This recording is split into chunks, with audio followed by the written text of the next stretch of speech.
Hello everyone and welcome to VRA Cricket Stadium. Apologies for the delay. I had a couple of technical issues that we're working through and getting all the cameras in the right position and all the audio all good. So do bear with us, and it is a warm welcome to VRA Cricket Stadium where Scotland women are taking on the Netherlands women. Big moment early in this game as well. The Centurion from the other day, Saskia Hawley, with a little edge in the very first over.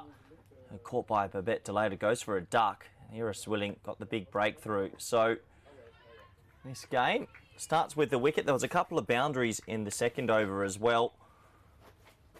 Akin Drummond at the crease played some beautiful drives. And these two teams obviously haven't lost a game just yet in this competition. Both beating Papua New Guinea pretty comfortably. This should be a good game of cricket. Pitch looks true. The outfield looks nice. Scotland winning the toss, electing to bat first. You'd imagine they'd want a big score on the board. A lot of swing for Iris Willing. I'm sure we'll get that camera panned back a little bit soon enough, and we'll try and keep you up to date as much as possible. I see that the YouTube chat is open now as well, so if you do want to interact at any stage, you're more than welcome to throw a message in or two.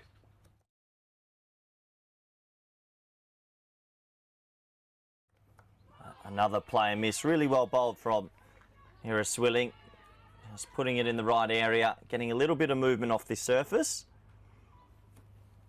Obviously, I think the Dutch would have batted first as well, but sometimes it's a blessing in disguise being sent out with the ball.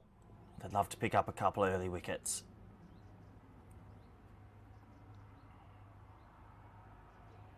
Oh, shot. That's been pulled for 6.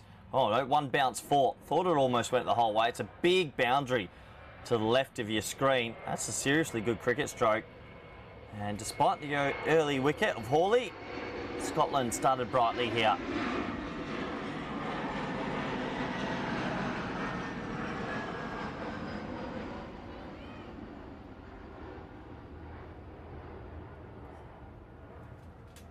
So we'll make sure we get some scores to you and keep you up to date as much as possible.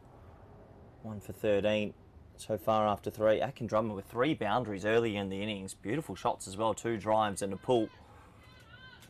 Joined early by Darcy Carter, who probably wasn't expecting to be out there so early, but sometimes you do just lose some wickets, especially against the new ball.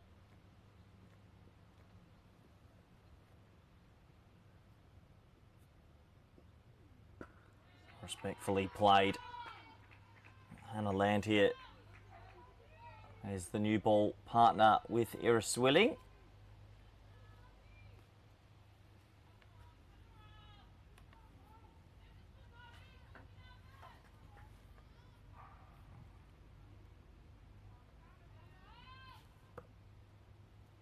You see one slip in place, a little bit wide. I'd probably say that's a second slip. As that one's driven into the turf, and they'll scamper through for a single.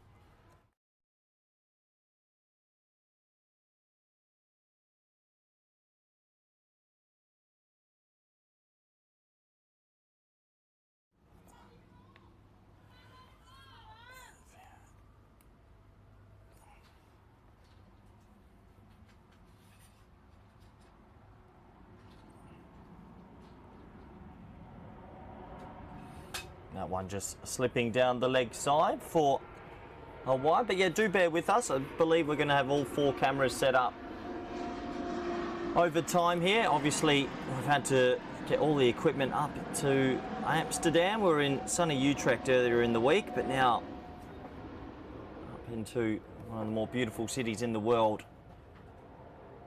for some 50 over action. That's really well cut away, but it'll be a dot ball.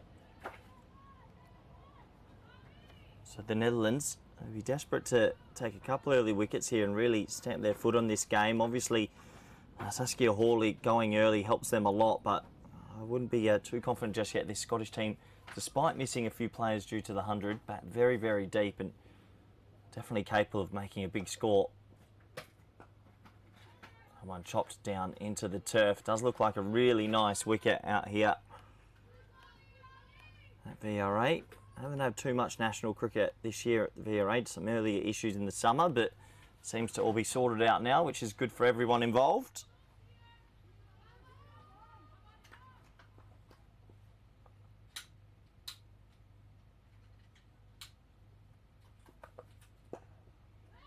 That one again, sort of caught on the back foot a little bit there.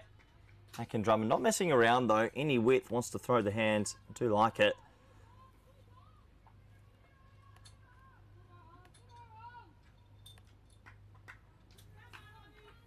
So good to have so many people jumping in the chat as always. As I mentioned last week as well, if you do want to get any questions in, do feel free. This one into the pan, just trickles into the leg side for a dot ball. So not a bad over from Hannah Land here. He's getting the ball to swing back into the right-handed batters. Another over complete. And a decent start here for the Netherlands. A bit of movement in the air and they'll be pretty happy with that.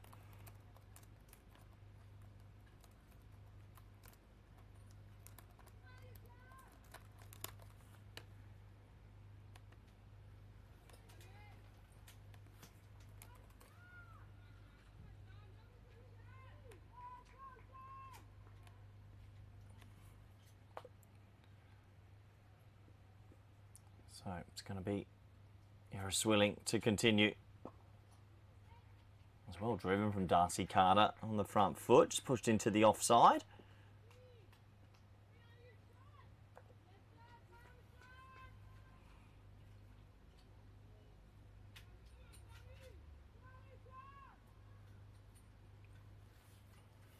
Big opportunity for Carter up the order without a couple of top order batters missing. For Scotland, bats at 3 in this series. A little player miss there. Good swing from Swilling. Just getting that ball to bowl away a little bit. Definitely the key strike bowler for the Dutch, especially with the new ball. Wouldn't be surprised with slight overhead conditions. She bowls an extended spell here.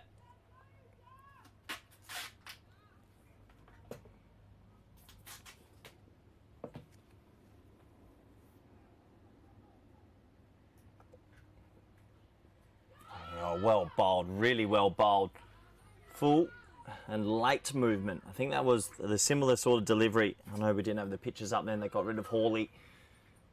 But yeah, full and late swing. Don't mind Carter though throwing the hand at it at the top of the order for a reason. Wants to try and get on with it and score as quickly as possible. Par on this pitch, difficult to say. I haven't seen too much cricket at VRA this summer.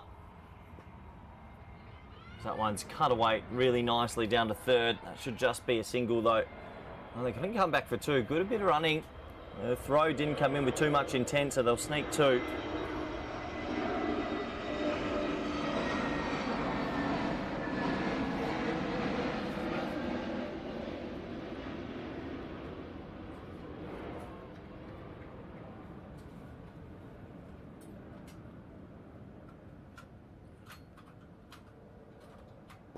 Well, that's high in the air, and that's a lovely shot from Carter. Well, let the ball come the whole way, and that will go to the rope for 4. So despite the early wicket, Scotland not going into their shells at all here. A little bit of width on offer, pumps it over the offside. And the first boundary for Carter. That was one thing about the Scotland batting lineup the other day. Really batted deep, and 258 on the board versus PNG. Sure, they'd love to do something similar.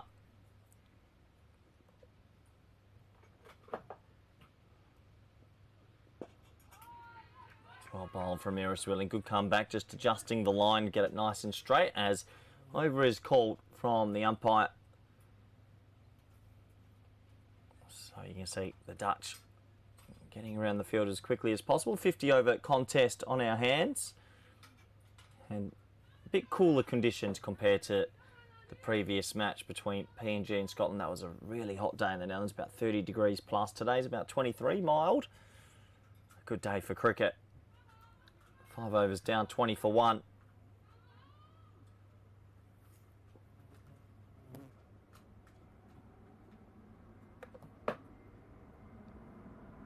That's a lovely drive, really is a lovely drive. And I was talking about how at Kampong Cricket Club in Utrecht the outfield's quick. This is matching it. absolutely raced away. Akin Drummond doesn't miss out, 4 to the total.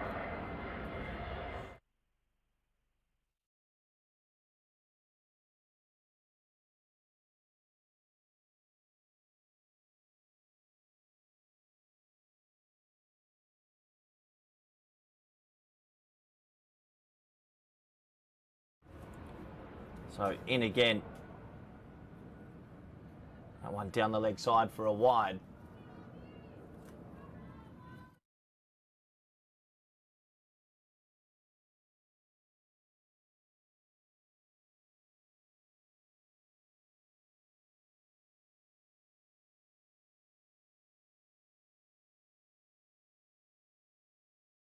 Green. Yeah, no, definitely. Yeah. Bowled! What a delivery. Well, Landier gets that one a little bit fuller, a little bit straighter, and it angles in and catches the stumps. Well bowled. As Drummond looked for the expansive drive again. Akin Drummond hit about 3 or 4 boundaries beautifully.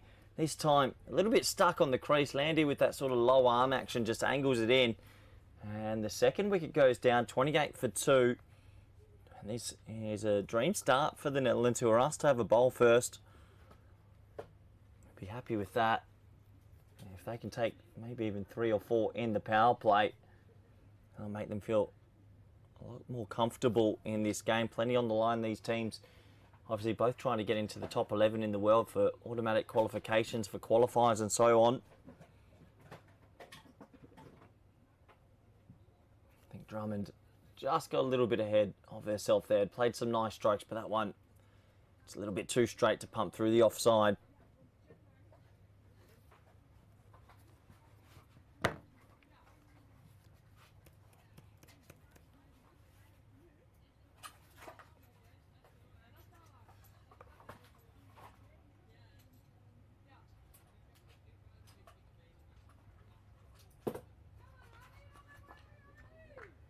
So 2 down, 28 on the board. Darcy Carter sitting at the non-striker's end. Does give another player an opportunity. Chiteri, who will open the bowling, you'd imagine, later today. Comes out at number 4 and has a bit of work to do here. Obviously, the other day, Scotland had a really good opening stand and had a good couple of partnerships at the top today. Not so much, so a bit of work here for the Scottish number 4. Love to see the Netherlands maybe chuck in another slip early here, or another catcher close to the bat and operate with the wide slip.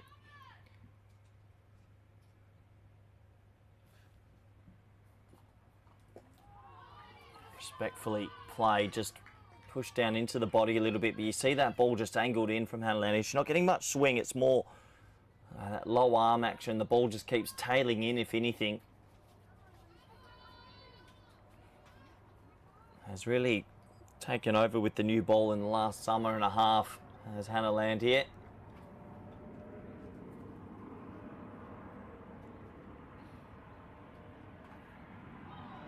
Play and miss this time outside the off stump from Chiteri. Well, Scotland aren't going to go into their shells, that's one thing. Still playing their shots if width on offer.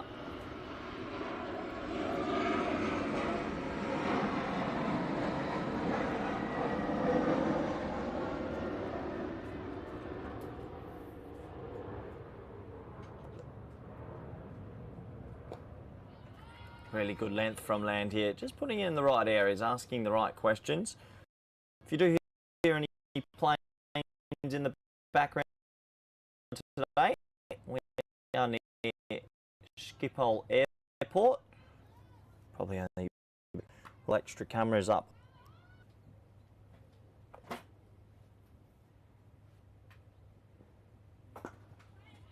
Nicely driven from Chiteri. He's going to pick out DeLunga at mid-off, does the mopping up. That is another over complete, a successful over for the Netherlands.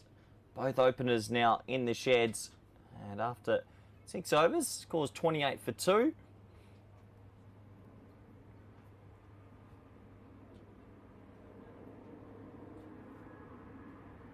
Plenty of support in the chat, which is good to see. Lots of people tuning in and, well, watching some familiar foes go up against each other. Netherlands and Scotland, both in men's and women's cricket, doing great things in the last few years.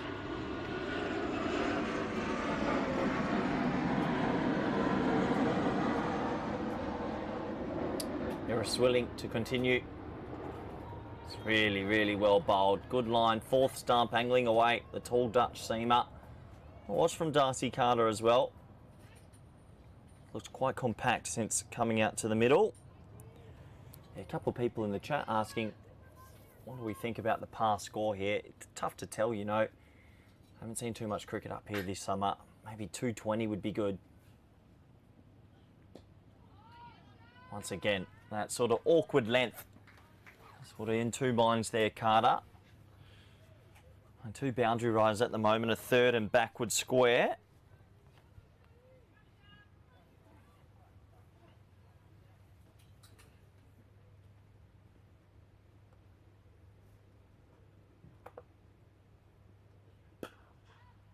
And what a shot that is, over the top. That's going to be 4 runs. For a brief moment, Caroline DeLanger standing at mid-off would have thought in with a chance here, but it just ballooned over the top. Nice noise off the bat. That races away for 4. And there must definitely be the message from the coaching staff of Scotland saying, despite the early wickets, don't go into your shell. If it's in your zone, make sure you score. Good to see.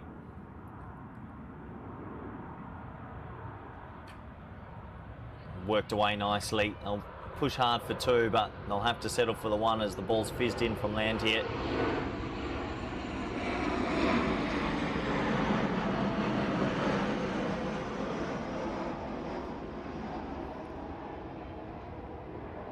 So Chiteri on strike now.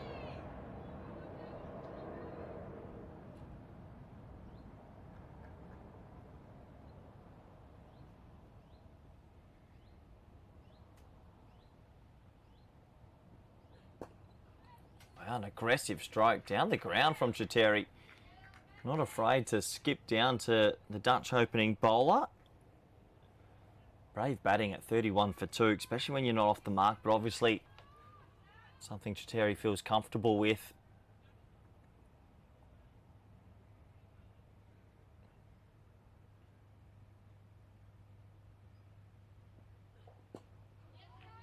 Again, really nice and compact from Chiteri there.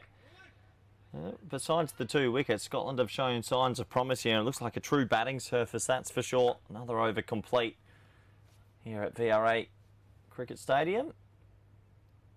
And the Scottish side at 31 for 2, or 2 for 31, wherever you're watching from.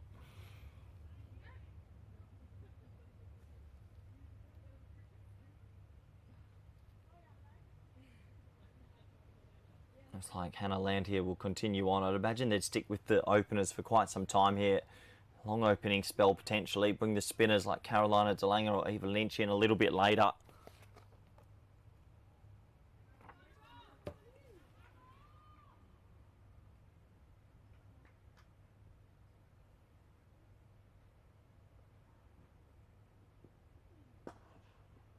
Wow, nice shot. Lovely shot from Carter. It goes over the offside. That won't go away for 4. It's sort of skewed away, but they'll be able to settle for a quick 2. Really loving the intent from the Scottish side. I know a lot of teams that maybe lose their openers in the first 5 overs and they shut up shop a little bit or play a bit tentatively. Definitely not Scotland. They're here to play and here to play their shots. It is the white ball format. Yes, it's 50 overs, but good for them to get on with it.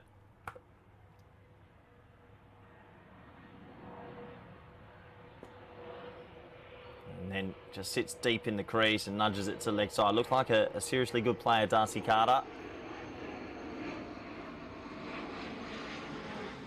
Made her debut last year in the Netherlands. Actually at Kampong Cricket Club. And back again. So enjoys playing out here in this country. Chiteri on strike.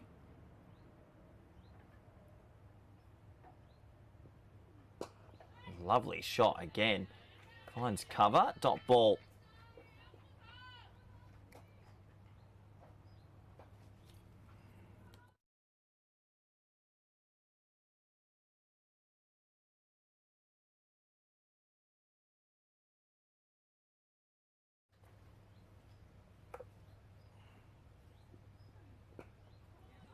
This time just a little bit more cramped for room.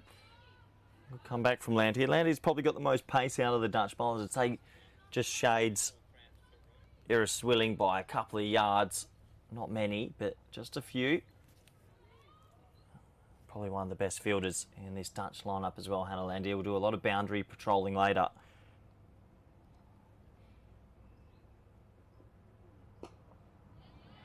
Again, full, asking the right questions, missed time drive, and you just see Chiteri saying it's angling in a little bit. I wouldn't say it's swinging, but just that natural angle in.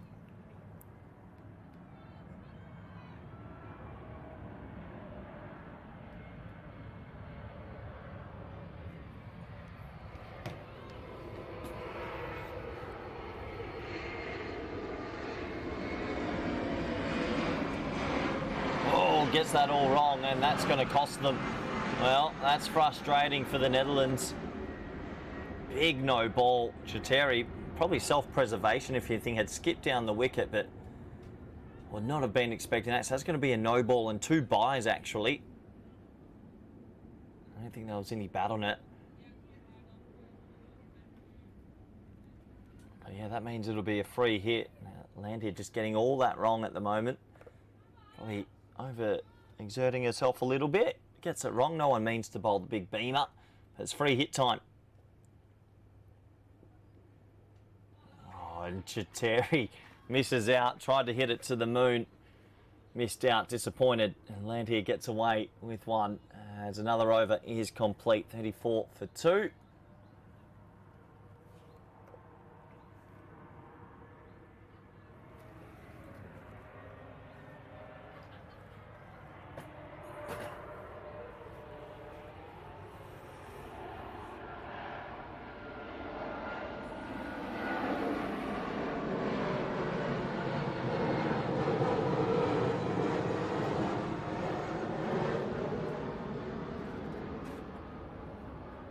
Looks like we're going to have our first bowling change of the day. Frederique Overdyke looks like she's been summoned by the captain. And gets her opportunity now, bowling to Darcy Carter.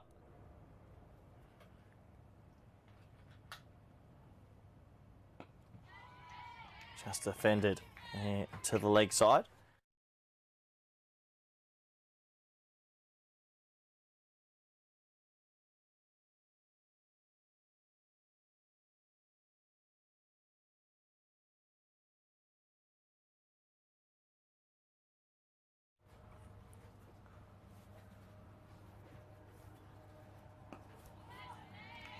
Nice start from Overdyke. Just putting it in the right area. Another seam bowler. The third seam bowler we've seen so far. Look out for Caroline DeLanger, Eva Lynch, even Phoebe Malcolmbaugh a little bit later with some spin.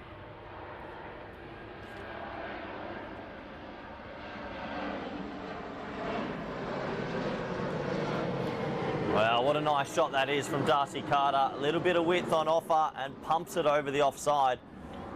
Boy, oh boy, she's played some beautiful strokes so far. That one actually did swing away late. I sort of went with it.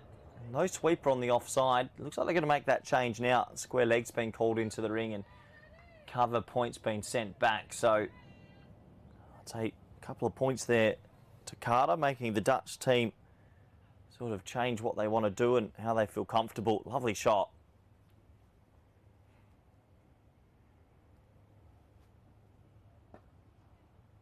Again, another really full delivery. Shouts of yes, yes, yes. They might get 2 here, you know. And yeah, good aggressive running. They will get 2. So 2 more to the total. Carter looks like the type of player, if you offer her width, she's in a bit of a mood today. I think I'd have to be going stump to stump for an extended period of time.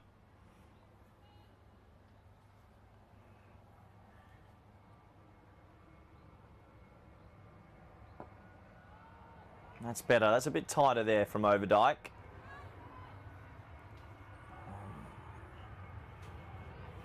I think considering Scotland 2 early weeks, I would have been tempted maybe to give Iraswilling 1 extra over. See if they can break the back of Scotland early.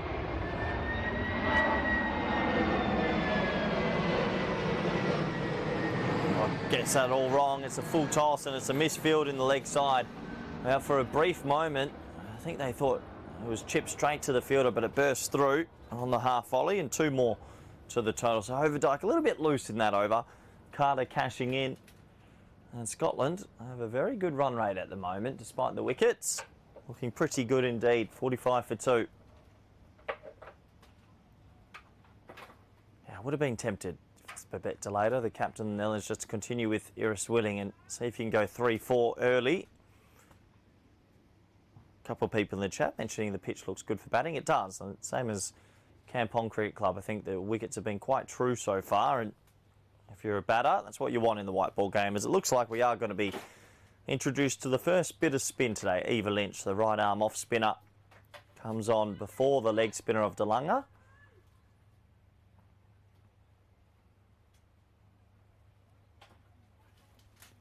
So Eva Lynch, talented bowler. Field spreads a little bit. Obviously you can only have 2 players out still, but looks like deep sort of forward square leg. It's one of the boundary riders, and deep backward square leg, so 2 on the leg side. Inside edge to start onto the pad for Chiteri, dot ball. Now I guess the spin, especially in the women's game, see a fair few spinners, and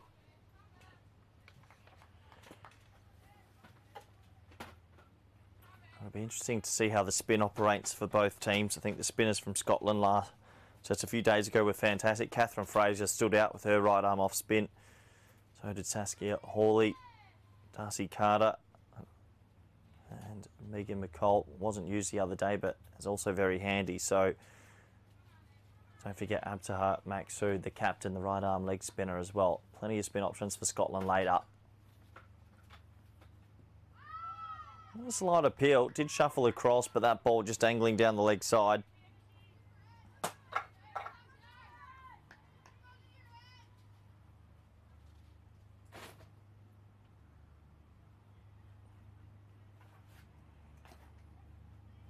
Well played that time from Chiteri, using the crease pretty well. Getting that away for a single.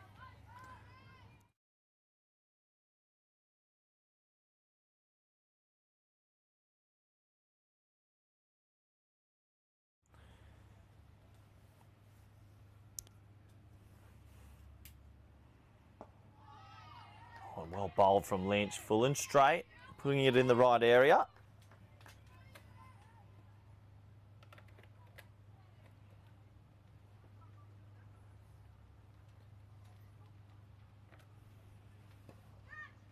Oh, an aggressive stroke to the leg side, shouts a catch, and well, there's a hand on it. And well, it was a hot chance, but it'll be 1 in the end. There is a mid-wicket just hovering on the right of your screen there. Aggressive shot from Carter, gets a little bit of luck there. That's a lovely shot from Chiteri. Brilliant fielding in the inner ring though. Able to keep it to a dot, and another over is complete. Eva Lynch racing through that. And the spinners do usually get through pretty quickly. 47 for 2.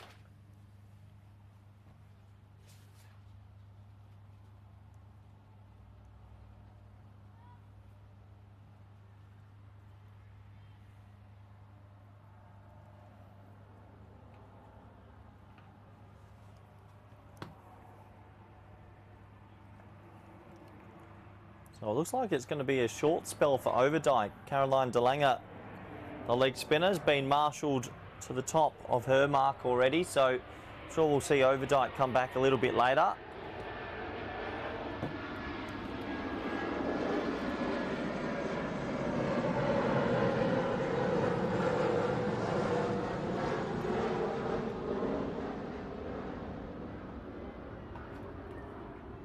DeLange, a very talented leg spin bowler. One of the keys really in the sort of middle overs for the country. Can bowl long spells and generally turns it quite a long way.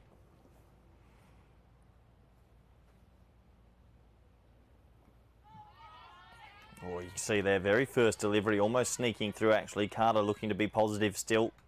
Bit of an inside edge onto that back pad.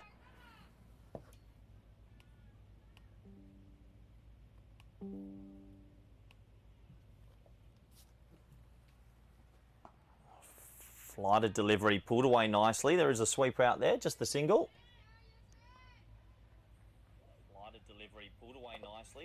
sweeper out there, just the...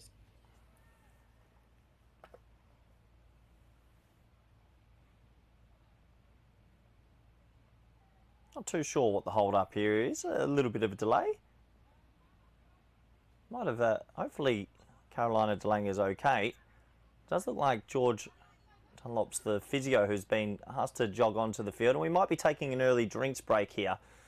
But that's not good signs for the Netherlands if Carolina's got an injury. I hope not. Just starting her spell is a really key player for them.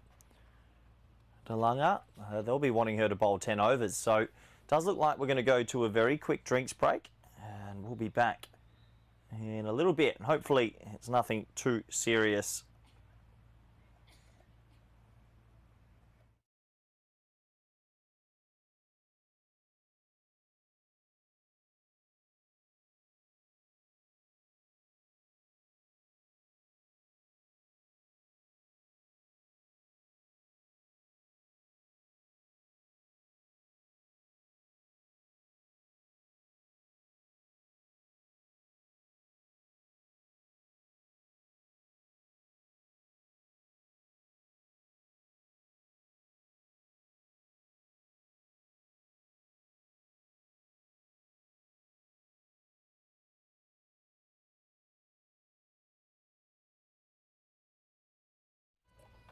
Well, looks like it was a very short delay, so a quick drink and back to it. DeLong is okay, thankfully.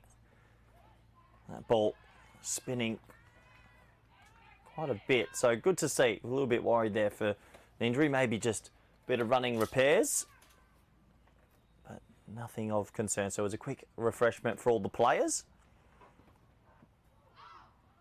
Oh, really well bowled, full and flighted, and yeah, she usually tests the stumps often, Delanga, for a leg spinner. Bowls it nice and straight. Obviously spinning it from leg stump to off stump.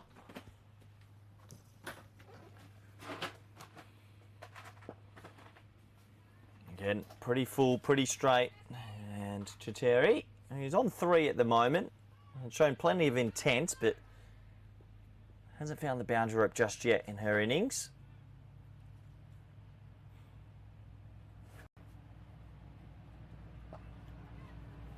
Lovely stroke, deep in the crease, pulled away, but there is a mid-wicket in play, sort of mid-wicket and a backward square. 2 of the boundary riders on the leg side, so another over complete. 50 almost up for Scotland, 49 for 2.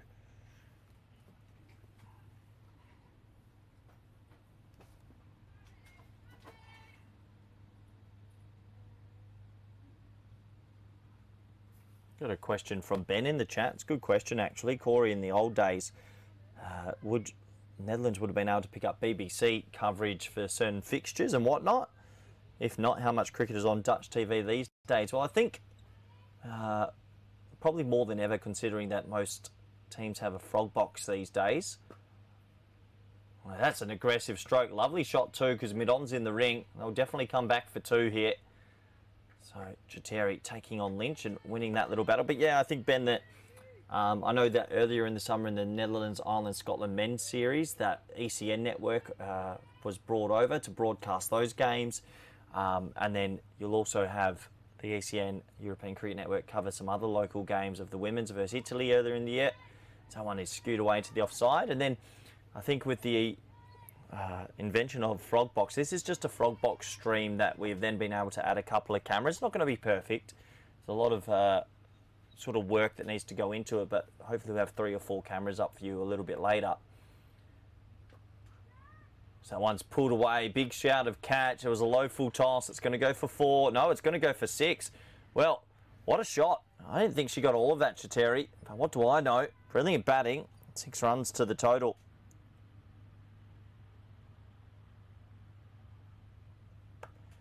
So 6 more to the total.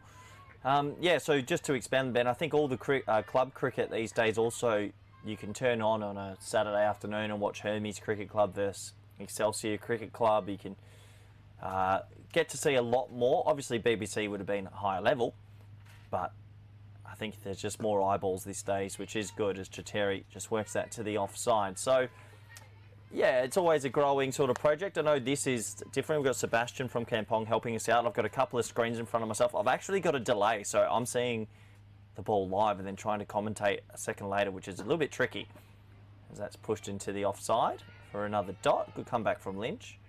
But I think, obviously, the more the game grows, the more eyeballs. It is good that we're trying to get a couple of cameras up for the women's nationals. We want as good a coverage as possible, obviously. More eyeballs, the better. So that one is driven quite nicely again to DeLunga. And for people who don't know, I'm also mucking around with some of the buttons here as well. So there's a lot going on in one little cube, but it's good fun. Can't complain. As another over is complete, 57 for 2. A nice comment from Sabina B, saying she's been lurking in the background and said, hats off to myself. I do appreciate the friendly comments and compliments, because it can be a long day on your own. Helen Hawley. Also, I don't mind when people tell me how to pronounce names correctly, because I always try. I've got a bit of an Australian accent, as you know. Chatterjee is what I'm being told. So thank you, Helen. I appreciate the help. More words, the better. Oh, well bowled. Really well bowled from DeLunga. Flighted straight. And just almost sneaking through is Chatterjee. Oh, we'll go with that. Thank you, Helen. But yeah, for people that don't know, I actually commentate on the ECN network, and I've actually crossed over about 1,600 games now. Must be the third most in the world. It's a bit crazy. We do a lot of T10s. But it's been nice to be involved with the Dutch summer as well, living out here. As that one is cut away quite nicely. Finds the fielder at point. Pretty hard done by Chatterjee there. Cut that really nicely. Wasn't that wide, but well stopped. I think that was from Overdyke at point.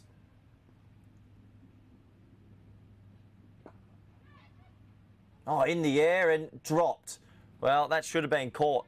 That's a big opportunity missed. Chatterjee goes for a sort of standing slog sweep and finds mid-wicket. Went straight to mid-wicket and shelled. That's a big chance missed. Malkinball there at mid-wicket will be pretty disappointed. It was in, it was out, and here comes the switch. That's always tough. Malkinball being switched out now. You watch, the ball will go straight to cover. Cricket is a cruel mistress sometimes.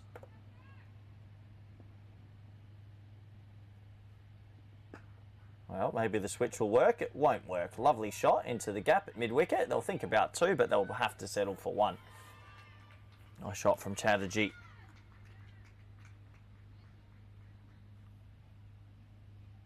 But yeah, as I do say sometimes, it is great to interact with everyone in the chat. If you have an opinion or want a question just in general, more than happy to try and get around to it. Got the YouTube chat open here, and good to see so many people tuning in. That's a really flighted delivery from DeLunga. That actually left the screen for a little bit, giving it some air, the spinner. I think what we are noticing at the start of this 50-over game, it is a good wicket to bat on. You can understand why Scotland decided to bat first. More air, really flighted up, and well played from Carter, who just nonchalantly just punts it down the ground. 1 more run to the total. So that does take us to the end of another over. 60 for 2. Got a question in from Saw Power. Who's my favourite cricketer with men and in women's game? Good question. Growing up, actually, quite interestingly enough, was a Pakistani cricketer, Muhammad Yusuf Yohana. I loved watching him bat. Really stylish. In the women's game, well, that's a tight one, because there is a few that I do sort of stood out when I was growing up.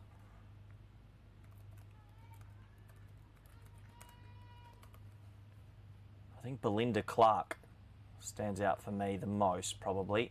Australian cricketer, as that one beats the bat. Yeah, Belinda Clark, growing up in Australia in the women's game, was the standout batter. Unbelievable cricketer. Made a 229 against Denmark once. Pretty good score. In the air and just short. Well run out. Well, there you go. It was just short of DeLunga, who then fizzed it in. And we got a good view of that. The ball got fizzed in. It hit the stump. And Chatterjee, who was backing up a little bit too far, has to go.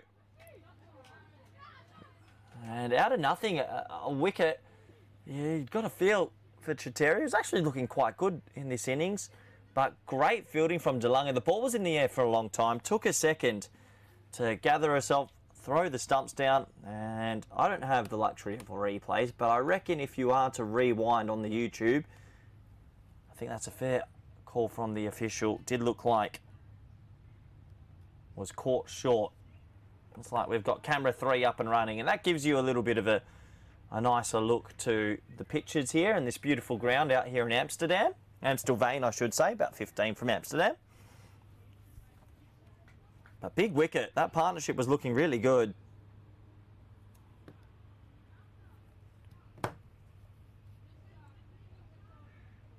So the Netherlands have Scotland here 60 for 3. They'd love to make that 60 for 4, wouldn't they? And Scotland probably need a little bit of time for a bit of rebuilding, you'd imagine.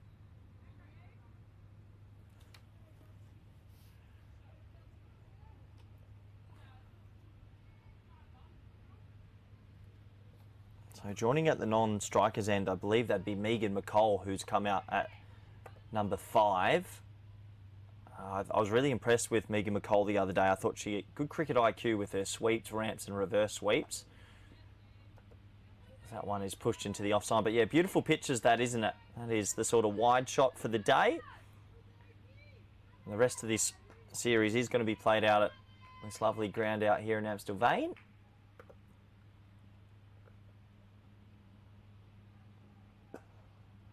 Bang! What a shot.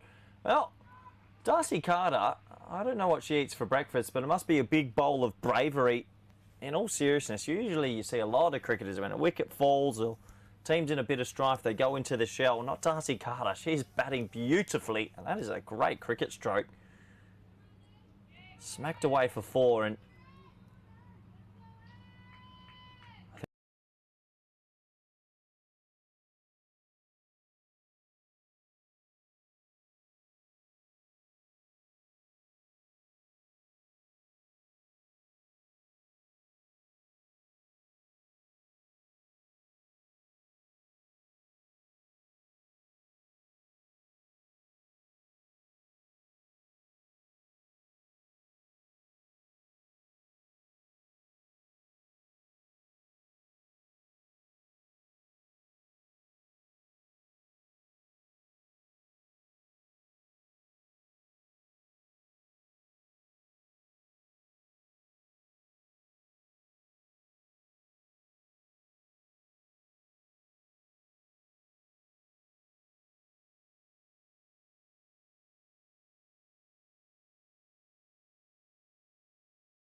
Okay, let's try that. I think we might have fixed the audio problem.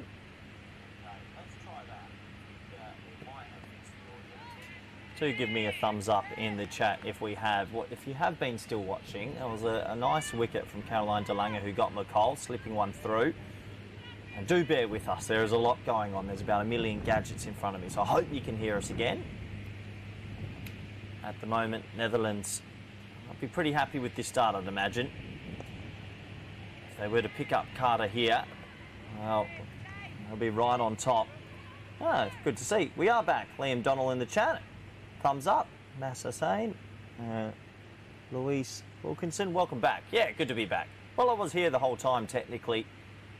But yeah, just to repeat myself a little bit, this is basically a frog box stream elevated to a couple of cameras and a lot of cords. So if something does go wrong, it takes a little bit to figure out what's wrong. And I'm pressing a lot of things at one time, whilst also calling in a good game of cricket. We did miss the wicket of Nicole, sort of played round one. It was a big moment because it does just make that scoreboard a little bit more precarious at 82 for 4. Jack's come out to the middle, played a nice drive to get off the mark on 3. Darcy Carter is the key on 43. There's our local little scorecard. Looks like another camera's up and running. And that's good. Let's get to the action though, shall we?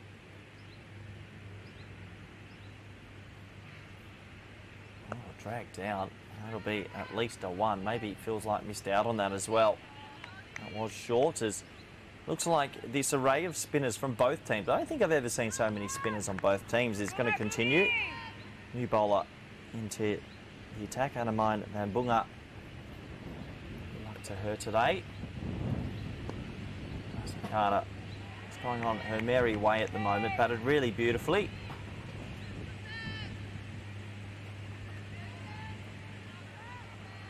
Good to see some Dutch fans have come down, probably some Scottish fans as well, to come watch this game. That's well bowled. That's a little bit of an away swinger, if anything. Not too much spin, just letting the air help the bowler a little bit. 83 for 4. Yeah, if they can get Carter out now, the Dutch will be well on top. Scotland looking for a partnership. And pushed again to point. Good bit of fielding. Another dot ball. I hope you're enjoying yourself while the commentary was quiet as well. Take it back to 1950s cricket a little bit.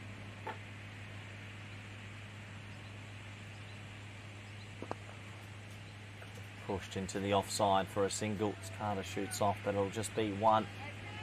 Looking at an international 50 here. Darcy Carter batted really well.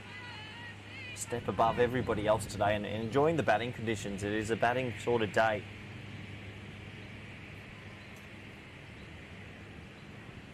Oh, reverse. Oh, reverse Malachi early from Jack, and high risk at this stage, I'd have to say, but that's the way the Scots look like they're playing. Another over down. Score on your screens. 84 for 4. 44 to Darcy Carter. Thanks for all the support in the chat. And thanks for bearing with us through some technicals. Hopefully soon enough I'll get a comfier chair as well. Very difficult to sit on that all day. 84 for 4. It is that spin to win sort of time in this fixture.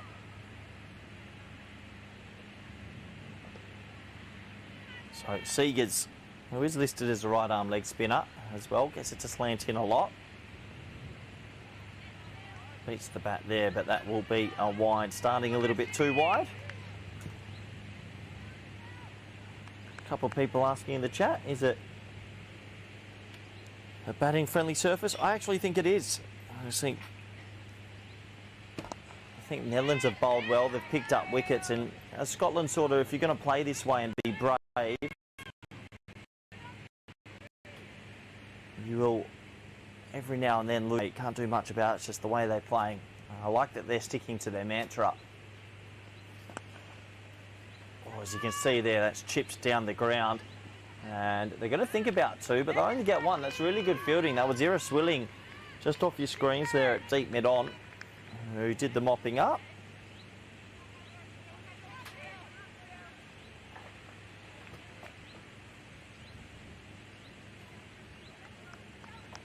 couple more changes to the field. They're going to bring one from backward point to 45. So that sort of reverse sweep is on if it wants to be attempted. Cramped for a little bit of room there as it's mistimed into the leg side for a dot. So pretty important sort of moments in this game, you'd have to say. Scotland can't really afford to lose another wicket or two.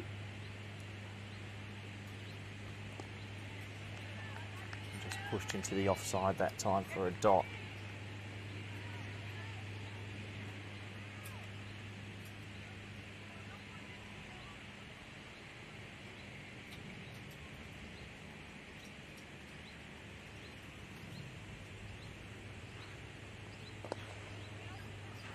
Uses the feet this time, and they're definitely proactive on the Scottish team. Lorna Jack already in this short innings pulled out the reverse, using the feet often, looking to be busy versus the spin.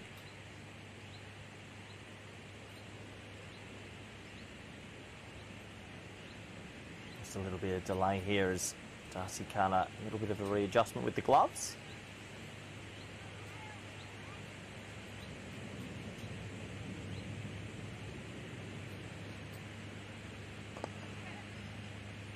Driven lusciously through the offside over the top, and they'll just settle for the single. So another over complete. Beautiful weather conditions out here in the Netherlands today. 87 on the board, 45 for Carter. Turn away if you're an Australian viewer. 87 usually a little bit of a bad luck number back home in Australia.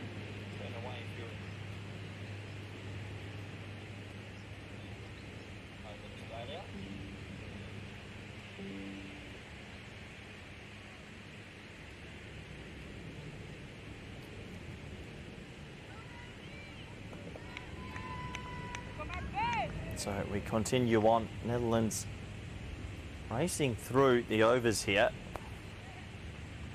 That one's pulled quite nicely through backward square. Bit of a fumble out there. That's Hannah Landy, is usually one of the better ground fielders for the Netherlands, and they'll get back for two.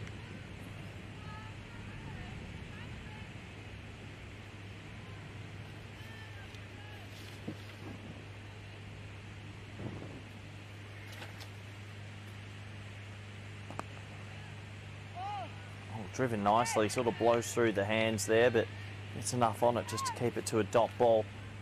And a lot of people in the chat sort of mentioning it's a good pitch. It is a good pitch. It's a true wicket. If you get yourself in, you want to go big. Oh, that's not so far away. And given not out. And I tell you what, that is extremely close. Was the foot on the line? Babette Delata was sure of it. Had a good little view from behind the stumps here. Can't go back and check replays, but that looked extremely close. Well, did Lorna Jack have something just behind the line? Maybe one that got away for the Netherlands. Good hands from Delata.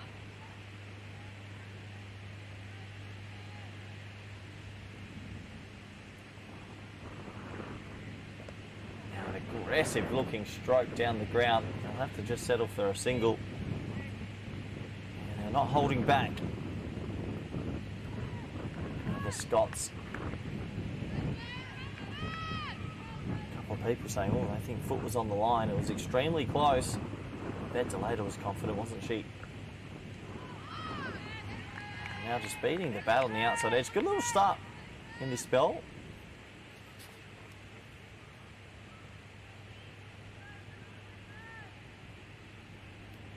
Getting the ball just tail away in the air a little bit.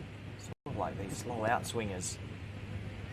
Does it? Direct hit could be trouble. It is a direct hit. Boy, that was another one. I can't go back on the YouTube and let me know how close is that. That's two big appeals in the over.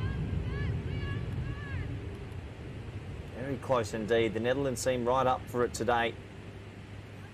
As the over is complete. 91 for 4. Darcy Carter on 46.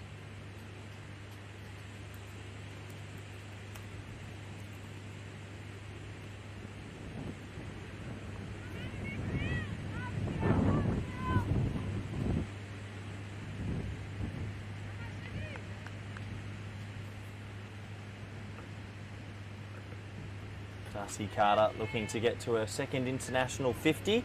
I actually commentated her first 50 in the Netherlands in the past, looking to get to number 2.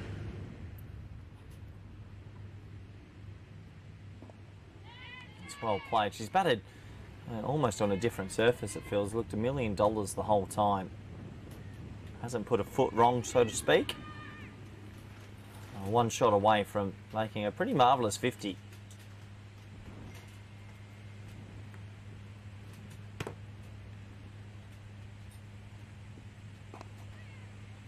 Just chopped into the offside for a single. You can see quite a few fans have come out now, which is good. It is a sunny day here in Amstelveen, so if you're in the area, do feel free to pop in and watch some cricket.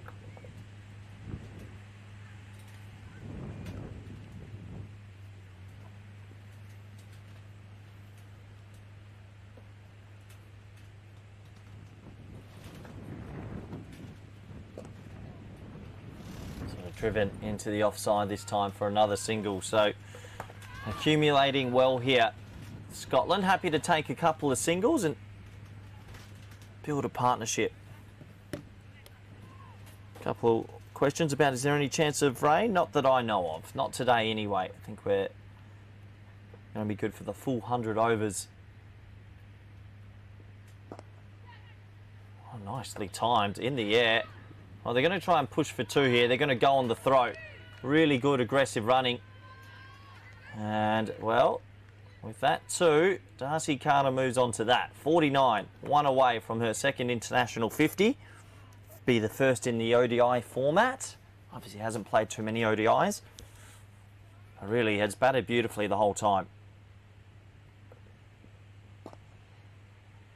And that'll do it. That'll be 50 for Darcy Carter. Sure you see a raise of the bat. There it is. Well done. Top innings. Has looked really good throughout and would be hoping for a big one here today. A hug from her teammate. But only half the job done. You'd imagine if she bats any length of time or goes into 35, 40 overs, she'll be pushing 3 figures. Good luck to her. Hopefully she can go on with it for her country.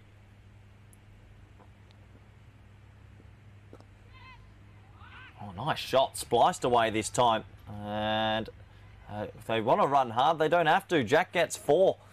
The run's just flowing still for Scotland. And with that boundary, that takes them up to an even 100. So 100 off 22 overs. The rate's good. The wicket column probably, they would have preferred to be 1 or 2 less.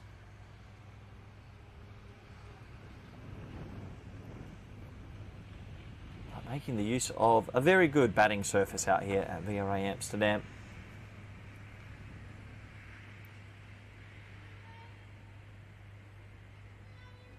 A question from Ben in the chat. What's the score that I think the Netherlands can chase? I think the Netherlands have a very good batting lineup. Missing Sturkallis, but Scotland also missing a few. Look, for me, it still looks like a 220 at least sort of field. And they'll be capable of chasing anything. It just means they've got to get in and someone go big. Oh my, how has that missed the stumps? Oh, Darcy Carter has played actually inside that and remarkably just missed the leg peg. Bit of luck there for the Scottish number 3.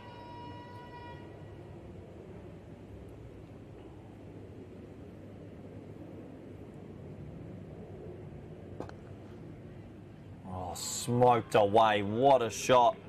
Well, you can go fetch that. You see it in the background there trickling over the rope. What a shot. 4 to the total.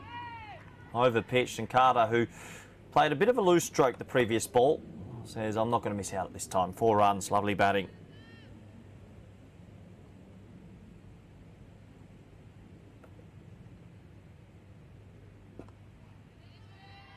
Respectfully play, just push back to the bowler.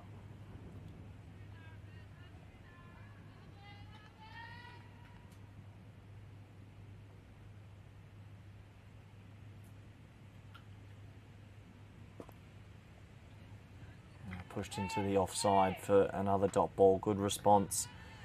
A bit of cat and mouse between these two teams at the moment. I think Scotland know they want a good score on the board, and Netherlands desperately want to break this partnership. They'd love to have Darcy Carter in the sheds. Look out for Fraser, who's still listed to come. There's a quick shout of yes, yes, as it's pushed into a big spot in the offside where there's a bit of a gap. One more to the total.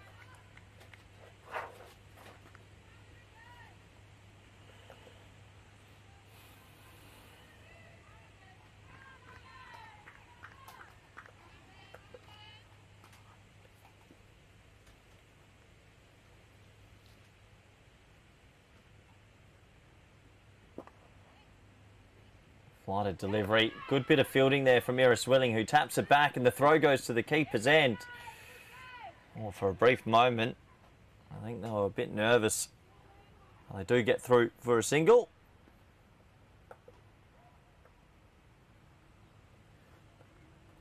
So another over complete here.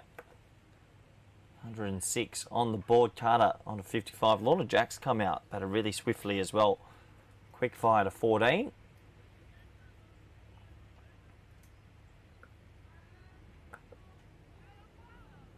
Looks like a bit of a bowling change here. Over Dyke, who only bowled one over earlier, is going to come back and try and get the breakthrough.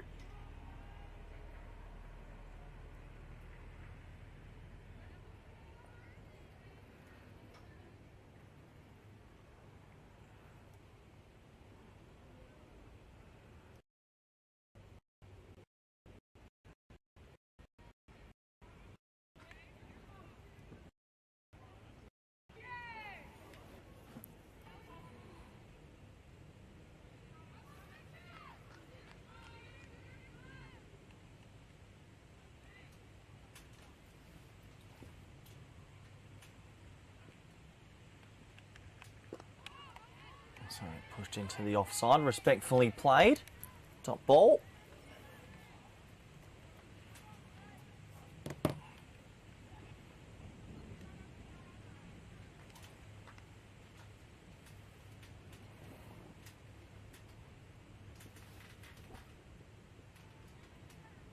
Oh, brilliant batting from Lorna Jack. Gets a little bit funky there. And, well, there is a sort of fine leg, wide backward square leg, so just the one, but brilliant shot, good batting.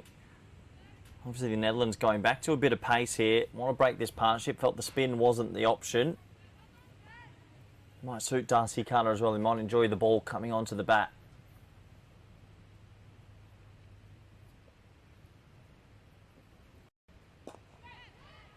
Oh, shouts of catch, but it's in the gap. What a shot.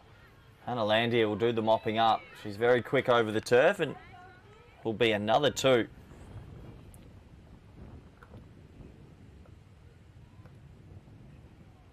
It's almost as if Darcy Carter playing a very similar sort of innings to Saskia Hawley the other day. Great intent the whole time and timing the ball beautifully. This time pulled really hard to mid-on and they'll just get through for a single.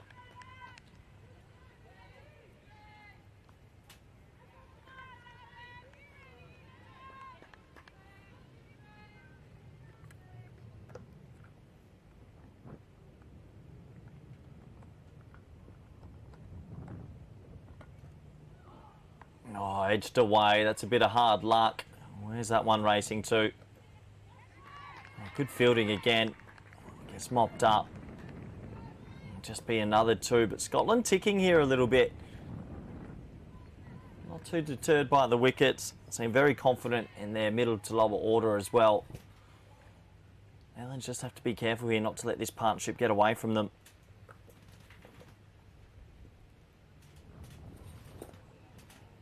This one skewed through point this time and a little bit of hesitation, but good bit of fielding, so it'll be a dot ball. Another over complete. Good over for Scotland. 112 for 4.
So it looks like we might have just lost audio for a second there, but we're back, and well, another boundary.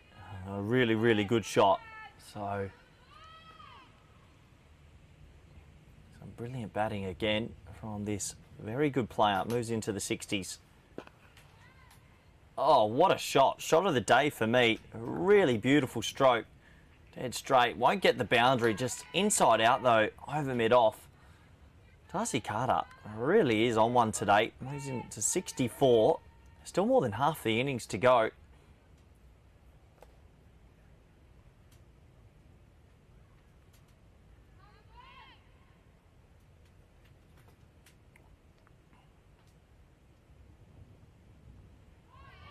Oh, and this time a little bit tentative, a little bit of a play and miss outside the off stump.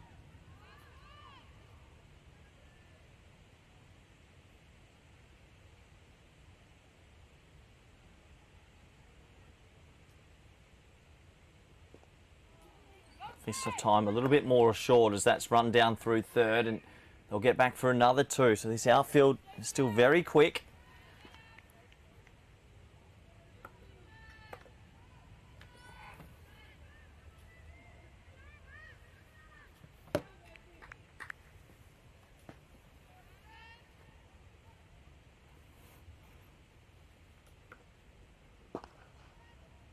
Shot again, another shot of authority, and a good little bit of fielding out there, as they will get back for yet another 2. Darcy Carter has already raced to 68. Only feels like moments ago was able to bring up her 50.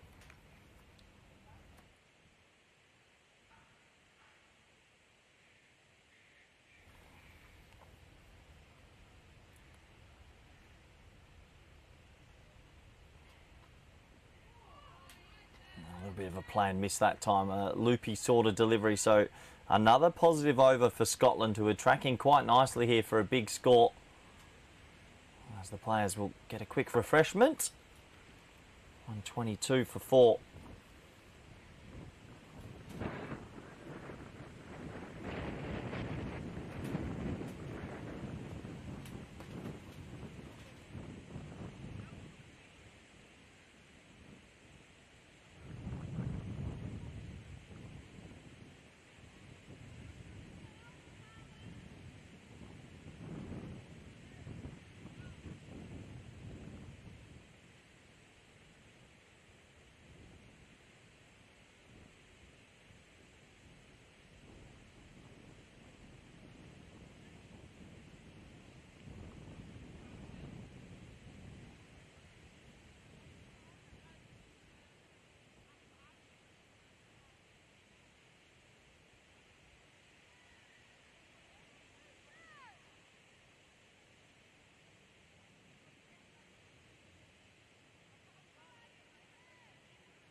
I think we're back. Another little audio blip.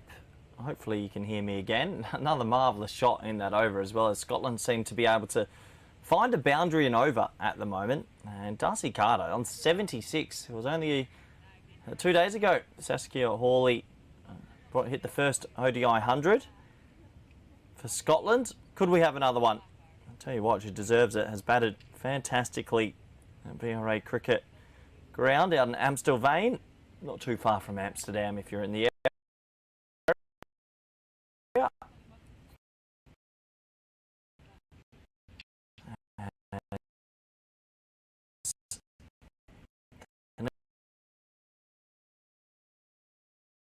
Well,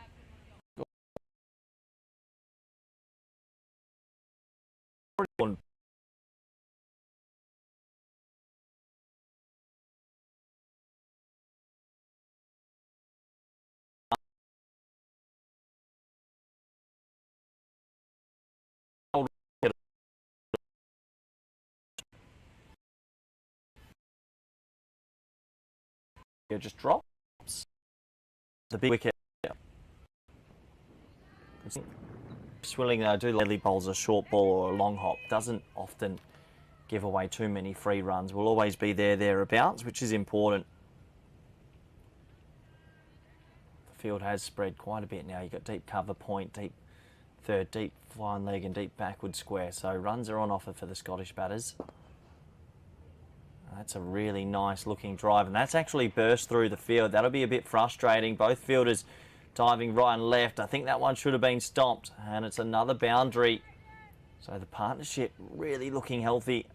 A lot of credit has to go to Lorna Jack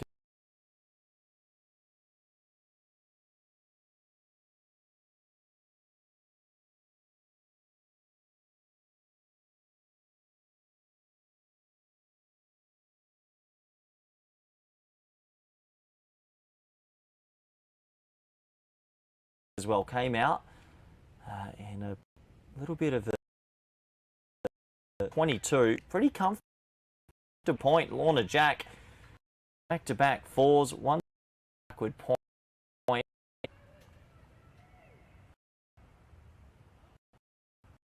Back Innings and saying, well, I like the pace on the ball. Top batting.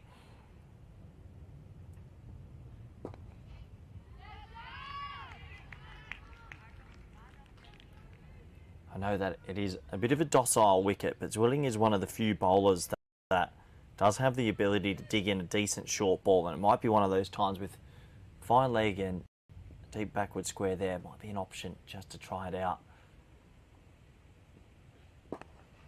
Goes full again. They set off for a quick single. A good throw could have them in a little bit of trouble, but no, Jack will get there pretty quickly in the end.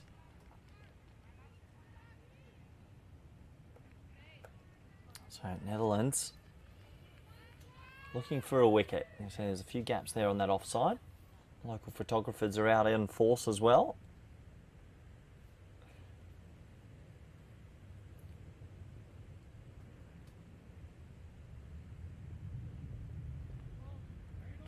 Just losing her line a little bit there. There's a tall Dutch fast bowler, Eris Zwilling. Still quite a long time in this very first innings, and they're already... The rate's good. The rate's really good. They did have a few nerves about the wickets, but they keep going like this, Scotland. They could hit an imposing first innings total. Oh, that's a big appeal that's jagged back a little bit. Huge appeal. Big moment. Oh, was it trickling down the leg side? That's close, you know. Maybe an umpire's call. They brought Zwilling back just for that, but it doesn't go the Netherlands' way. Let's earmark that. Darcy Carter on 76, a big appeal. And ends up being given not out. So Scotland 141 for 4. Why don't we open it up in the chat a little bit? What about a bit of hashtag Ask Corey? Maybe we do some trivia. We'll give some trivia questions. I think we had the other day. I'll start you off. Who was the one women's player to take an international fifer and 100 in the same game? Saskia Hawley was 1 wicket away from joining a list of 1. Let's see who can end. As they're going to go back to another main bowler here, Caroline DeLunger. And I like the captaincy here from Babette Delater, sort of realising the situation and saying, well, it's time to get my frontline bowlers on. And if you ask me, DeLunger and Iris Willing are the two most likely to pick up wickets for the Netherlands.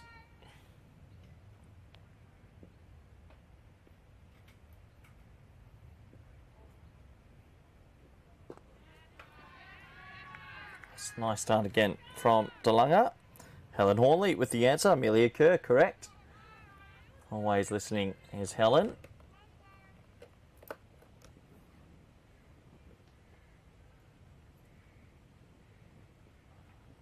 Oh, pulls out the reverse Malachi. You got a lot of time for that. Brilliant batting. It's a quick outfield. They'll push for 2, but it'll be 4. Lorna Jack has come out and just shown how good and how much depth there is in this batting lineup. Let's just touch on as well Fraser, batting at number 7, who made a marvellous 70 the other day as well. I think the biggest worry for the Netherlands at the moment is every over it just seems one boundary is happening. Every over they're conceding one boundary. It's so hard to control the rate when that's the case. Again, another reverse. Well, that's on the toe. Big appeal. Was there a bit of bat before toe? I think the umpire might be gesturing. There was.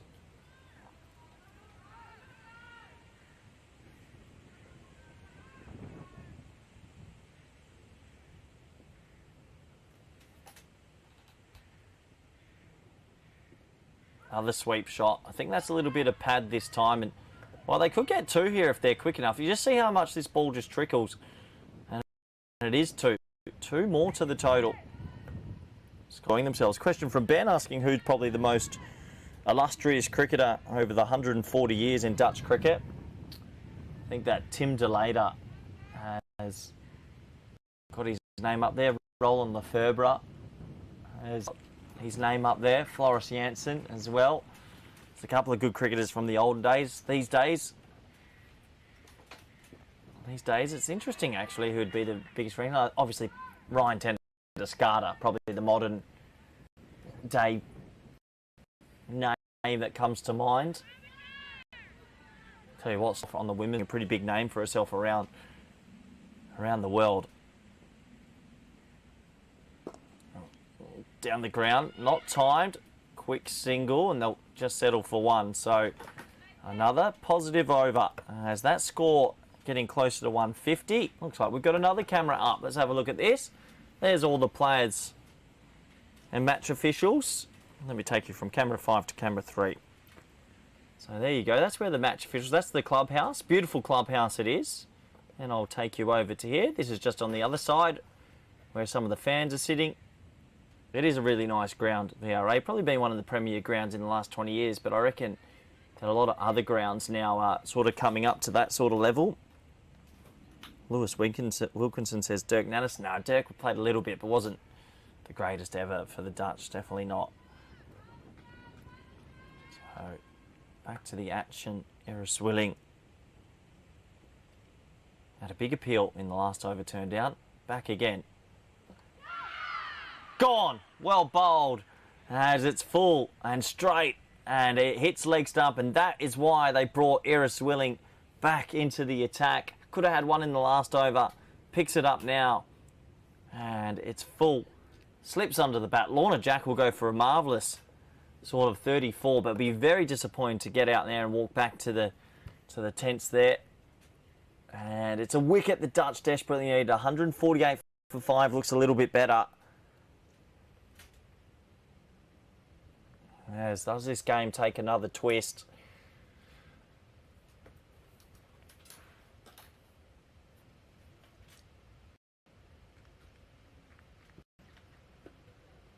Good captaincy from reading the room and going back to the strike bowler.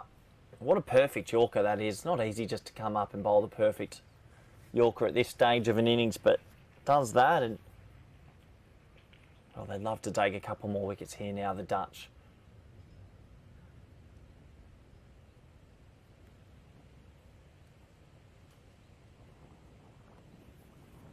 So big wicket in the context of the game. And so the open pairing there, having a little bit of an arm. I'm sure Darcy Carter passing on as much advice as possible for the new bat. And the new bat is definitely someone we became familiar with just a few days ago. Catherine Fraser making her first international 50. Absolutely smoked them coming out at number 7. Good player to have come in now, especially with 20 odd overs left. First ball for her. And picks up where she left off the other day with a nice little single to the leg side. Fraser was quite destructive in the back end of her innings. Darcy Carter still there on 76. Remarkable innings. Looked really good.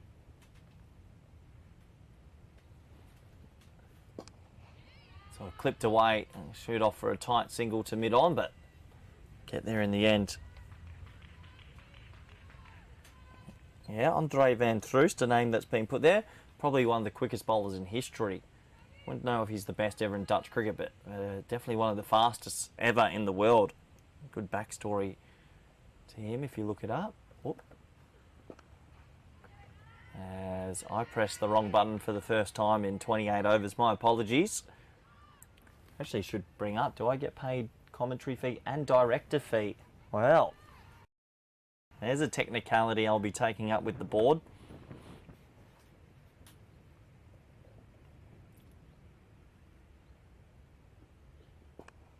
Nicely clipped from Fraser. Oh, it's a misfield from Zwilling. No, sorry, that's not Zwilling there.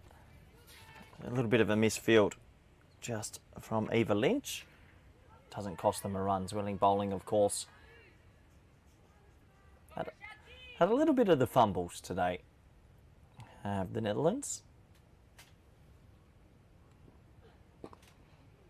Driven really nicely into the gap on the offside, and they'll just jog through for a pretty easy single. So another over complete out here at VR8. The 150's on the board and Fraser's underway.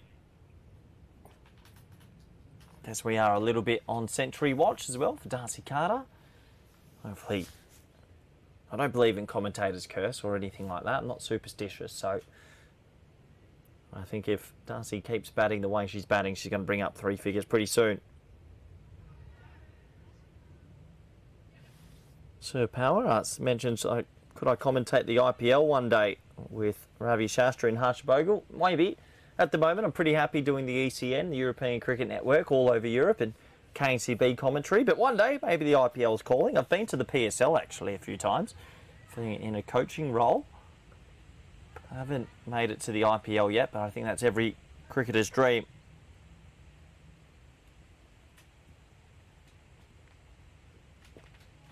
Well flighted and well played. Question from Duratri Kumar. Corey, do these matches improve international rankings? Yes, it does. Scotland aren't on the list yet because they hadn't played enough 50-over cricket.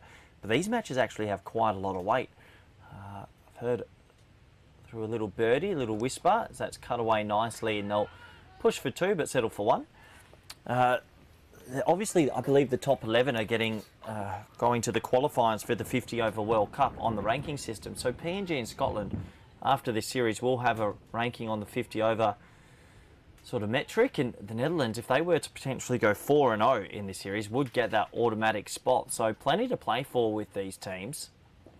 And that's why the ranking system is very, very important.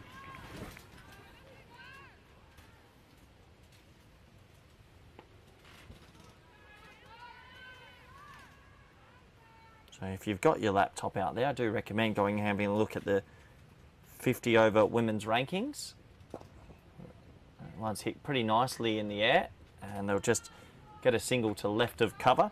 Yeah, Netherlands are currently 13th on the rankings, and Scotland and PNG actually aren't on there, but in this series they will be.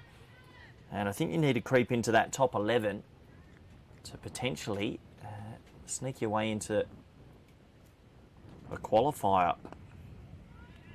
It's pushed nicely again. Fraser looks like a player. I don't know what they've got in the water over in Scotland, but they are definitely building a seriously good team and a good squad. They're missing a couple that are in the 100 at the moment. That's all about the ladies that are here.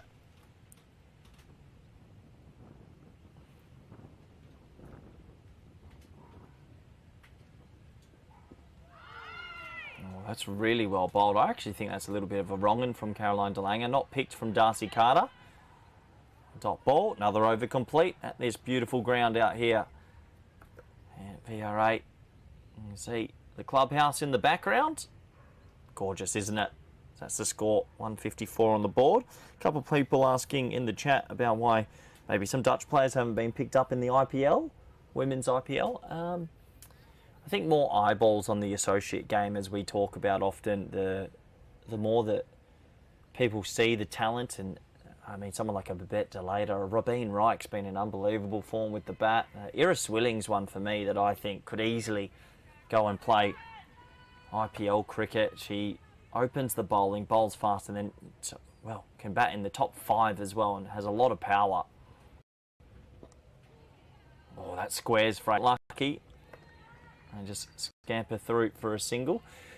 Yeah, I think Iris Willing's one that if I was coaching a franchise team at the IPL, I would have my eye on. And I'm sure the same for the Scots. I think Fraser has impressed me a lot. Darcy Carter here and Saskia Hawley. That's just to name a few. There is so much talent on both of these teams. It's remarkable. And with players missing as well, it just shows the depth of both these nations. Beautifully played from Carter, who has looked like a player at the top of her game all day.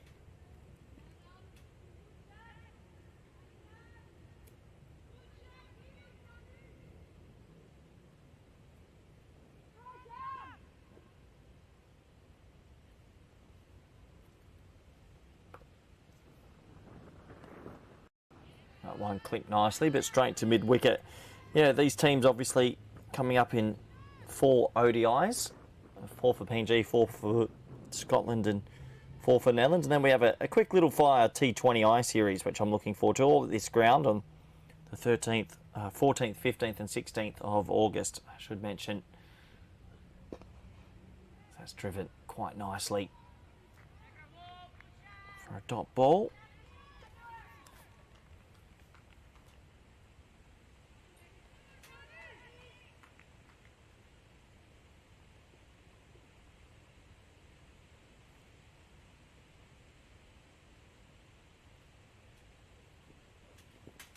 Oh, a bit of an appeal there, but slipping down the leg side.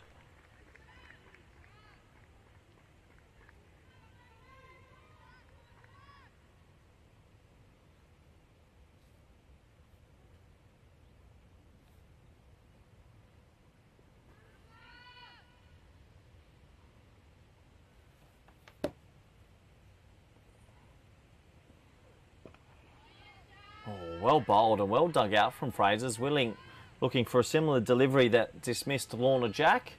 It's been a good spell from Willing, who's come back into the attack with a fair job to do. Another over complete at this lovely ground. And 30 overs down 156 for 5.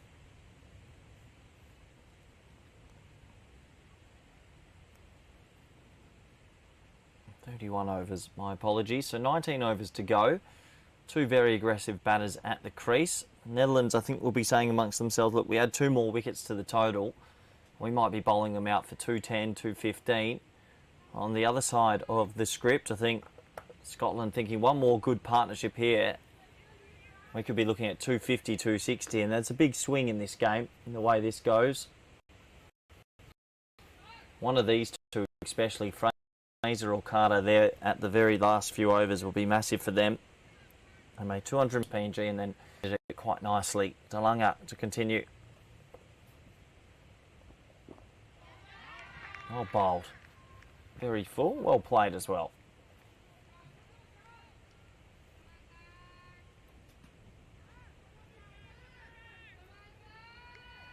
Good to see so many people in the chat interacting as well. Do thank you for it.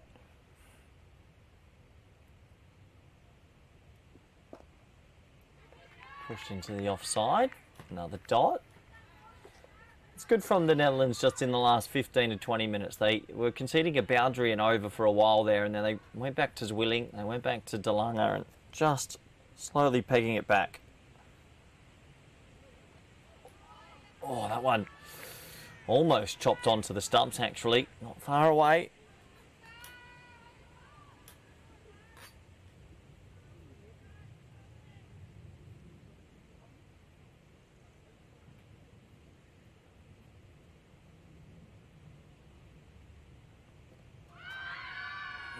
Oh, an appeal, but a bit of bat involved.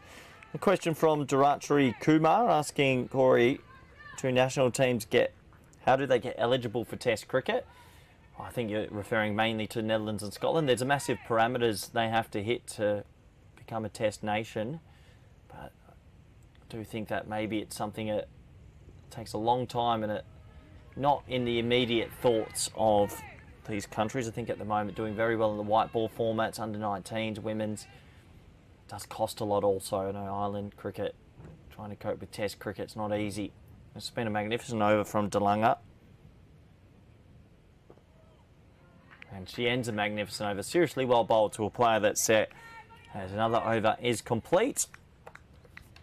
Scotland still with a decent platform.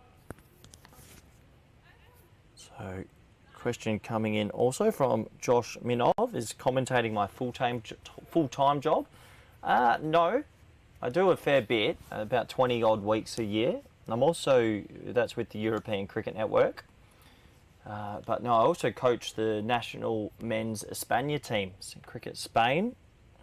We've had a really good run lately. We've just broken into the top 30 in the world and got a very good team and group growing out there. So I sort of combined the coaching mixed with the commentating to make ends meet. And it's quite adventurous and quite fun. A lot of time on the road sometimes, but do enjoy it. And then obviously doing some coverage for the KNCB, who are hosting more and more cricket.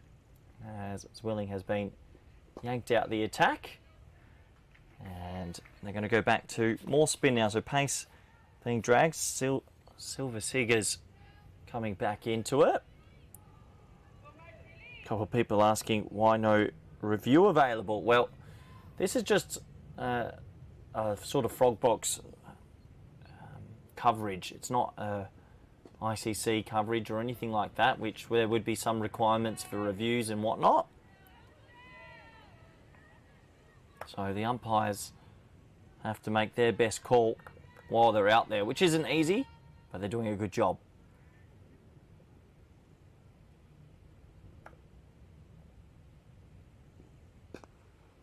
That one cut away pretty nicely for a single, so I'd say probably in the last 10 to 15 minutes, Darcy Carter's probably gone into, I wouldn't say her shell that she's on 80, but maybe playing a little bit more circumspect.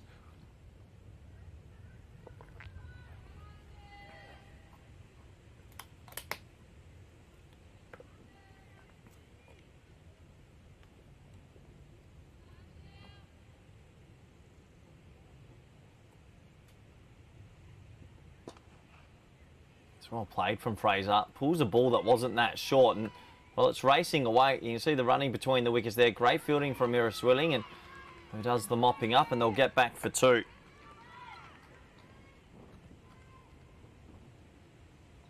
Seems like there's a few questions asking about, is there a T10 format for women? There is. The European Cricket Championships for women is going to be held in Malaga at the end of the year. It's live on the ECN network as well, so I think that's about 10 teams this year competing in that. Netherlands and Scotland 11 will be there. English 11 as well. Very exciting indeed. As that's in the air, it's a loose stroke and it's caught. Well, nice catch in the end. Fraser maybe got a little bit of itchy feet. Wanted to hit that one over the top, and it's a big wicket. As the dangerous player will have to go. Fraser couldn't repeat the heroics of the other day. Carter's still there. And that scoreboard just takes a bit of a twist, doesn't it? 160 for 6. Looks a lot prettier than 160 for 4. It could have been 20 minutes ago. Top bowling from Seegers. Got that one to spin a little bit. Good length and a nice catch from Overdyke at point. As the players take a little bit of a drink. Does look like the drinks break is going to be called, so I'm going to duck out back for a drink also. And I'll be back as soon as the game resumes. Bye for now.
So back in the action, a dot ball to start the over. Oh, high in the air, shouts of catch. Sort of lands in a pocket of space, and another single for Darcy Carter, who is in the 80s and just needs a little bit of support from the lower order here. Make sure they get up to a score they'll feel is defendable for Scotland. They lost a couple of wickets in the last 20 minutes, which has pegged it back nicely for the Netherlands.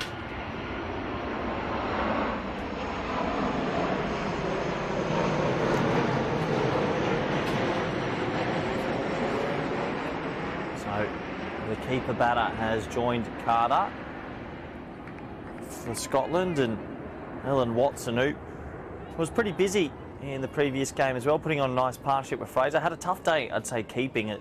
Bowlers didn't help her with a lot of balls down the leg side. Be looking for a good day today. And plenty of time to bat for Watson, who, well, gets funky very early in the innings. High risk. But, oh, they're going to go for a tie too. Oh, no, it's going to be a run out. Definitely going to be a run out, surely.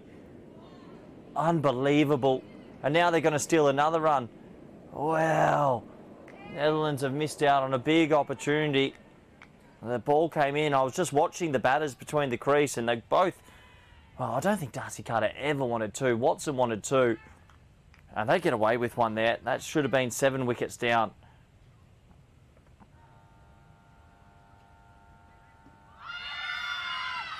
Big appeal. Watson caught on the crease this time.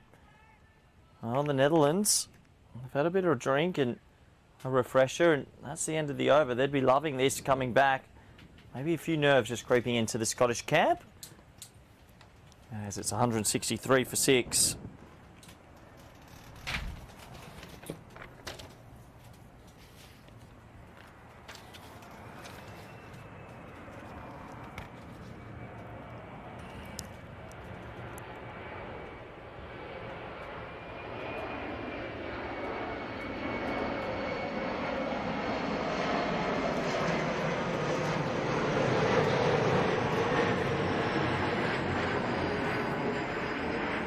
So Carter on 81, almost scored half the runs for her country today. Maybe a little bit of fatigue coming into Carter's innings. Was there from the very first over after the early wicket in this 50 over fixture.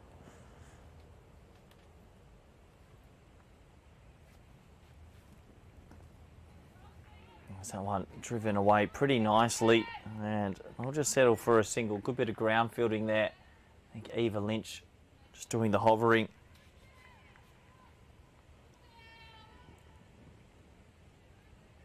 So Watson on strike, who, well, probably say so far, started a little bit itchy.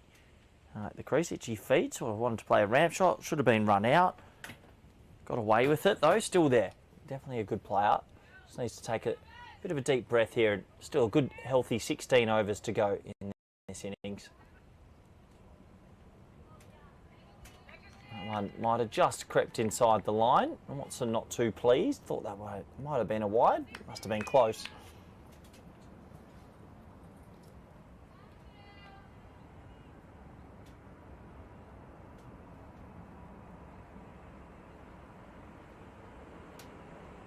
Oh, gone.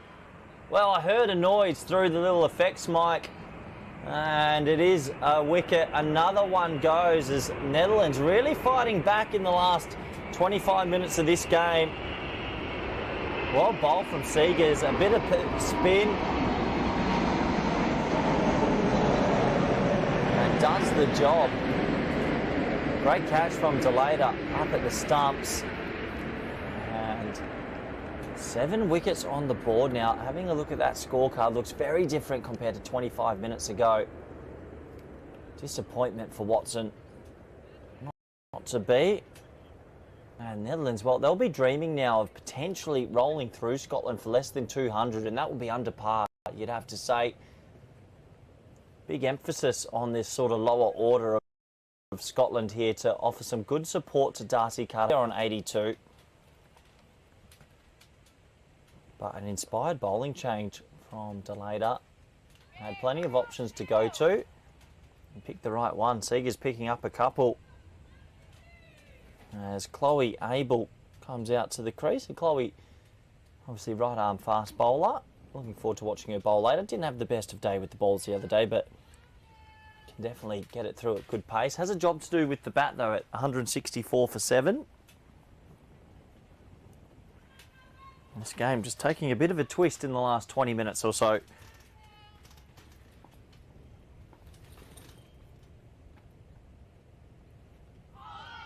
Oh, again, another player miss. Look, I love Delata to be a little bit cutthroat here and put a slip in.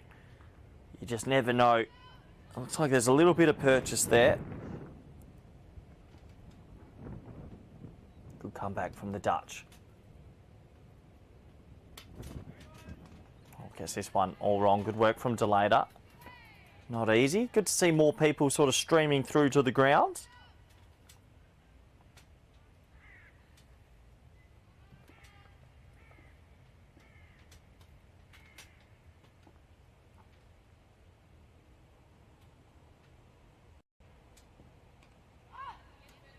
Squared up. That's why I'd be calling for a slip. Another over complete. And a bit of blustery, but nice for cricket. As another over is down and the score 165 for 7. Darcy Carter 82 not out, looking for her first international century. But the Netherlands fighting back hard. They'd love to keep them under 200.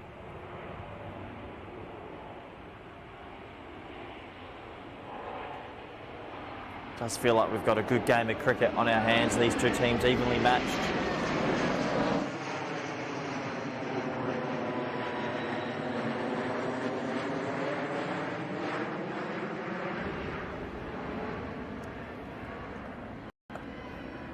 So Dalanga to Carter. Good matchup this. These two have been going back and forth all day. Well played from Carter, just watching the ball pretty intently and nudging that to the leg side for a single. Moves on to 83. Good to see here. Looks like deep mid-on's coming into the ring and mid-off in the ring also. So Delata wanting to be aggressive against this lower order, and you can understand that.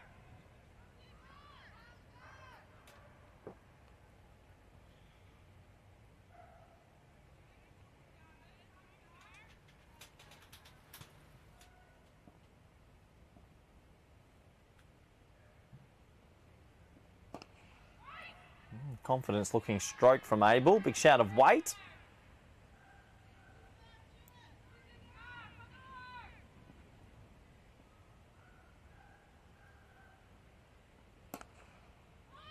Big full toss that time. And oh, that's the benefit of taking wickets in the middle overs. You get down to that lower order. I don't think Jack would have missed out on that. Or Megan McCall. A few others, Fraser also, but you pick up wickets, you get to low order, you start getting away with a few looser deliveries as well. Huge appeal and gone, and the wickets just keep coming. Well, what a comeback from the Netherlands. Abel wasn't able to handle the spin, excuse the pun, and another wicket down.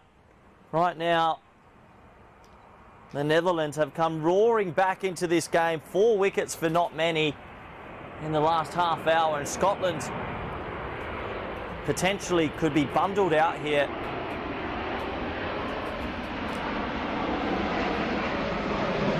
Seriously well bowled once again from Talanga. That one just straightening down the line. Looks like it's going to get a bit of off stump for me. And an impressive display from the Netherlands. But boy, they've really opened this up a bit. Darcy Carter must be starting to get a little bit twitchy now.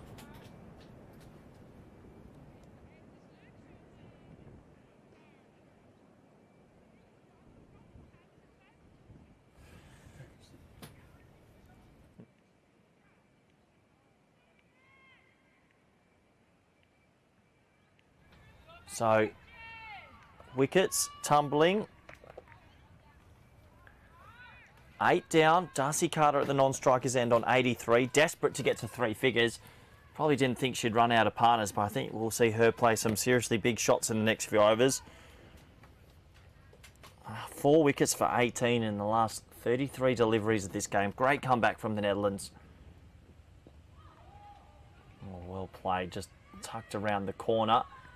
Big shouts at 2. They're going to push here hard and they'll get 2. So the skipper, Maksud, not messing about. Good running. Good way to start her innings. Definitely capable with the bat, despite coming out at number 10. A really important phase this now, isn't it? Because Scotland don't want to be bowled out with 10 overs left on the board.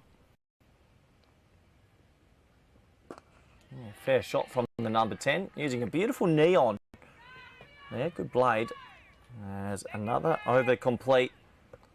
4 overs down. That scoreboard looks very different. At one stage, they were 135 for 4, but a flurry of wickets have put the Dutch in the ascendancy.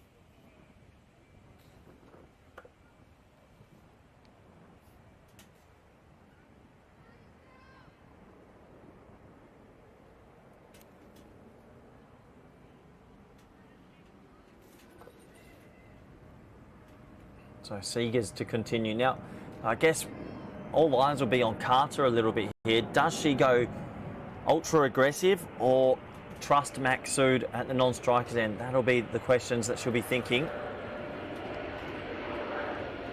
Misses out on that. Found point.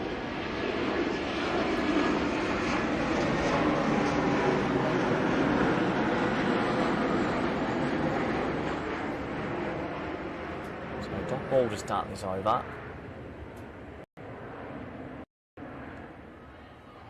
Oh, well watched. That was quite a good delivery. Carter still focusing a lot.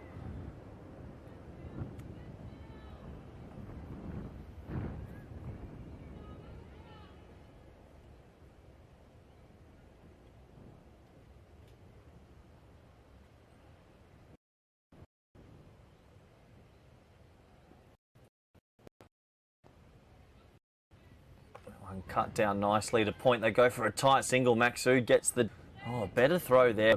Been over Dye, get point. That could have been tight, but Carter moves on to 84, 16 away from a marvellous century.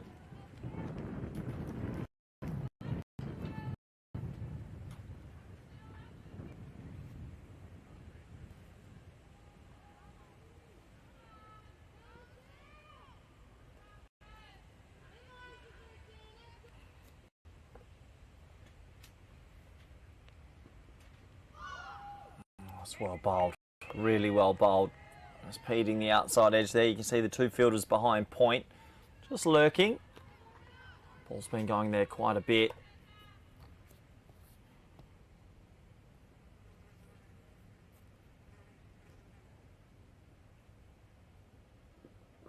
Well, that one's dragged down, and well, they shouts a 2, but I think they'll have to settle for 1. Hannah Land here will do the mopping up.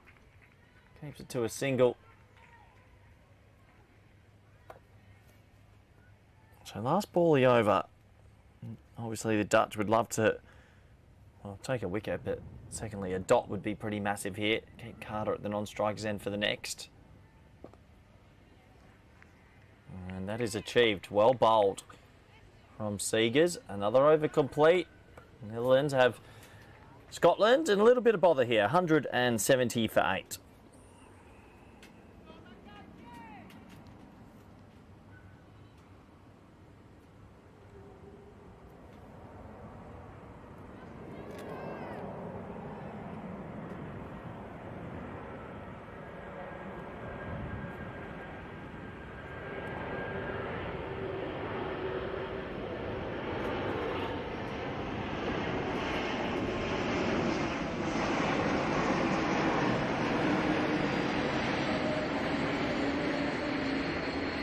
So, Delunga to Maksud. Maksud, a leg spinner herself. Might be better prepared against this.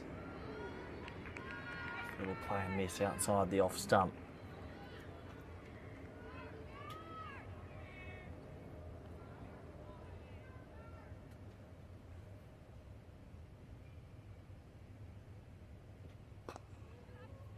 That's a nice looking stroke. Pushed nicely out to deep cover for a 1. Brings Carter back on strike. That's exactly what Maksud has to do here. Not take any unnecessary risks. Number 10 We've got a player set, number 3 on 84, staring down the barrel at her first international 100. Just have to hang around.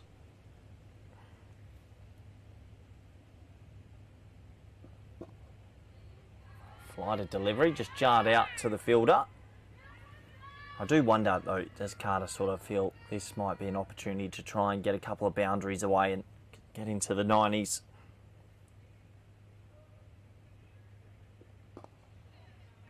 A lovely drive, a little bit of spin on that going out to Hannah Land here, so they'll push for 2, but she's very quick over the turf, able to keep it to 1.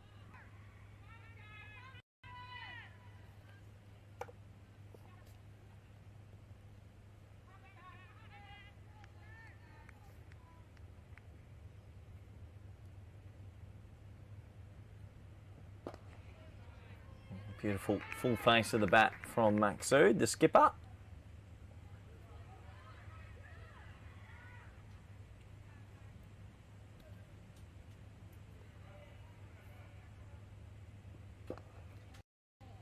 Oh, there's an aggressive stroke, not holding back. Mid-on was just put back for that delivery, maybe because they're happy to give away a 1. Last ball, the over. Over called from the umpire. And another over complete here. 172 for 8, 12 overs to go in this first innings. I think Scotland's main aim is to bat it out. Even if you bat out the 12 overs and you go, let's say, 4 and over at top end, what's that, 48 takes you to 220, and that's probably on par for me. So that's their aim. For the Netherlands, they'll be saying 2 good balls, 2 good deliveries, and we'll wrap this up, hit the sheds, and be very happy with our work in the first half.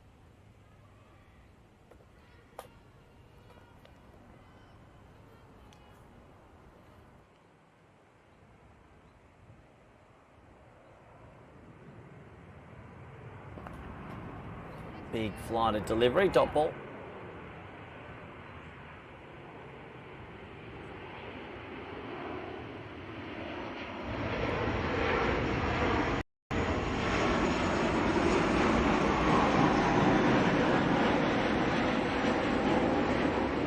That one given a wide from the official, obviously tagging a little bit of that blue line.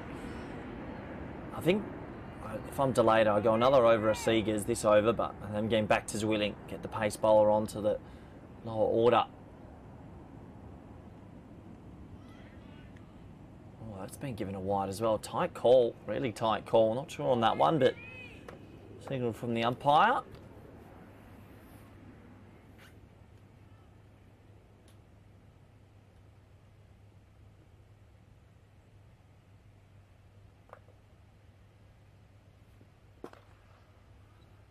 Driven firmly from Maxud for a dot.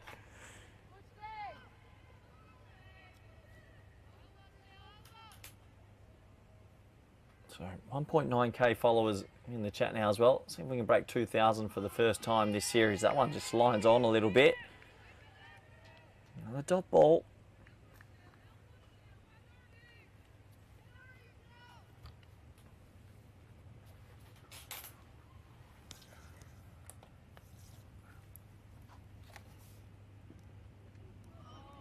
And another dot ball. Still Seegers, that is, just sliding a couple on, getting it to skid a little bit, making it pretty tricky for Maxud.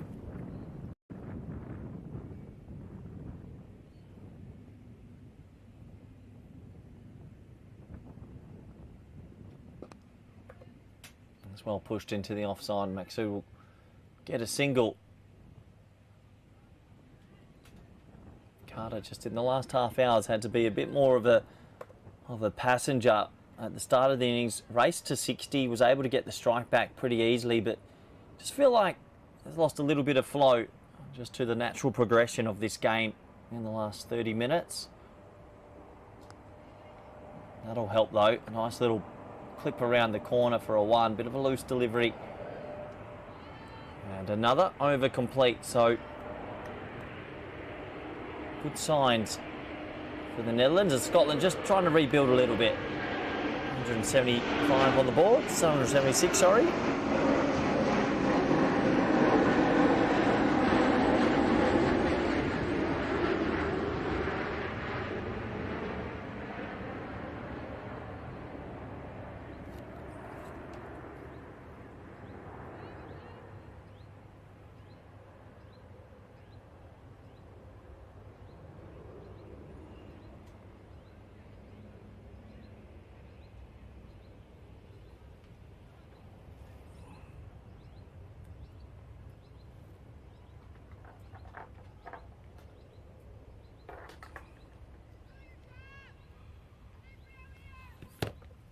So just a question in the chat from Helen Hawley, watching her daughter Saskia play today, about will they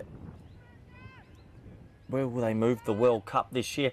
I don't know, honestly, Helen. I think they'll try and push through with it. Obviously, we all want a safe event and it to be good, but you'd imagine they'll try and push through with it. It is a bit late to make a change, but that's a pay decision way above my pay grade.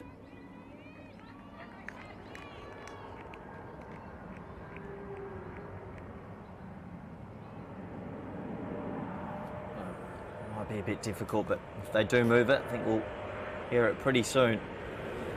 Zwilling is losing her run up a little bit there as a plane goes overhead. KLM.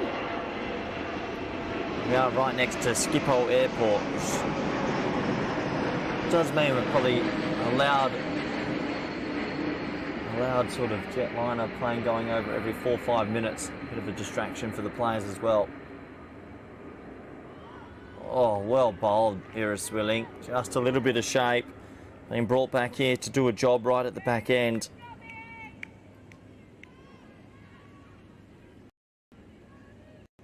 Yeah, thank you for your question though, Helen.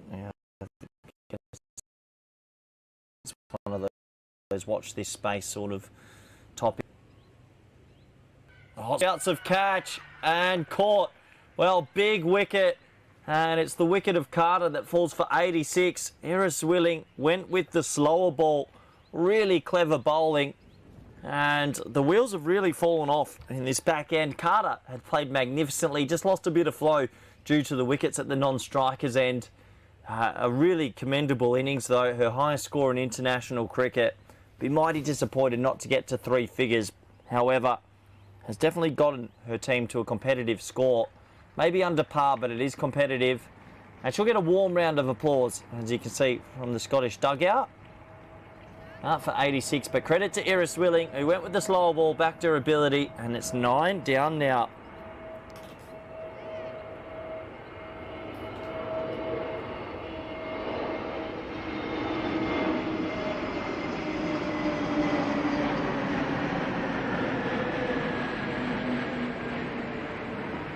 Wickets have fallen. An amazing last 45 minutes for the Dutch, who I guess at one stage looked like they were staring down the barrel of chasing 250, 260. I think it's a 220 wicket from what I've seen. I think there's a little bit there for the bowlers with the new ball, a little bit of spin. But every run really does matter now, and Scotland will be desperate for a bit of a finish here. There's Bell. Olivia Bell makes her way out to the middle.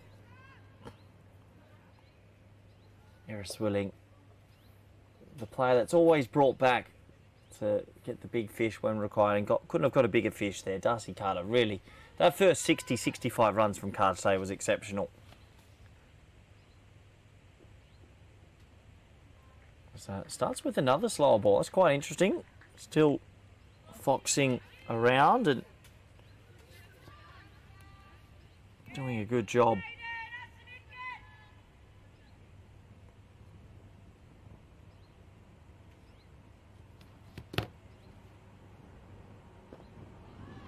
And another slower ball. So I guess if you're feeling good with it, why not? 3 in a row. I dare say this last one will be pace on.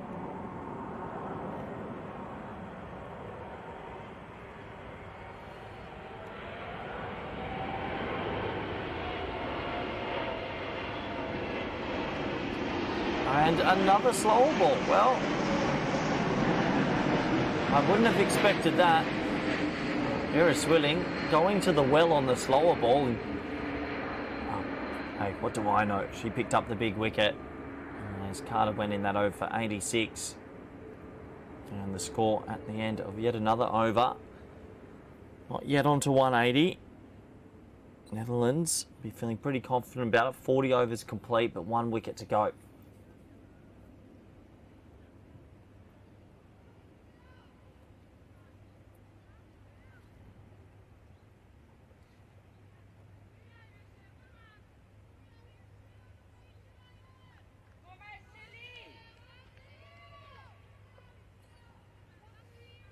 So Seegers to continue. It's been pretty effective today.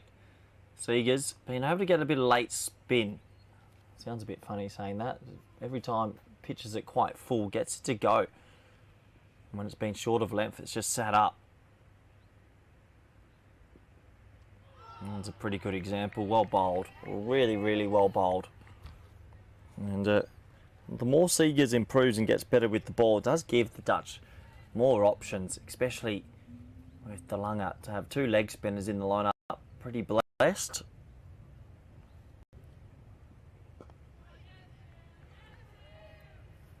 Signed by Bell, I guess. For Bell and Maqsood, it's a tricky one. The number 11 and 10 together early here. I guess you don't want to be bowled out. Any runs are good runs. If they can bat the 10 overs and even take them, that'll get them to 2. That one pushed again into the offside.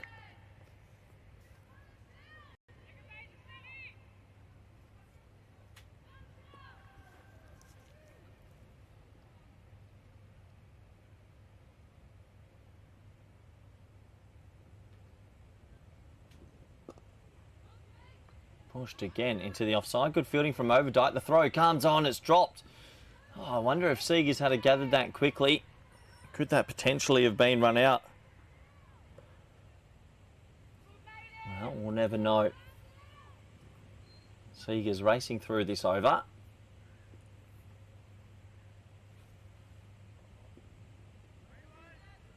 Just guess that one a little bit wrong. Just every now and then in her game, sprays it a little bit too wide.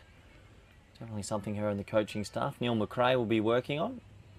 New women's coach after Shane Dietz moved to the Windies. Yeah, well bowled, good length, good line also.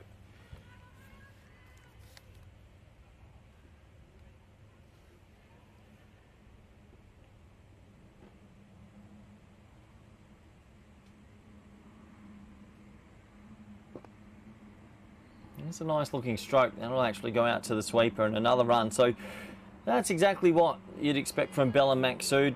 Might be a little bit of a quiet few overs, but try and eat as many balls as possible and hope you pick up a couple of ones here and there.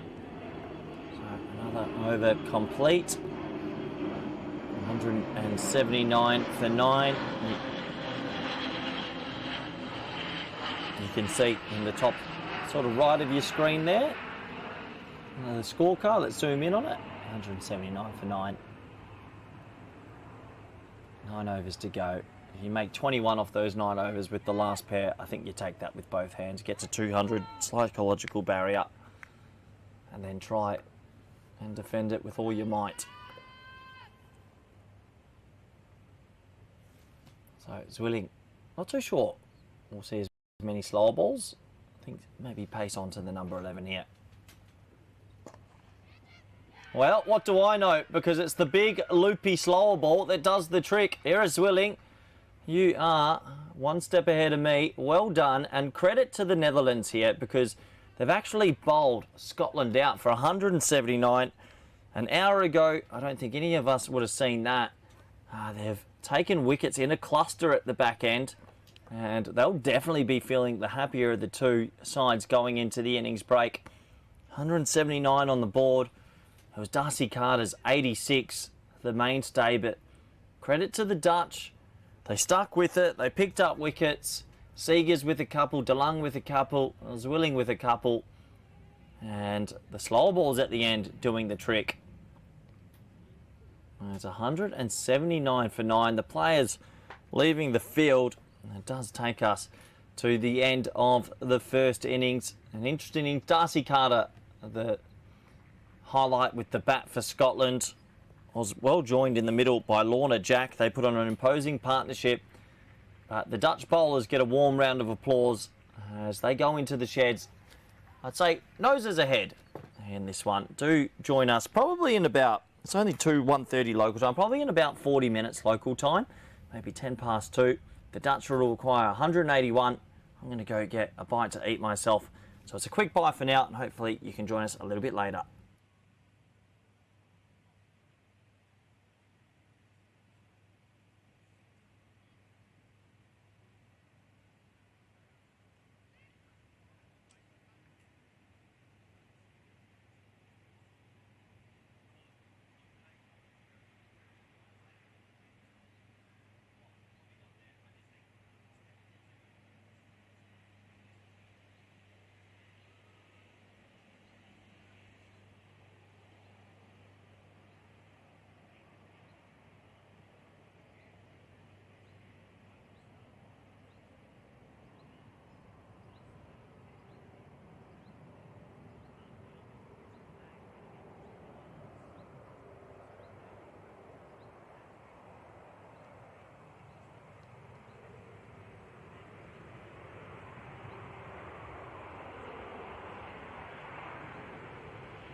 Hello everybody and welcome back. We're at the halfway stage of this match between Netherlands and Scotland.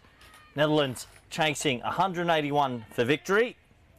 Looking forward to the second half of this. It's first ball to Babette Delater. It's going to be a wide down the leg side. She was out for a golden duck the other day. Really good delivery, to be fair, to cut first ball in a 50-over game. Should be looking for a big score today. There's your scorecard, 181 to win. Players have just had a beautiful lunch out there. Fans are here at the ground. And it is a beautiful sunny day for cricket.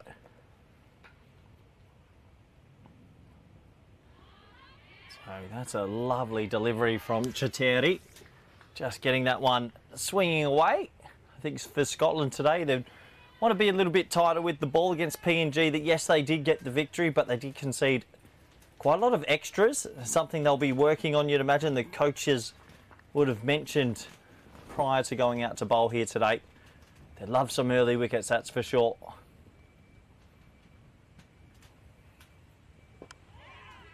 So that one clipped away nicely from Babette Delater. Gets off the mark, and that's always a nice feeling as an opening bat, just to get yourself ticking along. It means it will be her opening partner, Phoebe Malkenbaugh, facing her first delivery.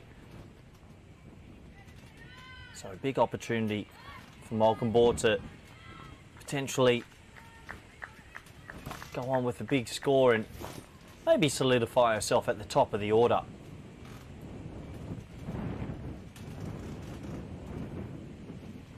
One just down the leg side. Chateri just losing her line a little bit there. Yeah, it's a beautiful day out here in Netherlands. It's a bit breezier than earlier this morning. Great to have everyone in the chat. If you do want to interact with us, you're more than welcome to enjoy all the conversations, all the discussions that we get to have. A little bit better there, a little bit straighter, and Malkenbaugh right behind that.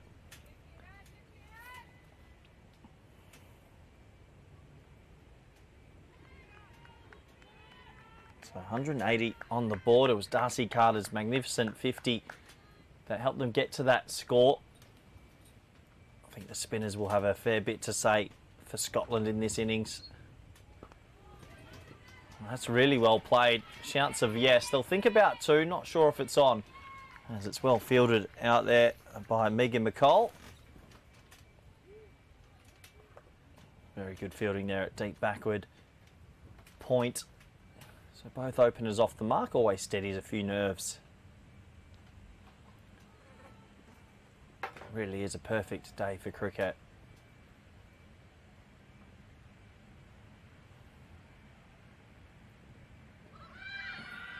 Bit of an appeal. I think maybe a bit of foxing there, just down the leg side again. And already similar sort of signs to when Scotland bowled to PNG. I think they kept PNG in that game for longer than the scoreboard sort of said. There was a lot of extras. I think in the first 5 to 10 overs, there was 3 5-wides, which is pretty rare. They've got to look after the keeper as well, Watson. Don't want to be making her do too much. Hit the gloves outside off stump. And again, that one not signalled wide. Interesting enough, must have caught a little bit of pat on the way. Good work from Watson, right on cue.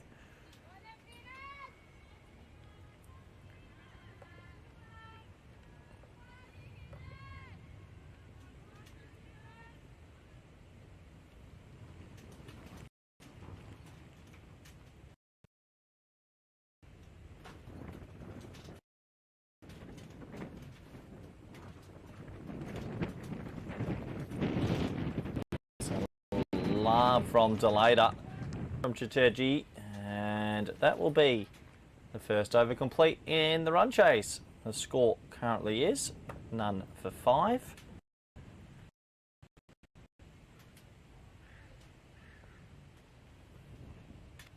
Be interesting to know who Scotland chooses as the new ball pairing. Looks like to me the keeper's gone helmet, so I imagine they're going to start with a little bit of spin. But they've got an array of spinners. What spinner will it be?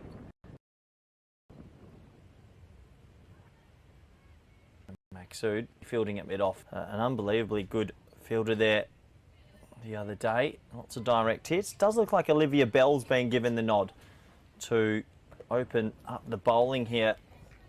So an opportunity for Bell to maybe make a couple of inroads. One of many spinners in this lineup. Another right arm off spinner.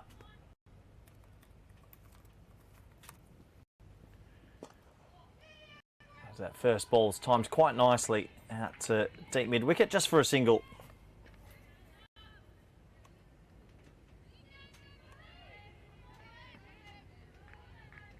So Olivia Bell wasn't selected in the previous game, gets an opportunity in this one, maybe to add to that array of spin and talented spinners from Scotland.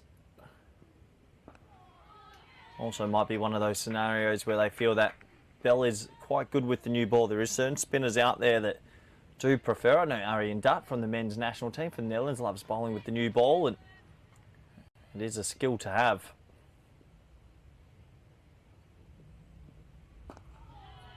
It's really nicely bowled and well played from Delata in behind it.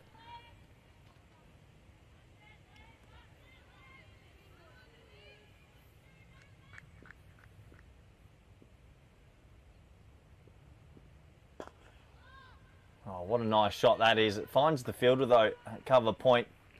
Good hand on it to save 4, just the single. Delata is a very good player of spin. Soon enough, would expect her to start using her feet. Has an array of sweep shots as well.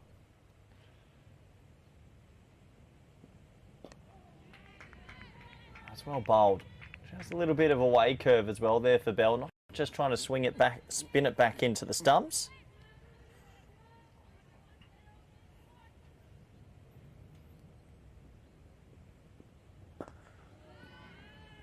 Malcolm Ball showing the maker's name. There's call of over. He's complete and a pretty steady start to the run chase. Netherlands 7 for none. Both openers on 2, as you can see there.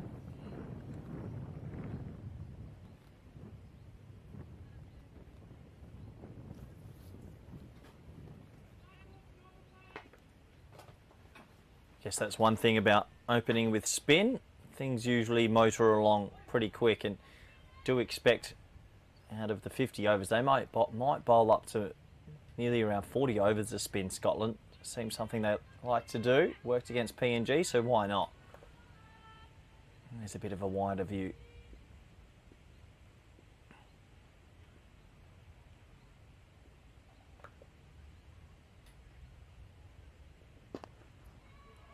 One short, wide. They go on the hit here. Oh, I'll tell you what, decent throw. Malcolm Ball's pretty quick though, and they'll scamper through for a single. Yeah, I guess the key to success here for the Netherlands, obviously 1 or 2 partnerships. They would have spoken about that in the break. 2 50-run partnerships you'd think would break the back of this game. But for Scotland, they'll be saying early wickets with that new ball. Get it swinging around corners if they can and get into that middle order. Just a bit of a false start.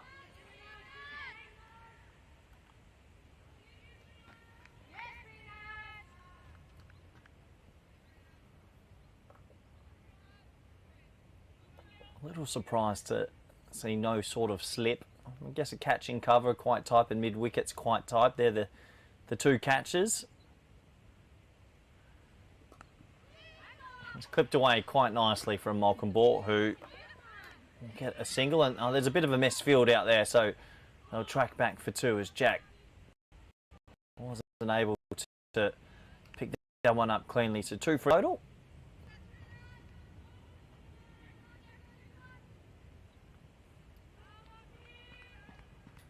Nice start to the batting innings for the Netherlands.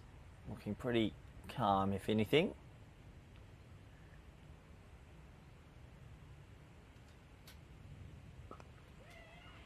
Oh, that's really well played. Down to 3rd. There'll be 1 more to the total. Yeah, Malcolm Ball in the T20s of past has been sort of stuck in that middle order. Gets an opportunity at the top here. Obviously, Sturicallis not here, playing in the 100.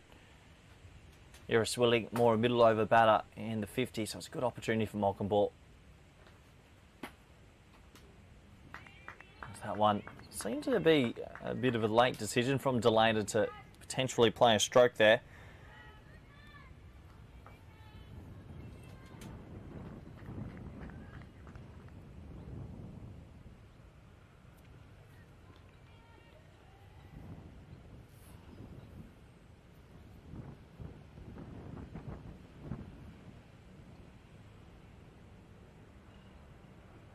It's going to be a big wide, difficult for Watson, who did quite well, to be fair. It's these extras, a little bit of a misfield. It's a bit of a slow start for Scotland. Just want to switch on a bit.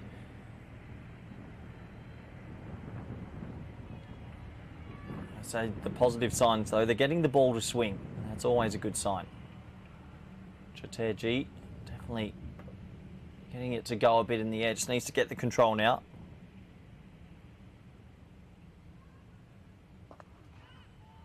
That one just a bit back of a length. It's pulled away pretty nicely. It's a quick outfield and it's 4. Save your legs. Good batting from Delator. It was just a touch short, a fraction short. And she is such a good player. Isn't going to miss out on anything. That is the first boundary in the run chase.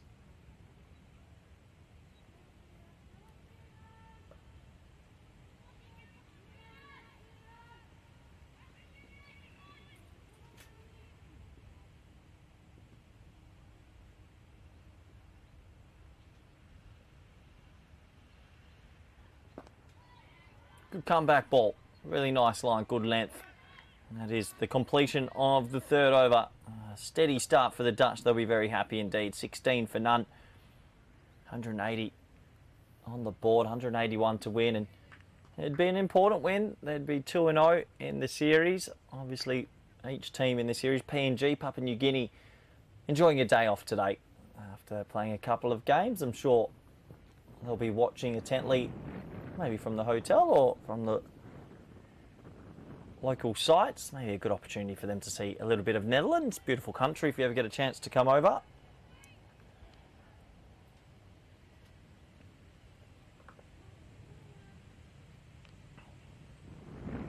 So Bell to continue with the spin. Got a lovely little bit of curve on the Boulders Bell. Not too much movement yet, but you wouldn't expect the spinner to be spinning that new ball much. Just trying to bring in all the facets of dismissal. Nice, full and straight. That's a lovely shot from Malcolm. It's through the gap as well. A loud shout of yes, yes, yes. And they'll get 2. Nice positive start from Malcolm with the bat. 2 boundary riders, deep backward square and deep, sort of whitish mid-wicket.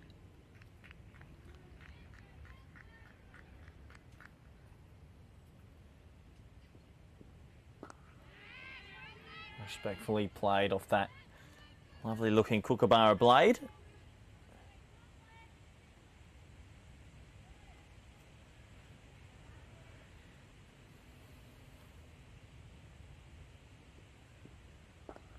Another full delivery and another beautiful shot from Malcolm in the offside. As they think about 2, but they'll settle for the 1. That's really good fielding from Megan McCall at point. Tracked back, was able to keep it to 1. I do wonder, when does Delator get a little bit itchy and try to pull out one of these sweep shots? Very good sweeper of the ball. Guess you're not sweeping that. That's flat bowling from Bell, and it's clever bowling actually. Just darting that one in a little bit more.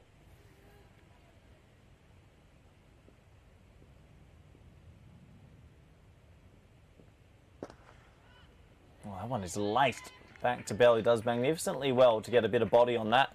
Maybe saves a couple, but another sort of steady over for Netherlands. Not too much high risk cricket. Happy to knock it about. That is the 4th over complete. It scores 19 for none. Both openers have a mini start so far.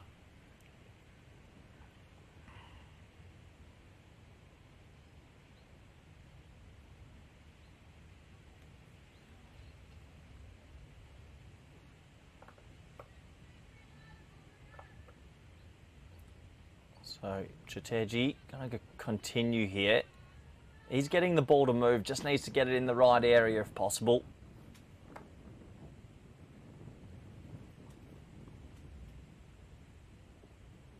That's a prime example. Down the leg side, and it's been missed by the keeper. Well, this is what happened the other day. Too many times this happened. It kept PNG in the game for a long period. It doesn't just hurt you with the wide, it gives you 4 free runs on top of that. So 5 wides.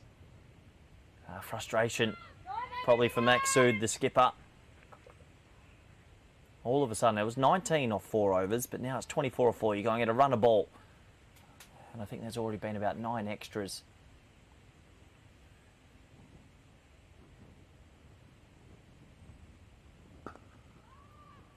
Was pushed into the offside there from Malkinbor.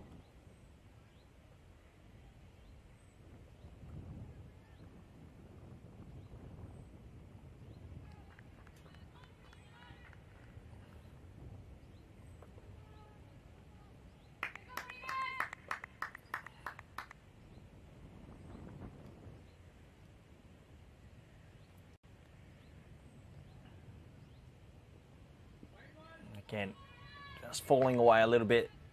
Another wide. In the previous game, PNG against Scotland had a good start as well. 50-run opening standard. It did take the spin of Catherine Fraser, Saskia Hawley, Darcy Carter. All came on. Maksud and sort of pegged it back. Feels like it might be similar in this one.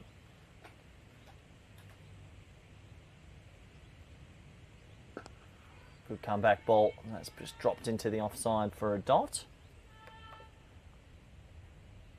Good to see. It seems like even a few more supporters have come in to the afternoon. You can see in the backdrop there. You can see all the players and officials over the other side.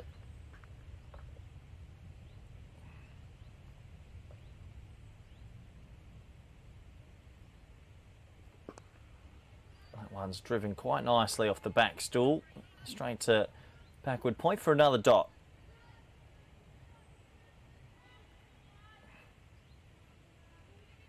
I do wonder if Maksud, the captain's already thinking about spin from both ends. Maybe one more for Chiteji, but we'll have to wait and see what Maksud decides. Good little finish, actually, to this over. Just seems to have found that line of length.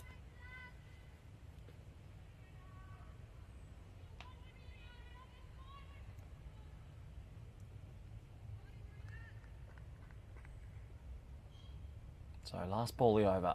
Love to finish with a wicket.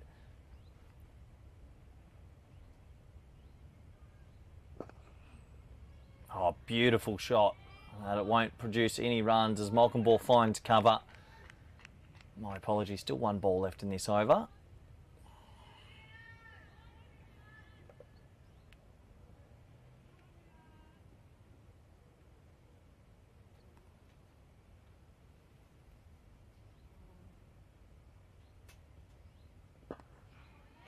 Respectfully played. Good finish to the over. Fair play where it's due. Credit where it's due. First ball the over went for 5 wides. Came back quite nicely. Finishes it a bit more tight. As another over is complete. 5 overs down. Score is 25 for none.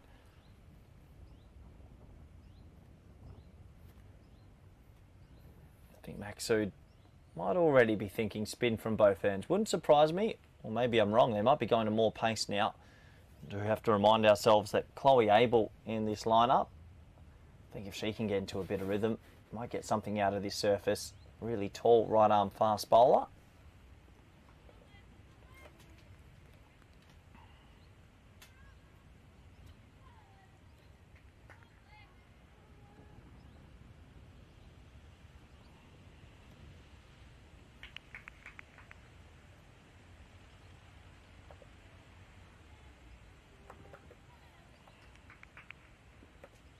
It looks like Belt to continue. Oh, big appeal, shuffled across. Oh boy, oh boy, that looked pretty straight. There's a big shuffle across. Was it going to be clipping a bit of leg stump? Maybe umpire's call. I've got a little replay in front of myself now. Whoa, must have been tight. Keeper was slightly down the leg side.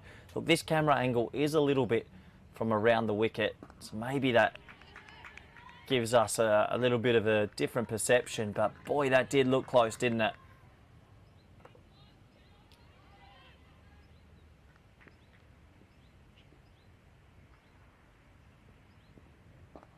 Really well bowled from Bells. Had the ball on a bit of a string. There's not much assistance from the pitch. It's a true batting wicket, but yeah, you're landing it on a very good length consistently.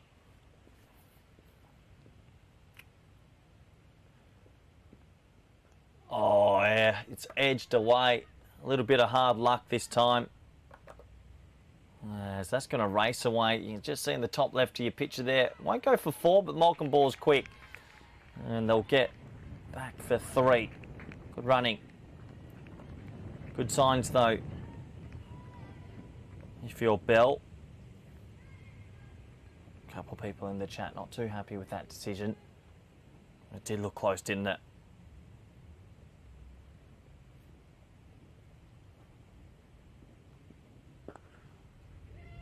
A lovely shot from Malcolm Ball, and loud shouts of come on, come on. Won't go to the rope, but these two are running well between the wickets. And that'll be another 2 to the total. Despairing drive there in the covers as Megan McCall almost got round to it.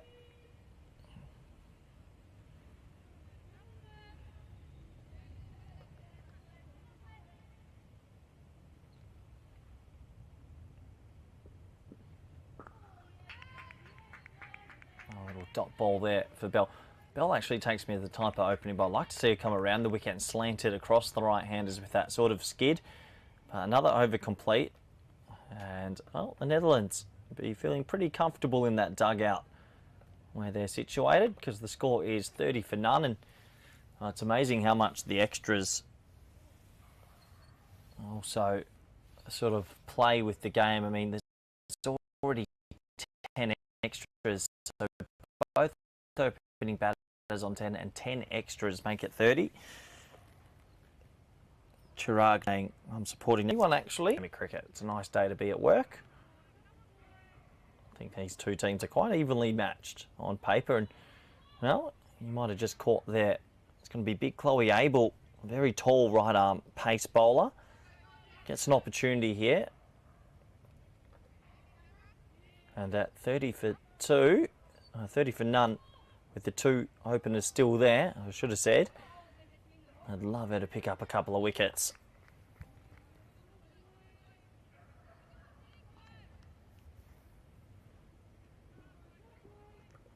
So what can Chloe Abel do with the ball in hand? Oh, gets that one all wrong.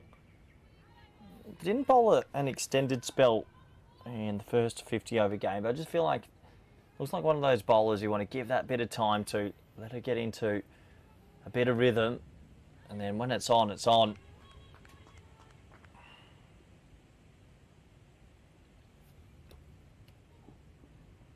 Oh, just lost her footing a little bit there. That's always a little bit worrying. You can see the left ankle went to actually roll over, and thankfully it was okay. No one wants an incident. A lot of people in the chat look like they're trying to have a guess who's going to win this game. At the moment, I have to say Netherlands are in control, but stranger things have happened. Long way to go in this game. That's really nicely played. Flicked away down to fine leg, and I'll just scamper through for a single. So Abel obviously definitely a bit of an in-duck, in-swing bowler. Want to nip it back in down the line.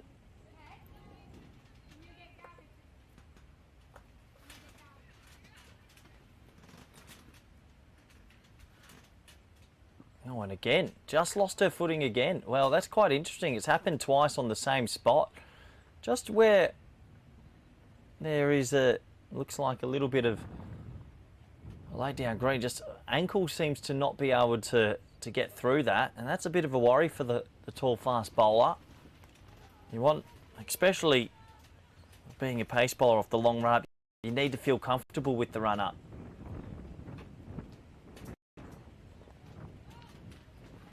It was a good comeback ball, but you'd imagine psychologically must be a little bit easy. Don't want to see her go over on that ankle either. That'd be a disaster for Scotland. Just in those 2 failed attempts, definitely rolled a little bit.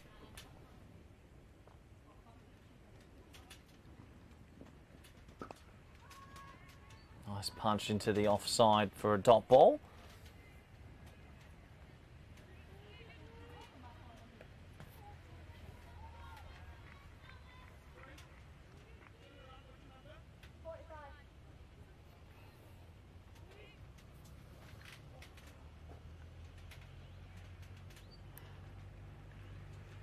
So, looks like they're just sniffing something here, the Scottish team. They've got Hawley that's gone into first slip. It was a bit of an appeal. I think that one's jagged back too far, though. Yeah, good aggressive captaincy. Maybe just sort of feeling with that extra pace, the ball could fly through to slip here.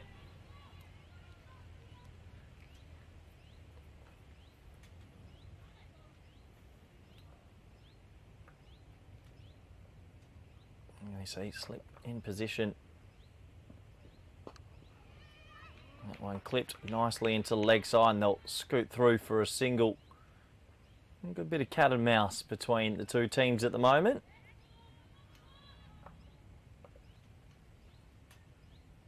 Yeah, good question from Deep Roy in the chat. Why haven't Scotland opened with Fraser? Do think Fraser bowled extremely well the other day, but Bell's in the team. Maybe they fancy Bell a little bit more with the new ball. I do expect to see maybe Hawley and Fraser very soon, though. Won't be too long.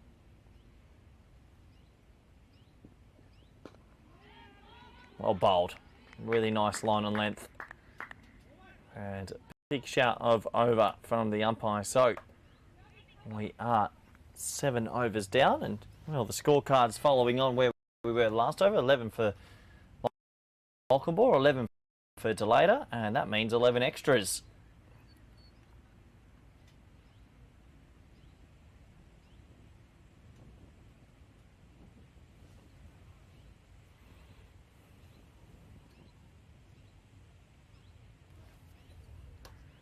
So operating with the one spinner at the moment, whilst the Pacers have shared it about a little bit. It's going to be Bell to continue.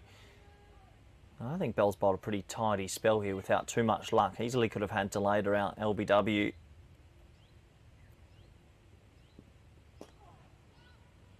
That one just pushed straight to mid-wicket, dot ball. Yeah, I'd like to see a little bit different. If Bell came around the wicket, maybe slanted one across that doesn't grip at all, and a little feather edge, you never know. Because it does get really nice curve on the ball. There's just not much assistance for the spinners today.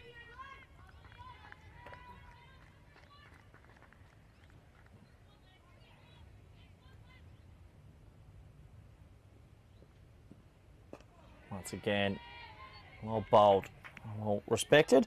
Question from Jurachari Kumar. Corey, is cricket getting more popular in Europe? Absolutely.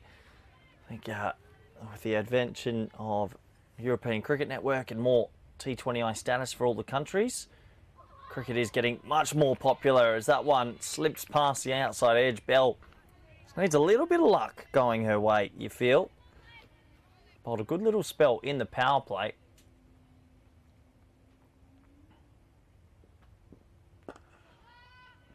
Confident looking stroke there from Malcolmbourne. You can see they're hovering around the bat. There's mid-off cover, mid-on, mid-wicket, 45. Backward point's pretty tight also. We are in the power play. They'd love to pick up a wicket here, Scotland. Maybe get the ball rolling for them. Again, respectfully played. That's a very, very quick and a very, very impressive over from Bell. Actually bowls a maiden. And I didn't have the stopwatch on. Maybe you can tell me at home, but that felt like that was a minute and a half maybe. So, another over complete.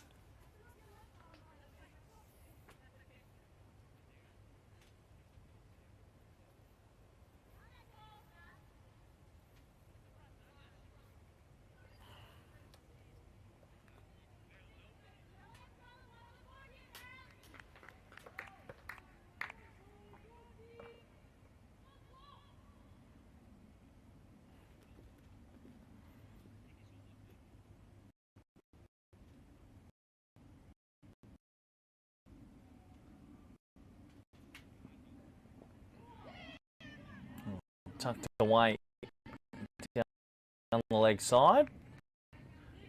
Should just be a thing saying, what do you think them should be there in the future? Yeah, I think that the women's game is growing massively, as we all know. And lots of countries are developing their women's teams. Now, Austria have a very good women's team, so do Germany.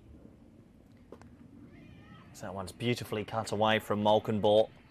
I'll think about two. There is a little bit of fumble, but they'll settle for the one. Yeah, I think the game's growing massively with women's cricket. I know the Italian women were here not long ago, and also the Hong Kong women's team. So Scotland aren't the first women's team to be here even this summer. Just shows how big the program's getting and how much it's all improving. Oh, that's a lovely shot. It's a pull shot, but it's going to find fine leg. Great fielding. That's really good. Gabriella Fontenla is out there on the rope. 12th man for this one, or 12th lady, you could say. Really good fielding. Keeps it to 1.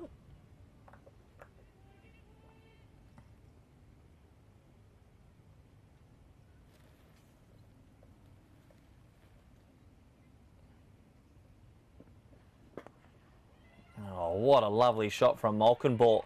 That is beautiful batting, and that's going to go for 4. Well, it's over pitched, it's timed, and Molkenborg looking really good opening the batting here. A really well timed shot. At the moment, Scotland are trying a couple of things, just nothing really going their way. Has to be soon they start going to spin from both ends.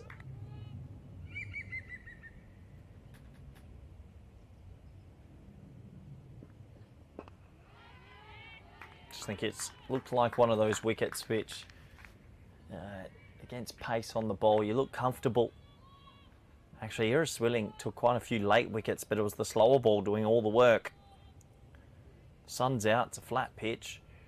It's 181 required, you're none for 40. I think Scotland will definitely turn to Hawley and Fraser very, very soon, and even Maksud, the leg spinner.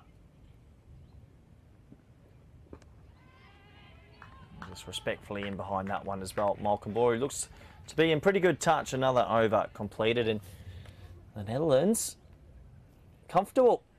40 for none, 9 overs down. If they do go on to win this game, the Netherlands, I think Scotland will just rue that batting collapse after being 4 for around 150. To be bowled out for 180 will hurt. Path Bajat asking myself, is Bus Delator and Babette Delator siblings? They are cousins, I believe. The Delator family, very famous in Dutch cricket, very talented cricketing family. There's a few younger ones around the trap as well. Oh, that sounded like a cannon from a gun. That was smoked from Delator, but straight to Bell. Another dot ball.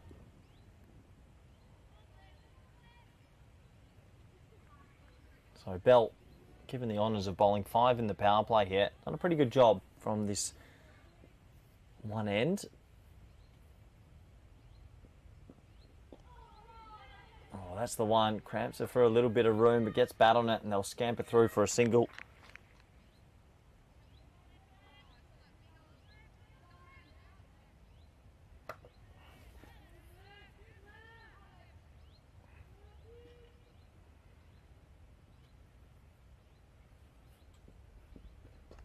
Oh, nicely timed from Molkenborg. Does go into a big pocket of space. Shouts of 2.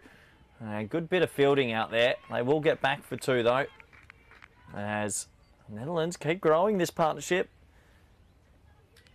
We're just happy to go about their business at the moment. They don't need to take any undue risks. They don't need to try and hit it over the top or find the boundary consistently. They can just nudge it round. The 1s and 2s are coming. A couple extras sprinkled in there as well, and they're up with the rate.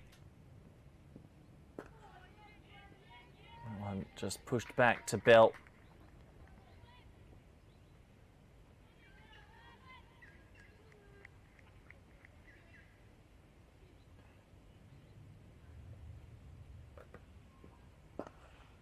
Another one timed to Bell. Good fielding off her own bowling.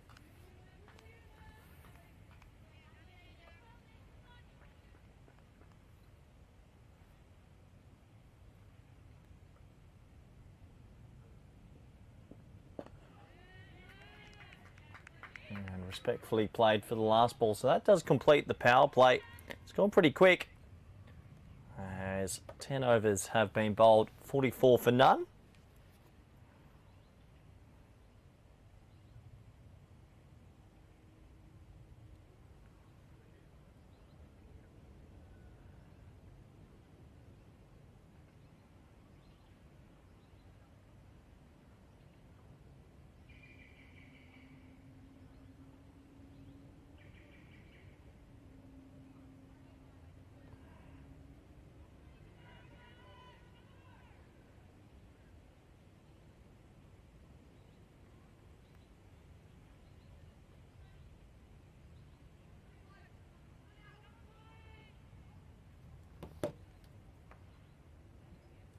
So no changes just yet. Looks like they're going to give Chloe Abel an extended spell. Did look like she found a little bit more rhythm in her second over. The field has spread just that little bit more.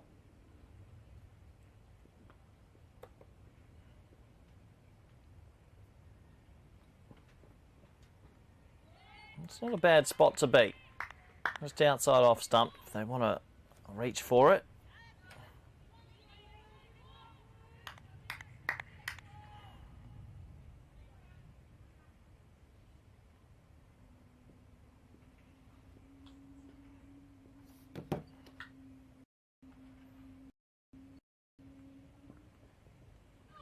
That one's got bat on it. I'm missing away. Will it go for four? There's a slight fumble and it will go for four in the end. So things just going the Dutch way at the moment. One down the leg side. Delater catches up with it. Gets four to her name. It was runs, not leg byes.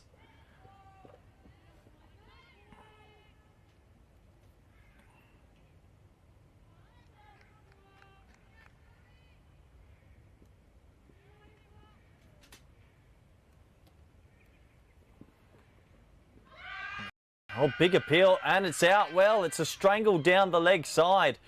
Oh, it's a terrible way to be dismissed. Delater is pretty upset.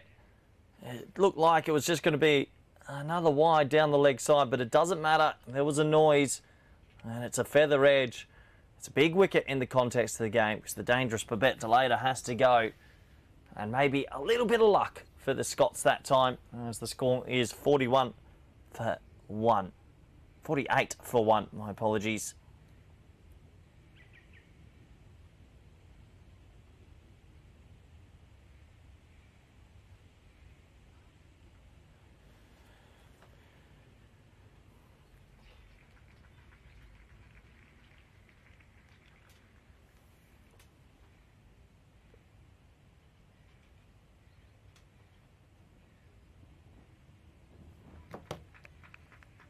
So, the wicket goes 48 for 1. Netherlands disappointed, obviously, because the partnership was growing quite nicely. Doesn't matter, though. Sometimes in sport, you got to have a little bit of luck. Chloe Abel gets it that time. Does bring out a new player to the middle.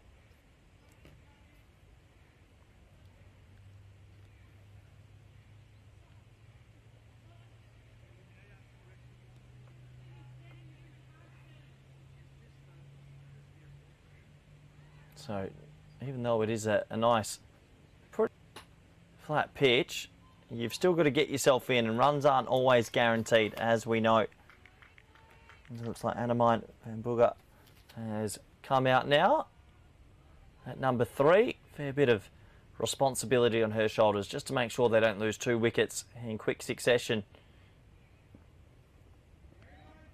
One signal to wide, catching a little bit of the tram line this time.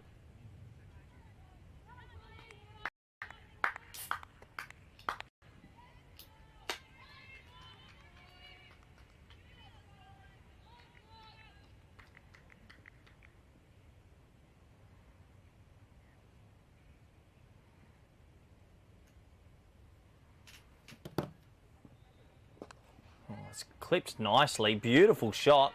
Well, that's a lovely way to get off the mark. That should be a couple of runs. 2 to the total. And a positive start. That also brings up the 50 on the board. They would have loved if it was none down, but it is 1 down. So it's a solid start for the Netherlands, but you do feel it's a long way to go.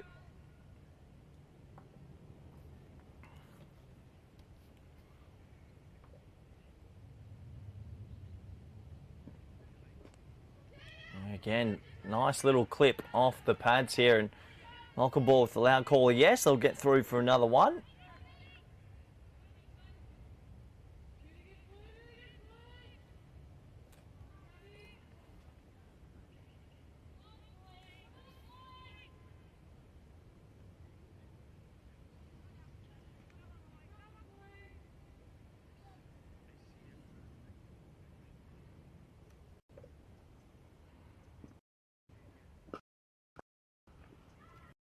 It's a lovely time shot out to deep.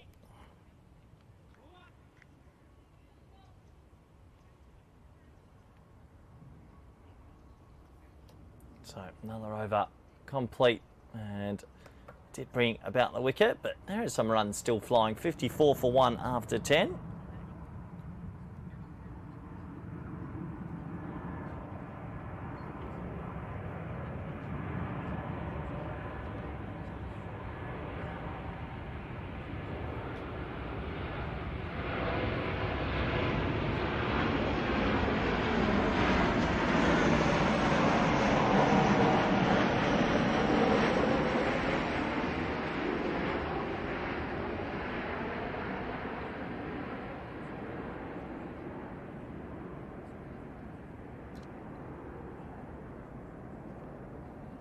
So finally, looks like we're going to see the skipper come on to bowl. Maqsood, I thought, bowled exceptionally well versus PNG the other day.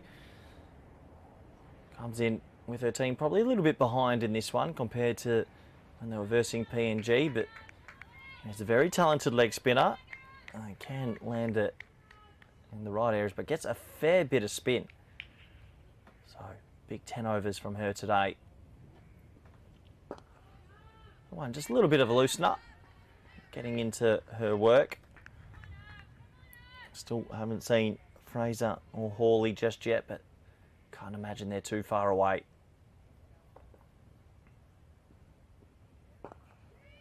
You give somebody the big boom up, and sometimes it always takes a couple of balls to get into your work. But she gets it right. She's a very, very talented bowler, and obviously a good leader of this side. Young captain, I thought was pretty inventive with bowling changes in the game versus PNG. Doesn't like to let the game rest. Well, I can't believe it. That might be one of the craziest dismissals I've seen. It is a loopy. It's come out completely wrong. Maqsood wanted, and it's been patted straight to mid-wicket. And I don't think Scotland can believe themselves, nor can I. They've been given a free wicket, and it's a big moment because it's 2 down now.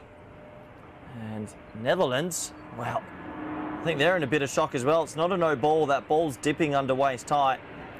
I think it was respectfully played. It just needed to be whacked over the rope, and all of a sudden it's 55 for 2.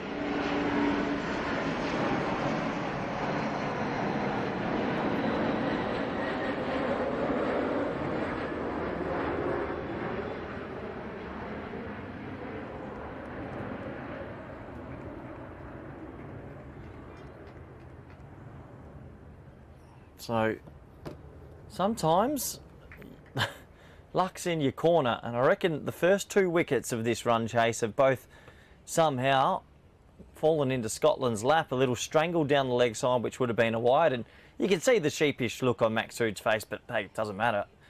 Sometimes luck goes your way. That should have been hit for 6, but it's another wicket, and Netherlands, well, maybe a little bit more twitchy now. Does mean Rabin Reich will come out, who's on the back of 3 international 50s in a row. 2 versus Hong Kong, 1 in the previous game versus PNG over 2 different formats. Has been in red hot form all Dutch summer. And I think they're going to need Rabin Reich to stand up here again. Very good player, quick between the wickets. Looking forward to watching how she goes about her business.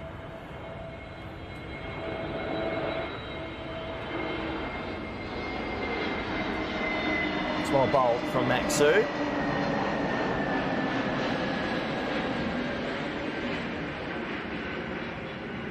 Rabeen Riker is one of those players that might take a couple of balls to get in, but when she's in, she scores at a runner ball pretty easily.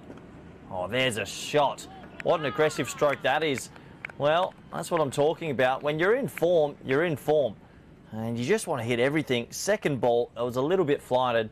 Probably one of the better balls of the over from Maksud, but it gets pumped away for 4.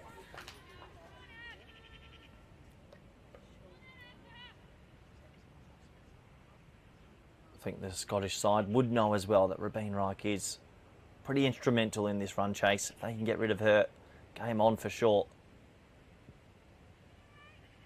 That one's down the leg side. It would be a wide. Oh, that's not been given, actually. I think they've said it's come off a bit of pad for Rabeen Reich there. I didn't notice that myself, but in the end, let's have a look at that scorecard. Scoreboard, it just takes on a little bit of a different shape. Easily could have been none for 59, but instead it's 59 for 2. And I think Scotland will be saying if we can get them, let's say 4 for 110 even, you're definitely in. Definitely with a big chance.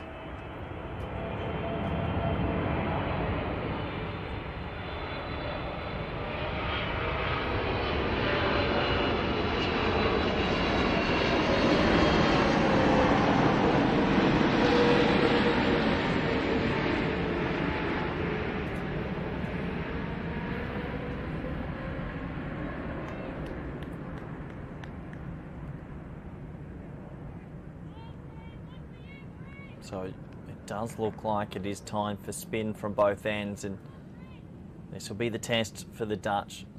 Spinners are very good for Scotland, as that one is edged away, and that's what I mean. Sometimes it is harder to sort of manipulate the field when you get very consistent spinners. Finally, it is Catherine Fraser, who was one of the pick of the bowlers the other day for Scotland. Starts with an edge, 2 runs. Malcolm Ball still there, 22.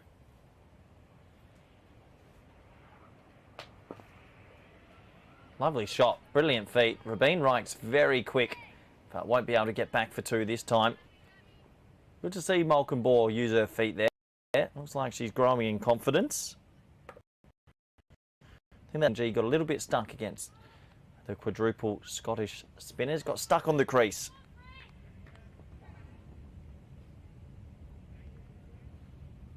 This would be a good contest. Fraser versus Rabeen Reich. Rabeen Reich in red hot form. Fraser, a couple of wickets the other day. Big contest this between these two. Who will come out on top?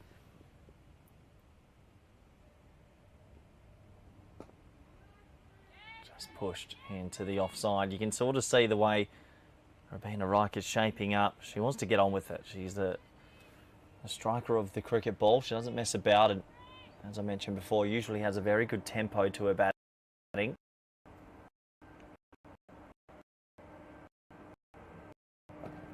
Pulls out this mid-wicket. But that intent is there already.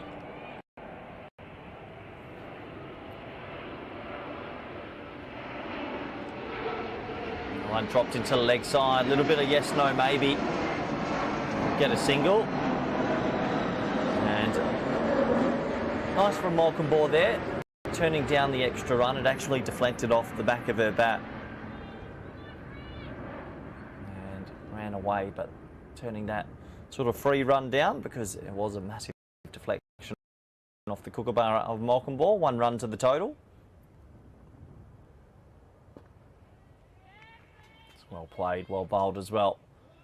And that's something else you've got to look out for. The quick overs now of the spinners. They race through. As another over is complete. 63 for 2.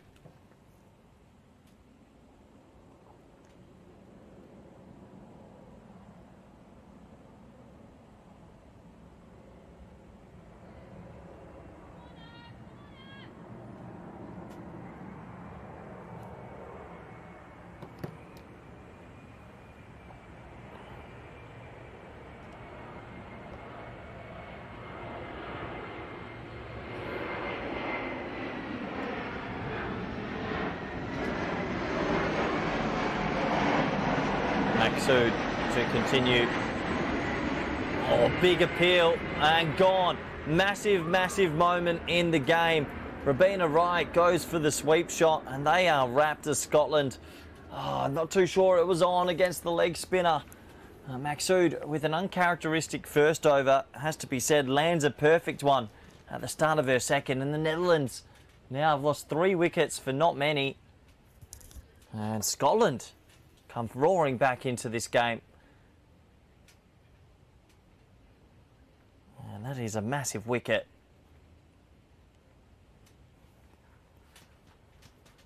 Rabina Wright been in red hot form, but today's not her day. Just played all around that. Pretty adjacent decision for the umpire. I was hitting middle and off stump, you'd have to feel.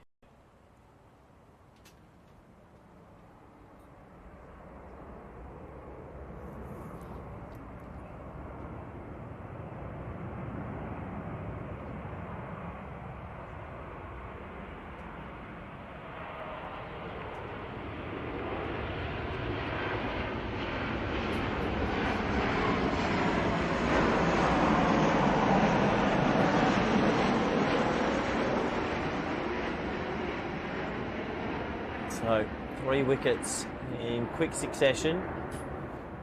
It does bring out the opening bowler for the Netherlands, also middle order batter, Ira Swilling, who of late has been opening in the T20I format for the Dutch, batting more in the middle in the longer format. I would imagine that it might be tough for her to curb her natural sort of power. Mid-off and mid-on in the ring here as well. I like this from Scotland. I like this from Maxud saying, look, if you want it straight away, go for it. Great fight back from the Scots. Maxud, I think by all accounts would say, didn't bowl the greatest first over, but seems to have started this second over perfectly.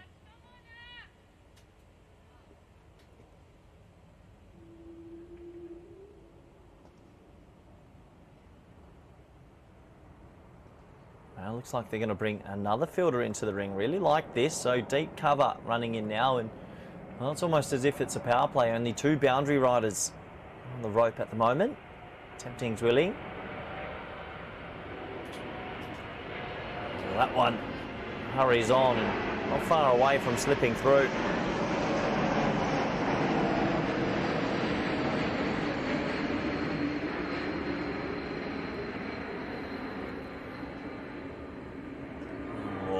Well bowled, full, straight. Zwilling caught on the crease there. Very good from the Scottish captain. Another wicket on the board here, and this will be a proper collapse.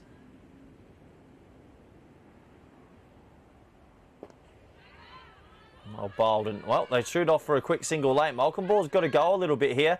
Oh, it wasn't far away from a direct hit. They do get the single in the end. I think Malcolmbore a little bit guilty of ball watching. You do feel Malcolmbore, who's on 25, probably has to play a similar sort of knock to Darcy Carter and be there near the end. Oh, it's in the air, and on another day that easily could have gone to cover. Didn't have much control of that. Doesn't matter, it's 1 more run to the total. Another successful over for Scotland, who keep fighting back in this 65 for 3.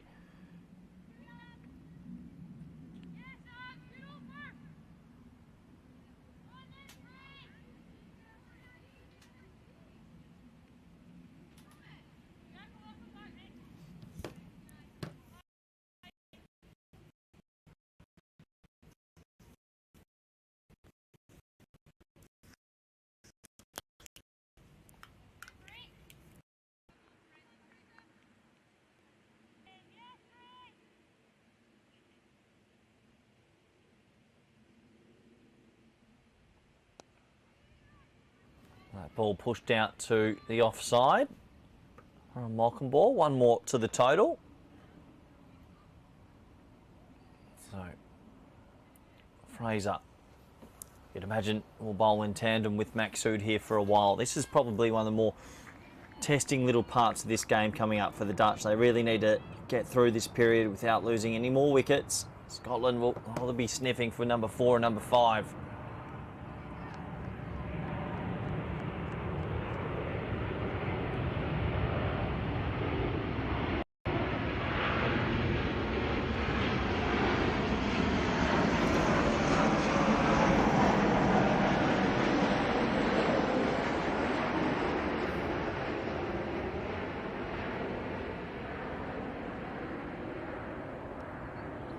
There we go. Zwilling just skipping down the track a little bit. Mid-off and mid-on are in the ring. And I do feel that Zwilling's probably thinking potentially of eyeing that up and trying to get it over the top. Down the ground. Times it not too bad, but finds the fielder. This view will show us. There it is. It's great little angles, this. Looks like mid-on's going back now, probably because they've won the over, they feel, but mid-off will stay in. Cover and mid-wicket are quite... Oh, what a nice shot that is, but there is a deep mid-wicket. That is one player that is patrolling. And that's been thrown in by Lorna Jack, I believe. So, 1 to the total.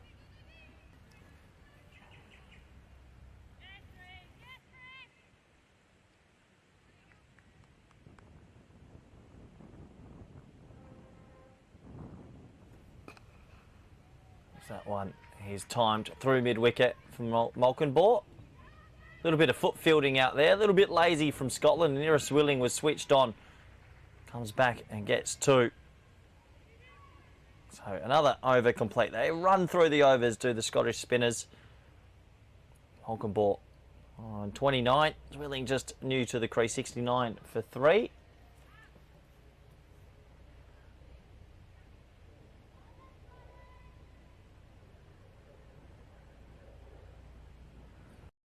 Great to have so many people in the chat from all over the world. Send in, if you are listening, send the flag in where you're watching from. I'll give you a little bit of a shout out.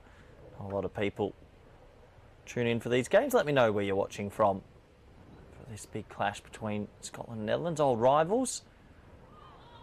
That one slips down the leg side, and tough game to be a spinner sometimes. That one just down the leg side. That's a wide. Looks like Atul Kumar Singh watching from India. A couple of people watching from Nepal as well. Great to see.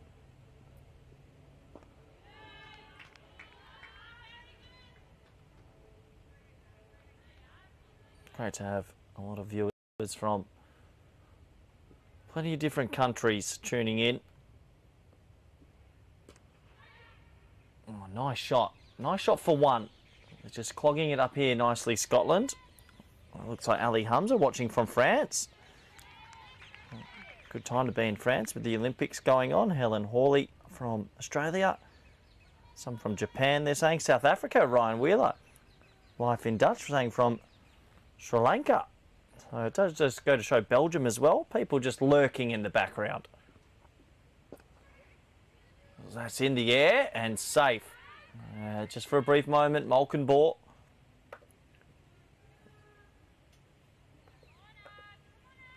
Just chipping that up. Malkinbor trying to be busy still.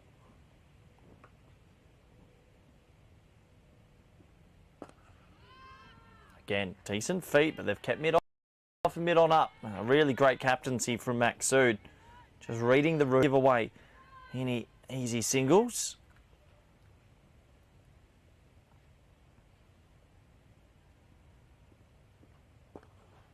That one is timed quite nicely, but straight to mid-wicket. So the brakes have been applied from Scotland.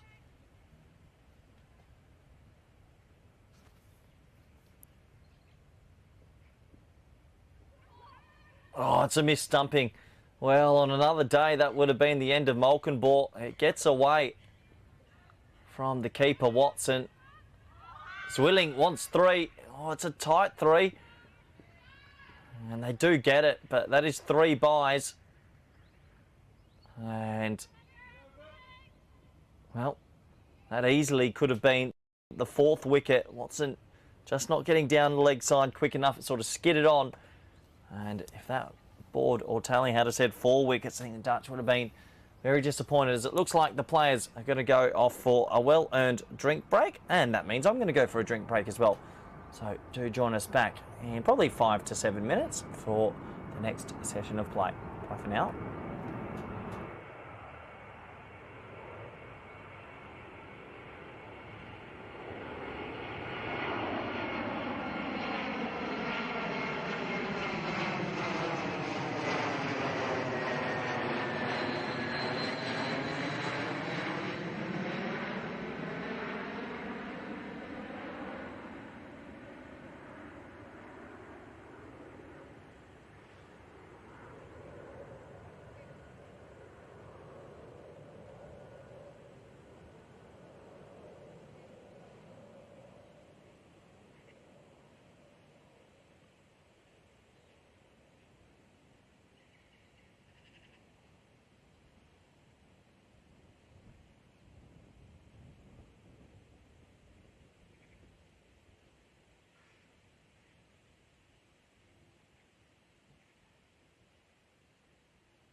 So welcome back. A quick turnover for that drinks break as we get back to the action.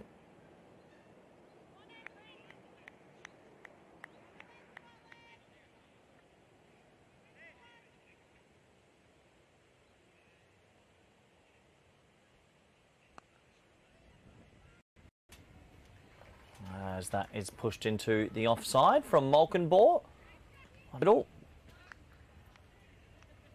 So interesting sort of phase in the game. You have Fraser and Maxud working in tandem. The Dutch, after 3 wickets in quick succession, looking to build a partnership.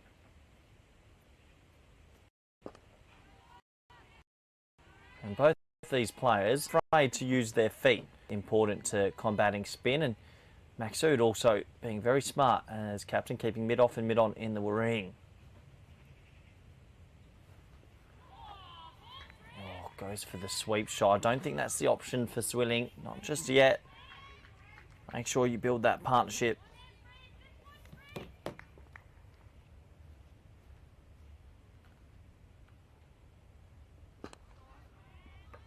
Another dot balls, that's just mistimed off the back foot to cover.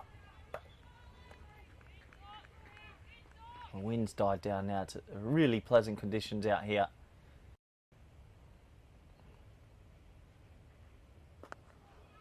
Slightly short, pulled away. There is a sweeper though, 1 run. These two just steadying a little bit after the 3 wickets. Felt like 2 of them were sort of gifted away, and 1 was from a good bit of bowling from Maxud. Malkinbor's still there. Got him to 30. Needs to go deep today. That one pushed pretty nicely into the offside. They'll jog through for another single. And because they are only chasing 180, I guess you do have that time to nudge a couple of singles and just get through as quickly as you can. Build a partnership and then adjust later if you need to score at a bit quicker rate. Some of the beautiful pictures of this ground today.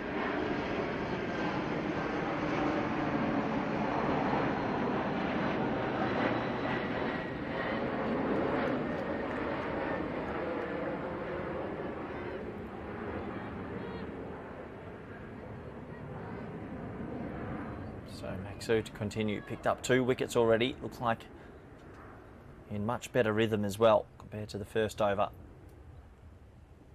Yeah, you can see really into her work now. Well bowled from Maxu. Sure a lot of supporters and family and friends are watching from Scotland. They'll be hoping for another wicket. Can Maxu find the breakthrough?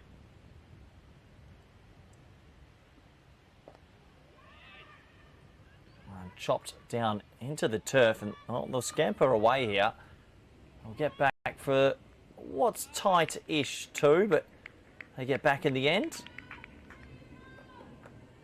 So 2 more runs to the total.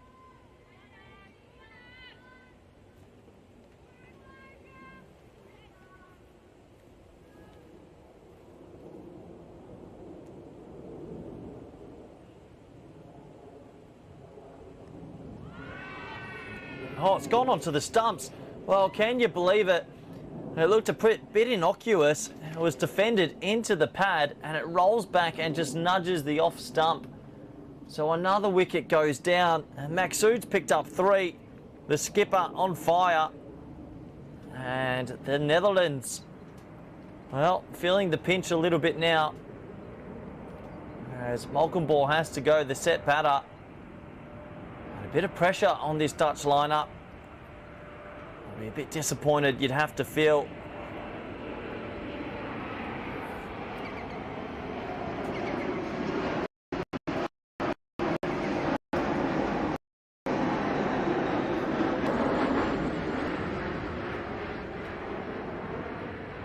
Yeah, another wicket goes down. They were none for 48 at one stage, 79 for 4 now. You'd have to say maybe for the first time in quite some time in the game, Scotland genuinely ahead now, you feel. Maxud with 3 wickets. It took me by surprise, that ball going back onto the stumps. I saw the inside edge onto the pad, but just trickles back onto off stump. Caroline van Koolwijk has come out with a big job to do. So it is a big opportunity for this middle order of the Netherlands. It's about time. I mean, there's still a long 32 overs after this. They don't need to accelerate or anything like that. Just need a bat time now. Oh, pulls that off middle stump. Wasn't the length. Just need to eat a couple of overs here. The odd boundary will come naturally. A couple of extras maybe, a few good singles, and get up to 100 without another wicket. That's their aim.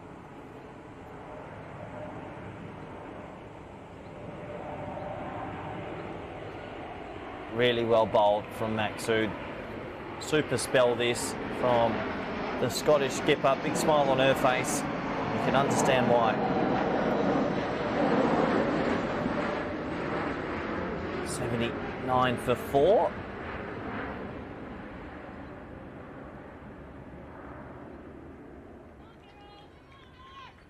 So, Iris Willing probably trying to curb her natural sort of enthusiasm at the crease as well.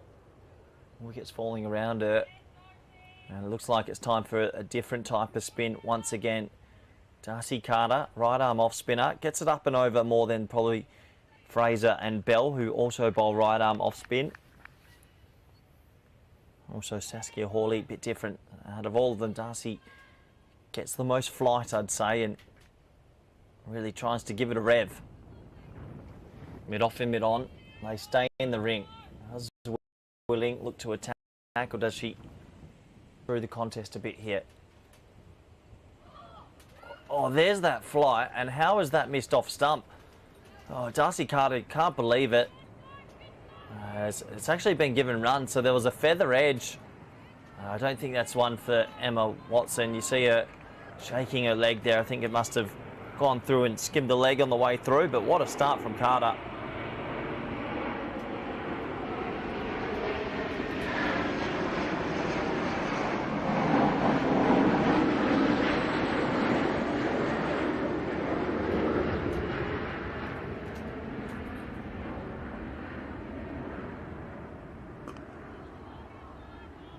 Punched off the back foot by Van Koolwijk and finds Carter on the knee. Desperately need a partnership to the Netherlands just to wrestle back some of that momentum.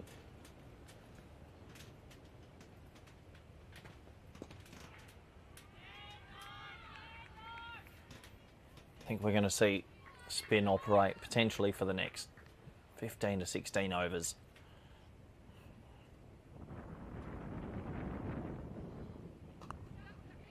That one is dragged down and just can't find the boundary rope. That's an opportunity miss, but it does mean Van Koolwijk is off the mark. Always a nice feeling.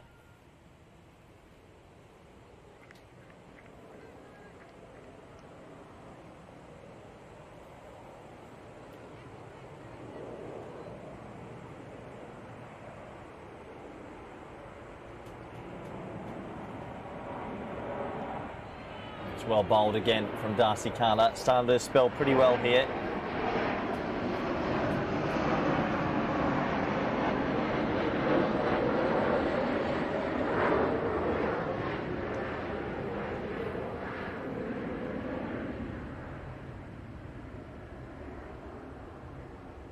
Oh, got her. Well bowled. It drags a little bit, but really Irisvilling went down the crease and was it the right option at the time?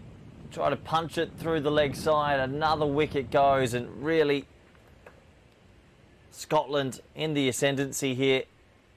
Darcy Carter continues on her very good day with bat, with ball. And the Netherlands be ruining the fact a little bit of losing wickets in clumps, and that's 5 wickets now in a very short period of time. Scotland, I have to say, well on top. It might be only less than 100, but half the wickets are gone.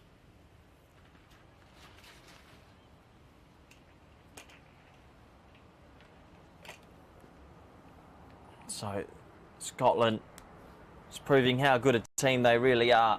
Up against the wall about 30-40 minutes ago. It was none for 48, chasing 180. Now it's 81 for 5.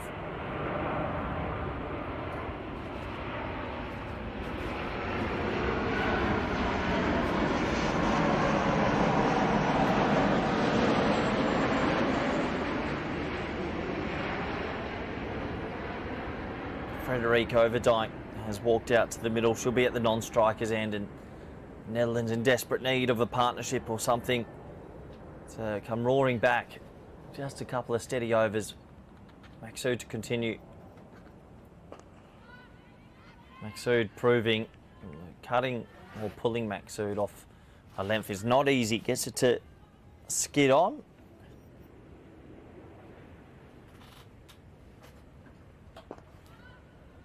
It's a confident looking stroke, but it's going to be yet another dot. Don't have all the statistics in front of me, but it does feel like been a lot of dot balls of late. That's added to this collapse. Oh, well bowled. Slows it up a little bit wider. Asking the question, try and drive me. It's almost similar to what they did against PNG with the spinners, Scotland. Again, it's that sort of half pull stroke. Maksud, not an easy player to pull or cut.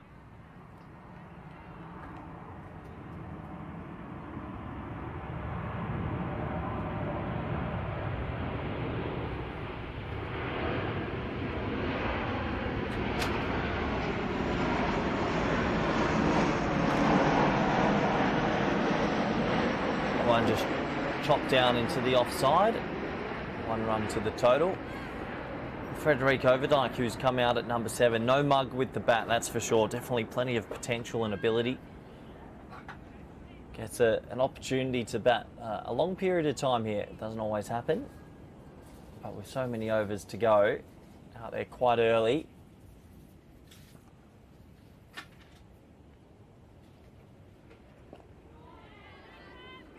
Starts with a dot, so Maksud racing through once again. 1 run off the over.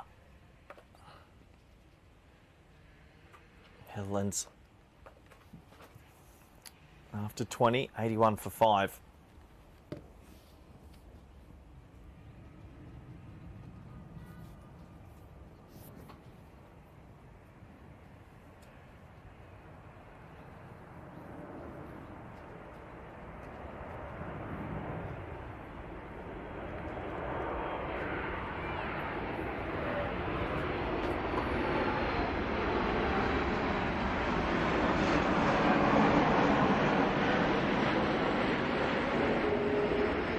Carter with a big full toss, and I think that's been missed in the field, so that will probably run away for 4.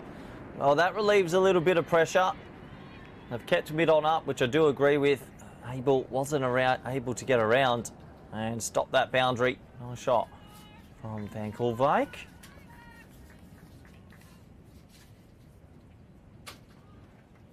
As the Netherlands trying to stage a bit of a comeback. A bit of a play and miss outside the off stump. You can see the difference with Darcy Carter and her style of bowling. Plenty of flight.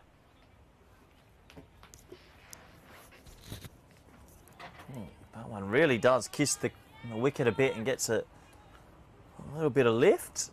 It's been a pretty true wicket, not too much on offer for the bowlers, but both teams finding ways to lose wickets. Nice looking shot again, top ball.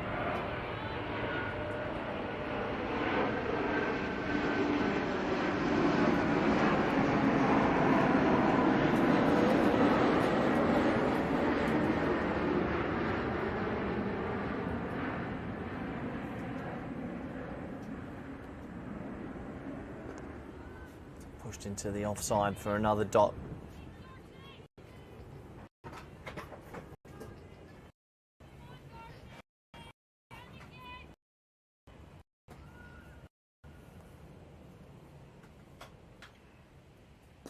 Another dot ball. So Darcy Carter racing through very quickly.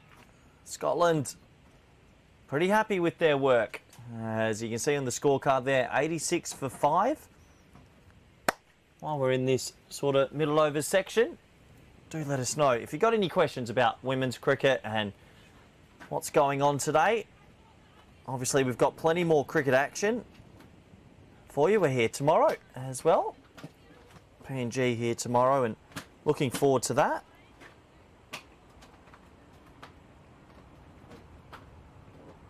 We're at VRA for the rest of this tournament. Yeah, tomorrow is PNG and the Netherlands. Another dot ball pushed into the leg side. So this is sort of at that halfway stage where you're going to have to grind, you're going to have to find a way.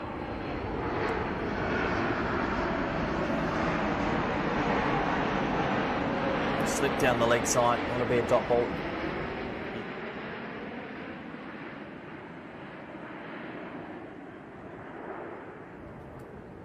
So Maksud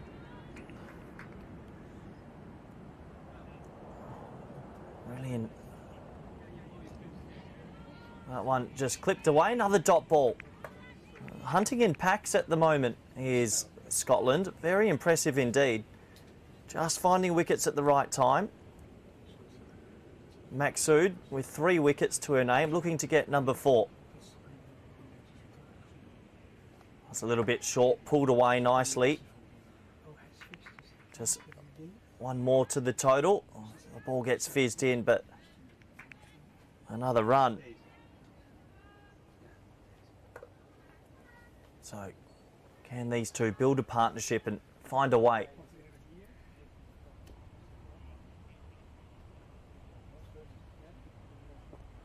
It's actually quite well played as that ball spinning quite a little bit. Looks like there's still one ball left in the over.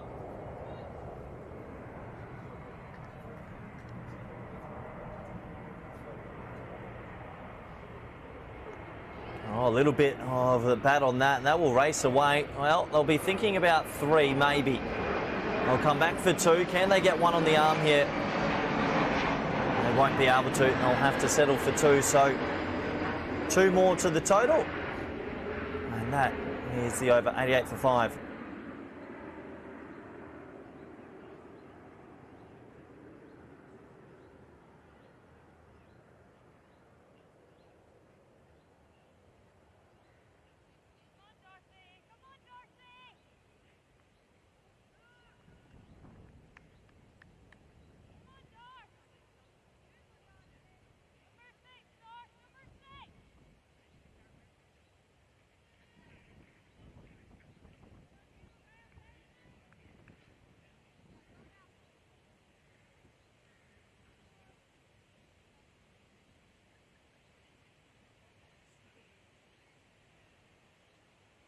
Darcy Carter, oh, it's a leading edge, lands into no man's land. Dot ball, a ball from Darcy. Oh yeah. Go on. So look at this, you can have screens and everything. He's got it all.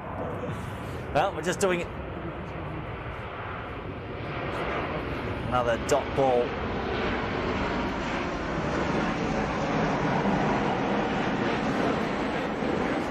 Can you take that off now, Sebastian?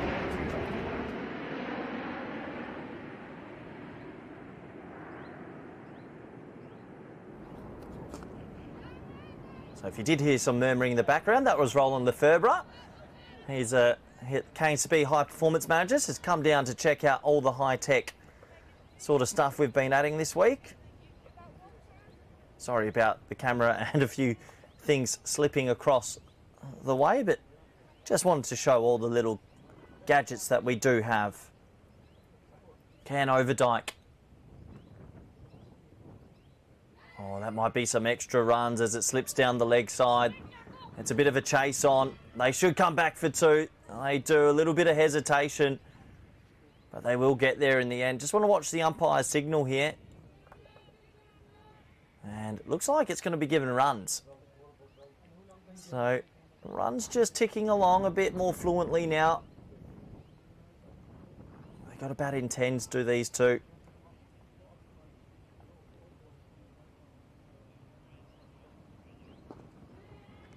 That's well played from Overdyke.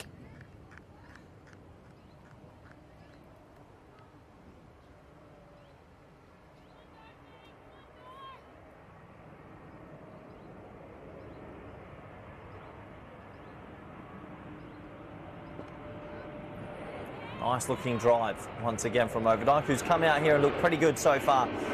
As another over is complete, 91 for 5 after 23.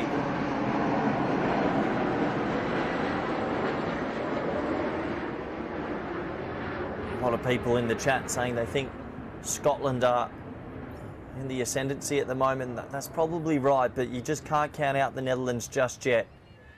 Takes one good partnership of 30, 40 runs, even a 30-run partnership. That means they only require 60.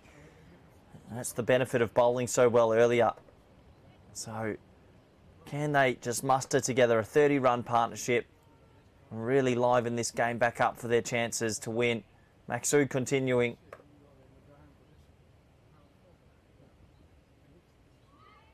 Down the leg side. Sometimes it feels like extras are the great reliever for the Netherlands.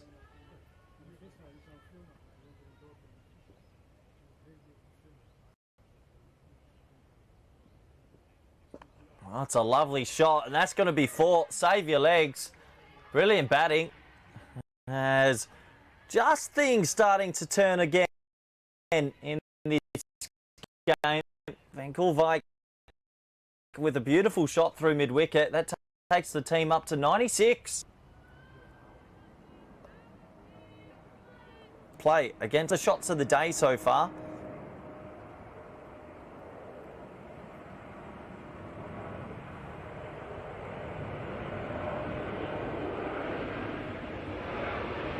Oh, this time, a bit of a standing sweep.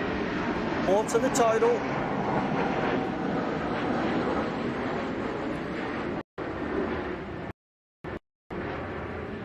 We've seen it before in the cricketing world. The run's very important. These two running to find. They need to do it for an extended period. Can't be a flash in the pan. I think these two minimum get them to 120, as I mentioned. Get it down to 60 required with 5 wickets. It's back to evens for me.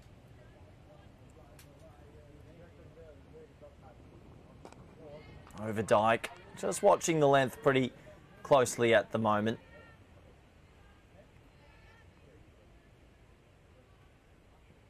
We've been blessed with some good cricket this series already.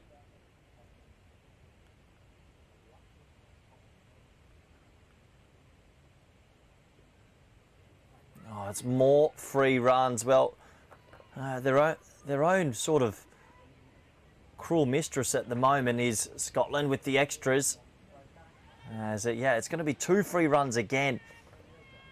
The extras were a big part of why PNG got to the total they did against Scotland. I don't want to do too many here against the Netherlands. And that nice stroke down the ground will actually bring up the 100 for the Netherlands. So just a few more positive overs at the moment. The 100 is up on the board.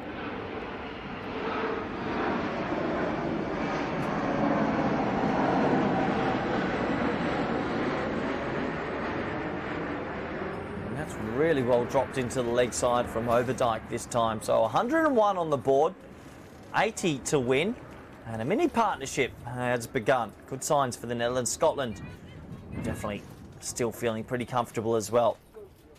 So it's 22 overs complete, 101 for 5.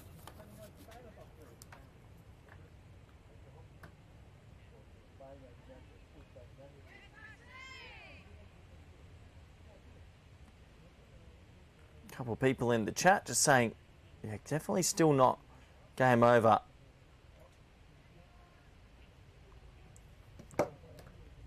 Well, this could be an enthralling afternoon of cricket. Darcy Carter to continue. They haven't really had the measure of her just yet. Came on, picked up the big wicket of Ira Swilling. I do wonder if they'll go back to Ira Swilling opening the batting in 50 over cricket. Just feel like she's one of those players you should just give a licence to, and if it comes off, it comes off. So that one is pushed nicely to mid-on and mid-off, still operating in the circle, as you can see on your screen there. Still squeezing with 4 very straight fielders. That's what the batter looks up at. Not easy to get it through those gaps. There's one of them. Straight to cover, yeah, so it's almost like a giant square of fielders in front of you. And you've got to have some good batting prowess to those fielders. Cricket's not an easy game.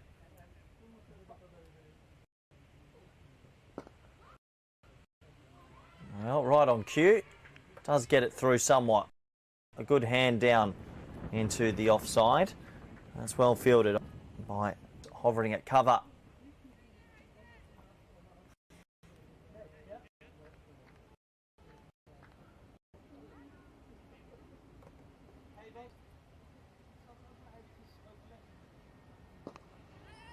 Well, that's an aggressive stroke and really well fielded by Chloe Abel at mid-on.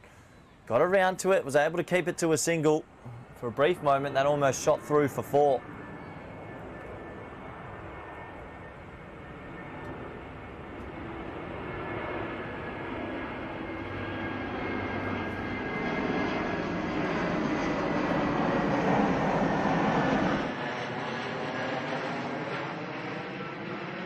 As yet another over complete out here at VRA Cricket Ground, and just a partnership brewing that makes this contest very interesting.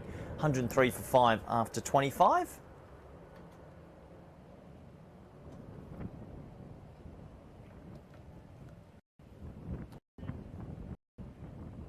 So looks like we're going to have a Maksud picked up 3 wickets, was bowling pretty nicely. Decides it's time to go to Saskia Hawley, who the other day picked up 4 wickets and also hit an international 100. And cricket's a great level up. Was out for a third ball duck today. But that doesn't mean it won't be a bad bowling performance from her. She's got every chance to pick up a couple. Another right arm off spinner, a bit quicker than the others. Very consistent as well. That one is flighted, however. And Kulvike sort of misses out on that. Did well to catch up with it. And swept it straight to 45.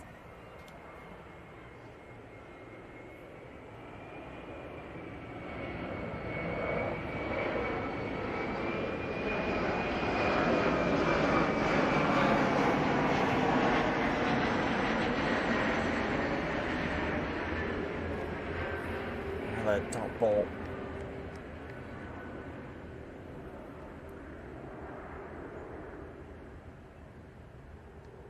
Oh, that one really is a drag down, and it's clipped away pretty nicely. That'll go for 4. And Kulvike coming out at number 6. 19 now. And a bit of a resurgence here from the Netherlands after losing a cluster of wickets. A couple of people asking in the chat if it's a tie. Is it a super over? I imagine that it would be.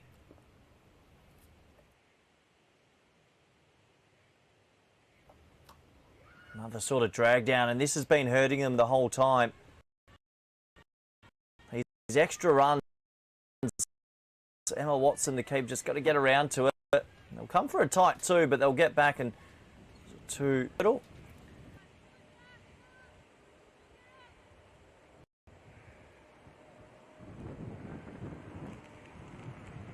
Box. So this partnership blossoming here for the Netherlands. Can they stick with it?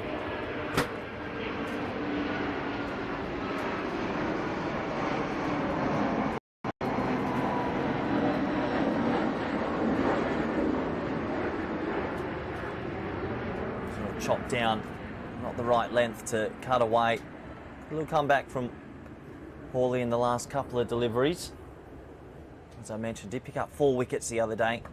Wily customer. And there it is. That's the quicker one. Slips through. I said wily customer for a reason. Has that arm ball that really generates a bit of pace. And Scotland are very happy indeed at 110 for 6. They take the ascendancy again in this game. Van Kulvike has to go. A well-made innings, but terrible time really to get out as the players will grab a refreshment. It's been a beautiful wicket out here. Actually produced from, I believe it's Blake. Yeah.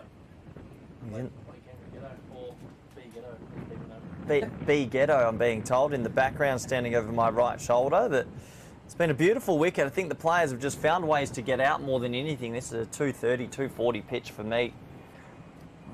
180 in the first innings, 110 for 6. And Netherlands, still a bit of work to do. 71 runs required.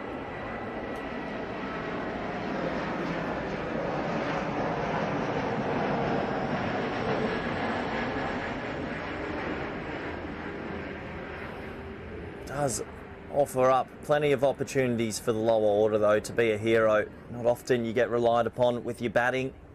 You never know, maybe today's your day. Hawley, I know her mother's watching in Sydney. She's been in the YouTube chat all day. Hope you've been nice and patient waiting for that wicket. Continuing on where she left off with the ball the other day. Darcy Carter to continue.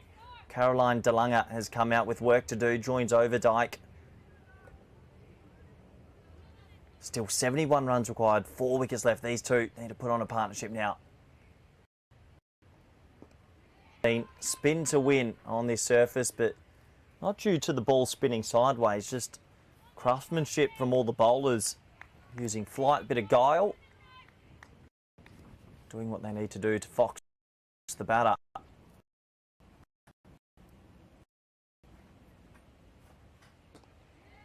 Again, had a good higher score for the nation. Picked up a wicket, Vera Swilling straight away also. And a good little spell here.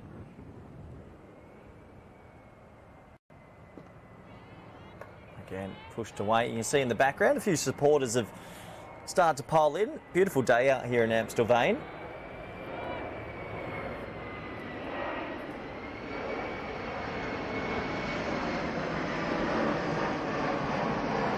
It's an adventurous looking stroke, and it's good batting really. They'll think about two, but they'll have to settle for a one. It's good mopping up from McColl there at deep backward square. So just trucking along here, the Netherlands. The wickets column's the one that's probably worrying them a bit.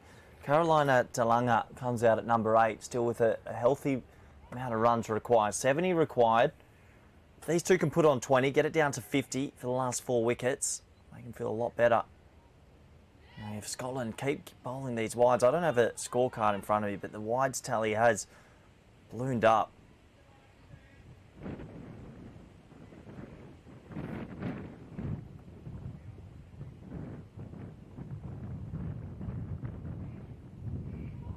little bit of an inside edge on that one, no single. See a couple of supporters walking around the field, watching on. There's the clubhouse in the background, looking magnificent. VRA are the hosts for the remainder, I should say, of this ODI and T20 series. As that is chipped in the air, and they won't take a one, so get away with that. Another over complete. Have a look at that scorecard. 112 for 6. 26 overs gone.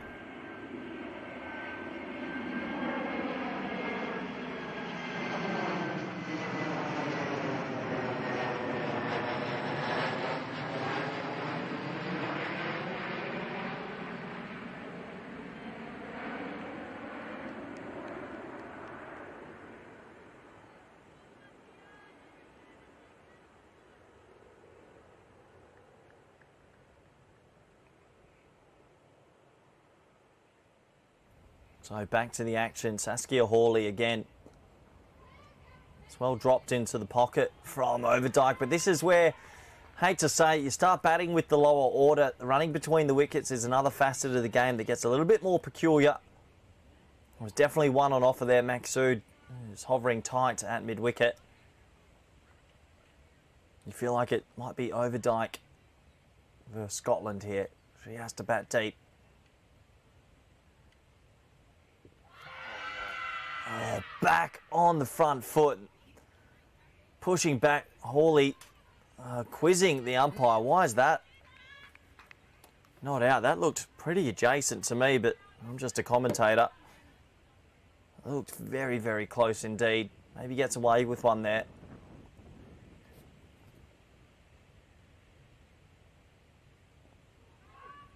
Here comes the drag down, and that's going to be run, so the ball trickles away. Goes for 4. Well, easily could have been dismissed the ball before. Cashes in on the long hop. 4 to the total. Plenty of voice out there from the Dutch dugout. 116 for 6. I mean, you had another 20 runs on the board with this partnership. It is definitely still game on. It could be on for an all-time classic here at VR8. Wickets looking beautiful. That's good. I do prefer when Overdyke's looking to get forward. Can't get caught on the crease first. This clever bowler. Saskia Hawley's got that arm ball that just shoots through the wicket. That's the one. Well played. Really well played. That's the arm ball. Bit quicker. Got to press forward. It's okay to eat a couple of dots here. There's still a good, healthy 22 overs after this.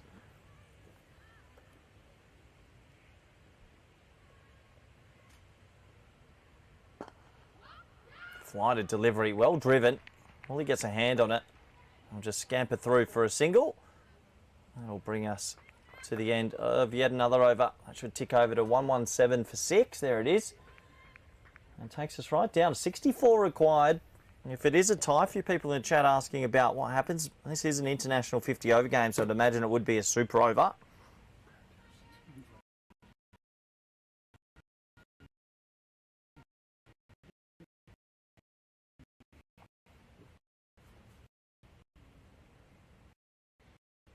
People in the chat not happy on the go back and watch it as though they have to make decisions, so it's not always the easiest, is it?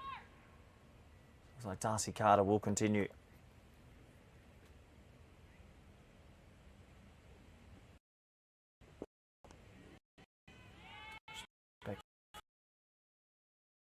Played.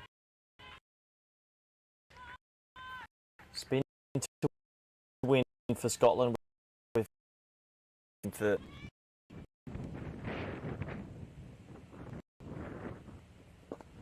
chipped. It takes a little bit of a tumble. It does quite well actually. It was a half volley, a bit awkward. Saves 3. 1 on the board. Carolina DeLunga. Look, not a tail ender, but coming out at number 8. And might give and sort of focus in on one end for the rest. It's pushed into the offside. A pretty tight line to cut. Yeah, the ground looking beautiful today. They've put a lot of hard work into the outfield as well. Plenty of good hands at VRA Cricket Club these days. Not always the way in the past.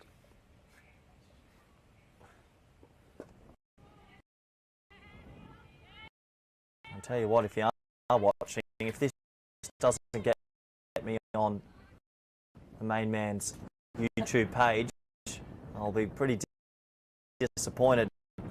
Putting in the hard yards. I've been told go vlogs if you their feet here. Oh, plenty bit of self-preservation. If they can hang around, runs will naturally come.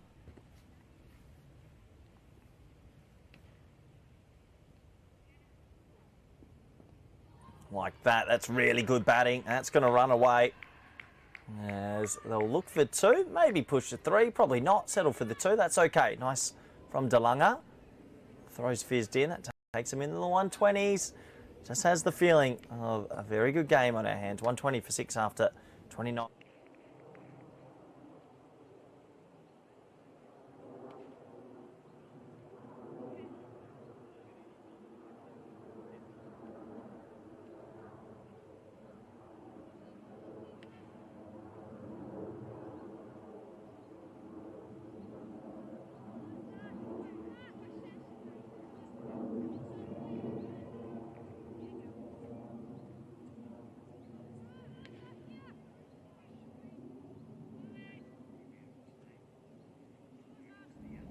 So, back to the action. Hawley. It's quite well timed from Overdyke. Loud shout of yes as it races away to deep mid-wicket. So they're into the 60 required to win, 59 to tie. I'll be going in 10s here.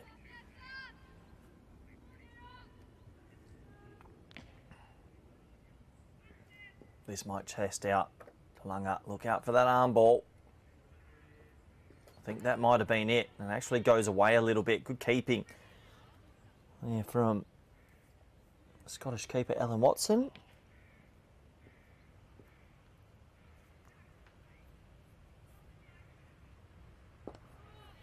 Follows up that arm ball with the quicker delivery. Looks like we've just... Camera 2's just gone on pause a little bit.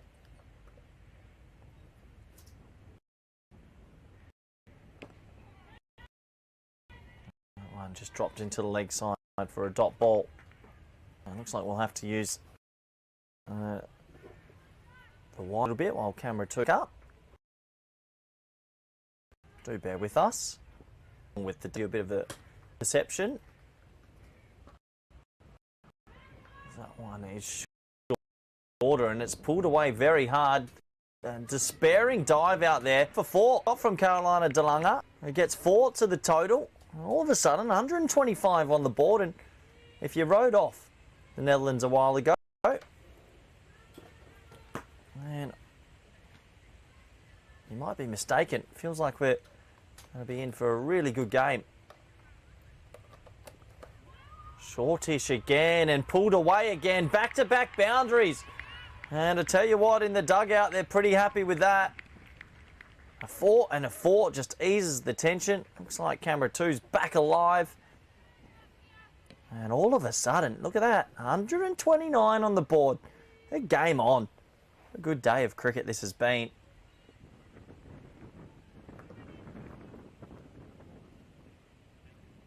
Oh, an inside edge this time.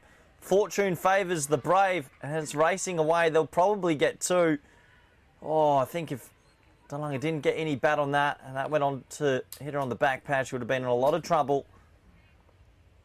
So a real positive over for the Netherlands, sort of comes out of nowhere. As we take a closer look at that scoreboard, 131, and in the blink of an eye, they've got it down to 50.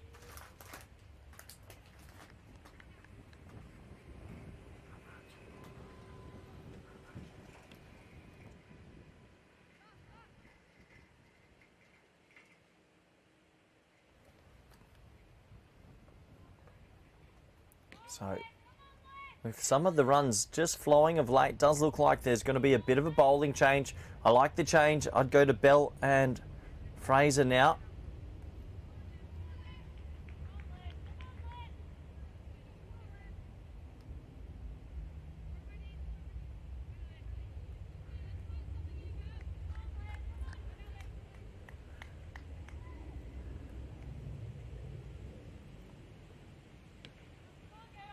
Overdyke on 13, Dalunga on 12. I'm sure there's a pretty nervous lower order sitting on the sidelines watching as well.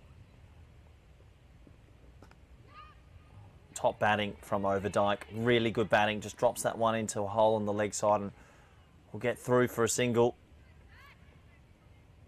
Good partnership from the Netherlands here. It's been a peculiar sort of innings. Stop, start, stop, start. Oh, another inside edge. Boy, when it rains, it pours. They'll just get a one, but that easily could have been chopped onto the stumps. They hadn't had much luck at the top of the innings, but it seems like they're getting a little bit lucky now. Do create your own luck.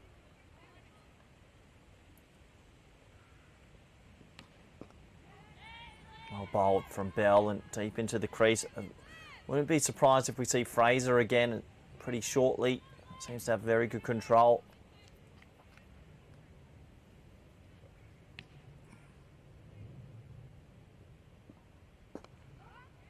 Pretty well played from Overdyke, just punching that one to Maksud at mid-off.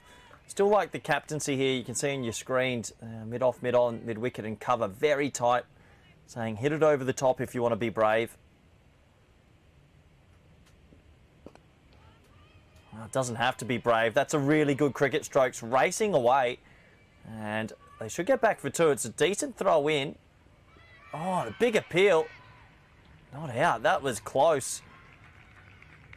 So two more to the total. How with this partnership, really does feel like we're on for a grandstand finish at VRA Cricket Club. The rest of this series will be played out here. The men's start this weekend. It's a massive month for cricket in the Netherlands. Cricket everywhere, really. Someone is pushed straight back to the bowler. Umpire shouts over. Look at that scorecard. 1-3-5 on the board. Don't worry about the overs. It's all going to be about the runs and the wickets column, isn't it? Feels like in the blink of an eye they got it down from requiring about 80 down to 46.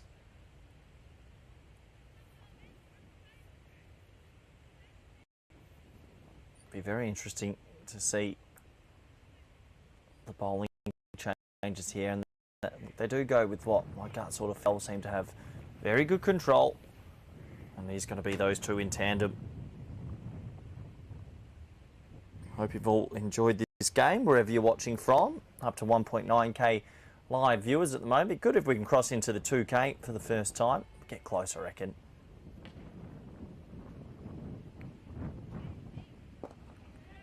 Fraser, well bowled. I think the one thing with Fraser, you do have to get forward. Doesn't often drag it down.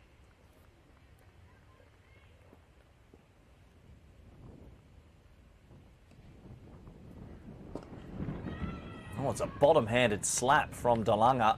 Lovely shot. And good running between the wickets. Shot off straight away for the single.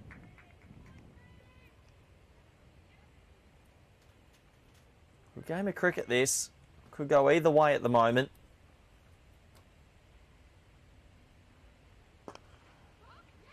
Over Dyke. Steals a single here as well. It deflected off the bowler's hand and they'll get through.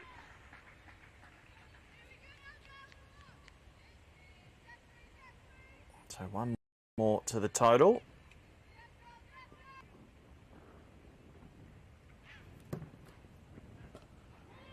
That one a little bit more dragged down and pulled away. DeLunga's been pretty good at sort of spotting the length early. Coming out at number 8 with a fair bit of work to do. These two have definitely put on a healthy little partnership.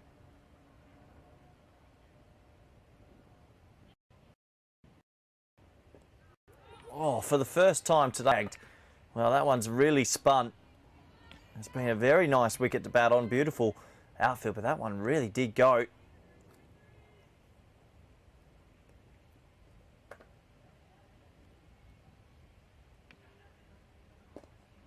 Sort of pushes that one through a little bit more.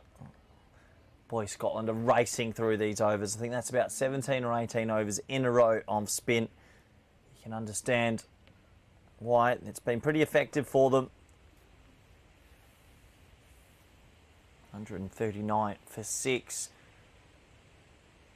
42 required for the Netherlands. 4 wickets for Scotland. Good game of cricket overall. Been topsy-turvy. Scotland lost a couple early wickets. Then Darcy Carter went on for a magnificent half-century. They lost a lot of wickets at the back end. Rolled for 180. And then they've come into this second innings. Netherlands put on 48 for the first wicket. Then lost 5 for 30. And they've had a couple of partnerships, the 5th wicket partnership and the 6th wicket partnership. And now the 7th wicket partnership going to work.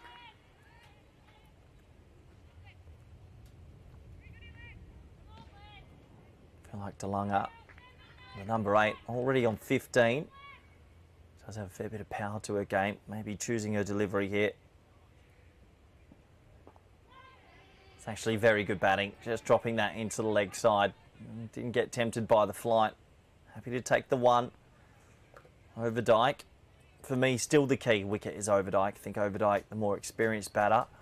If she's there at the back end, I think she'll potentially take her team to a very good win. Oh, is that a little edge? Well, the reaction from the bowler was of despair, maybe just because it missed the off stump. Hard to tell from here.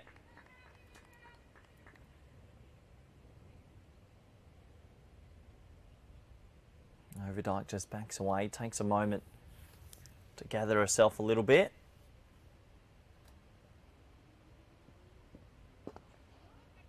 That's hit pretty firmly to cover. They're still operating with cover mid-wicket, mid-off and mid-on. Very tight indeed. Aggressive from Maxud. Really flighted delivery. Well fielded from Maxud. There at mid-off again. So another over race through. I'm sure that is in the pretty nervous. If you can see in the sort of middle right of your screen, on the scorecard. 140 for 6. These two on 17 and 16. Beautiful day out here in Amstel Vane. Well, plenty of people talking in the chat. We've got an over 2K, 2.2K viewers. Well done, chat, to get yourself in there and watching a very good game of international 50 over cricket between these very good sides. Old foes, you could say. Oh, that's the one. Could have easily. From Fraser. Yeah, and we mentioned before, great to have so many viewers from so many different countries. Everyone was sending in the flag where they're watching from.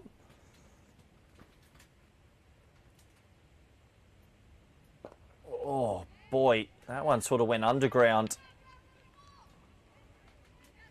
Oh, DeLunga's got her own technique, her own style. So far.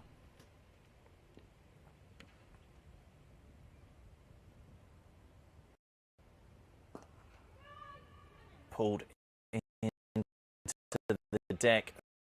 They'll just scamper through for a single. Question in the chat from who I think will win. This is a genuine, it feels like. Maybe Netherlands with their noses ahead, but I mean only just at the moment.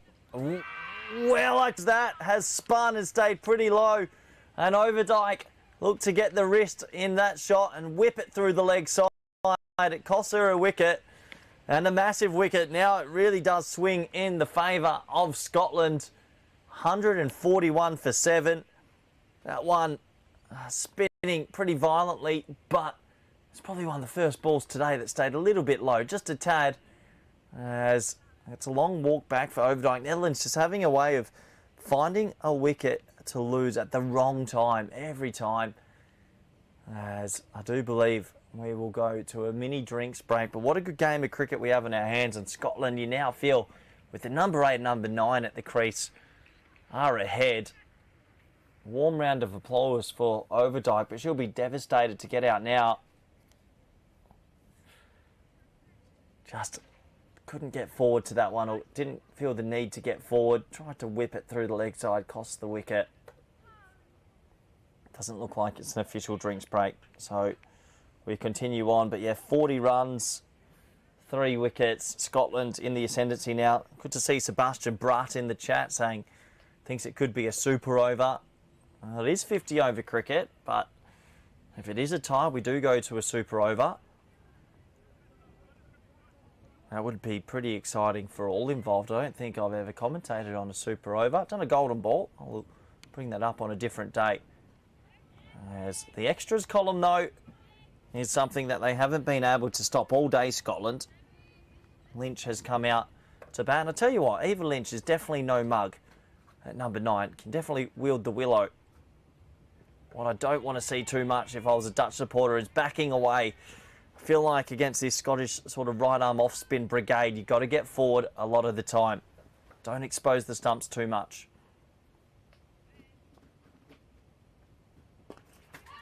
That's okay if it's a little bit wide and pushed for a single. So Lynch is off the mark.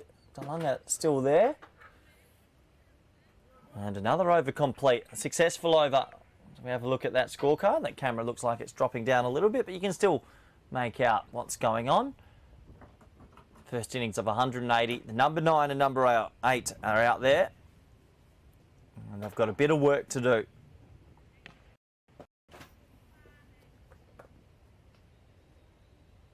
Interesting as well. Looks like Maksud, maybe an educated risk, you could say. I thought the spinners would stay on because they've been operating pretty well, but it looks like they're going to go back to the pace of Chloe Abel, who admittedly, I think would be the first to say hasn't had the best of rhythm so far in this series. Has genuine pace, that's for sure. Probably the quickest of the Scottish bowling lineup, if not the quickest in the competition in this tri-series. But Maksud saying, you're the seam bowler, you're the one of the premier bowlers. I'm backing you. And usually quick bowling does work to number 8, 9, 10. So Chloe Abel starting another spell. Oh, what a shot from Lynch. That was hit like a bullet from a gun. It's pretty unfortunate to find mid-on. There's the field again. Mid-on, mid-off in the ring. Cover and mid-wicket tight. Lorna Jacket, fine leg. Doing a good job patrolling at fine leg because she's had to listen to me for about 30 overs. I'll drive anyone mad.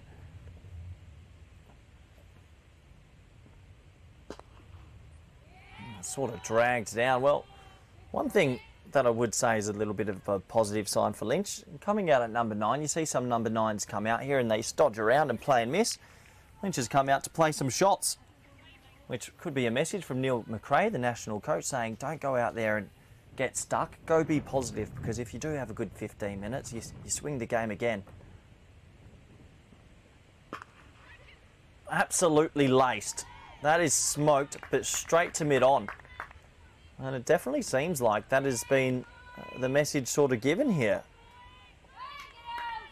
Lynch is only on a single, but played some pretty audacious strokes for a number 9.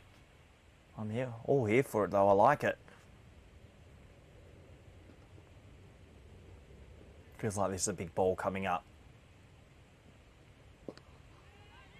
Another dot ball. Let me show you that field again. This is very clever from Maksud. They've been operating with these sort of four fielders in the ring for, feels like an hour and a half now.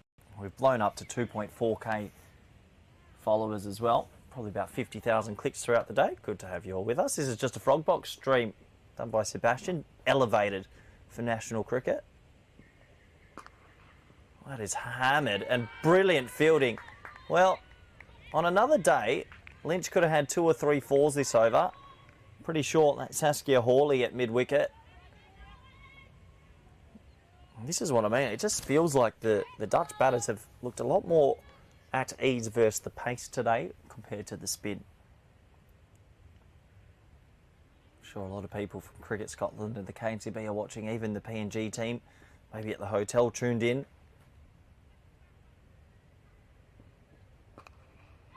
That's again smoked through the leg side. Now shouts of 2, but they'll have to settle for 1. I really like how Lynch has come out here. Here to not muck about and to get on with it. Another over down. 144 on the board. And now it does look like it is an official drinks break. So we've got a good little finish coming up to this game. Do go for a little bit of a drinks, with the Netherlands requiring 37 runs. Or can Scotland pick up 3 wickets? Bye for now.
Hello and welcome back for what you would imagine would be the crescendo of this very interesting 50 over encounter.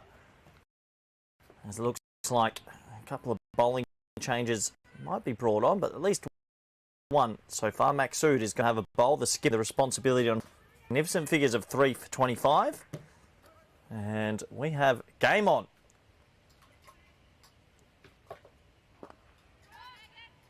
One pushed pretty nicely into the offside. Lynch has come out in the number 9 position, and to be fair, 2 off 9 doesn't show a reflection of how well she's timed the ball. It's a good sign for the Netherlands if Eva Lynch can be there for a little bit of time here. That one is shorter, and it is dragged away to the leg side. Every run just so crucial at the moment. Each run these two get, Netherlands dugout be feeling a little bit more sort of calm and believing it's their day.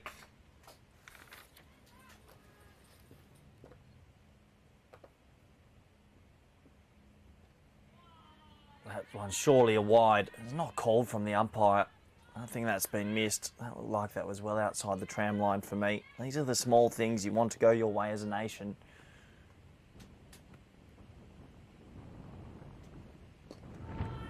Oh, a little bit of two minds there, Carolina Delanga, but I think she's done a fantastic job coming out at number 8. She got to 17.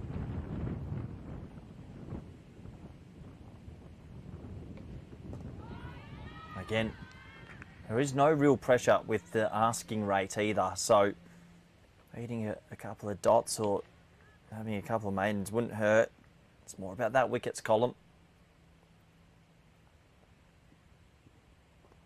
That's the shot she's been sweating on, slightly short. Pulled away for another single. I think the Netherlands will take that 2 runs after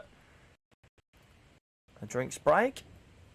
And the score now trickles on to 146 for 7.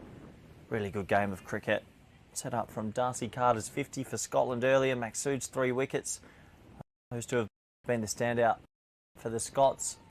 The bowling was shared around. Ira Swilling, very good with Seegers. And with the bat so far for the Netherlands, Malcolm Ball looked really good at the top order and a lot of little cameos. So we saw Eva Lynch look okay against the pace last over. How does Delanga fare up? Wow, gets squeezed for room, but gets bat on it. And that's a handy single. Be interested to see if they do drop mid-on back soon. Still keeping the field as it is. Lynch did hit a couple of very nice shots in the previous over for no runs.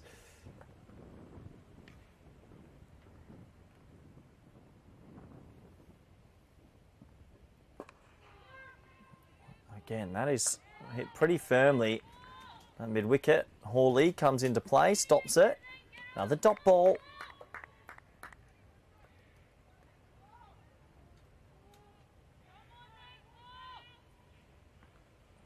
Just feel like Lynch is just itching to get one away to the boundary.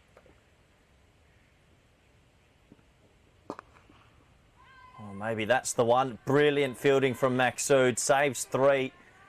Lynch just smoked that again. Really has. Just one more to the total. Just ticking here, the Netherlands. Bit by bit by bit. Scotland doing very well at not conceding a boundary and releasing the pressure, though. Maxud is such a good fielder at mid-off.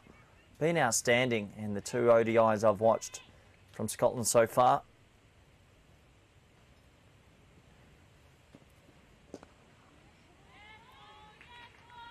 This game probably deserves a bit of a grandstand finish, if I'm honest.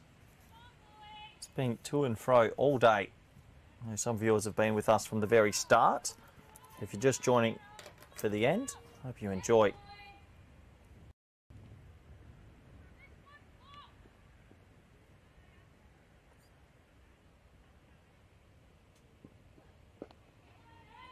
Clipped away. It's going to go straight to mid-wicket. Another dot ball. Been a decent sort of second spell, I should say, from Abel. Do wonder if there's a slower ball in the locker. We saw it work very well for Ira Swilling earlier today. Picked up a couple with that slower ball.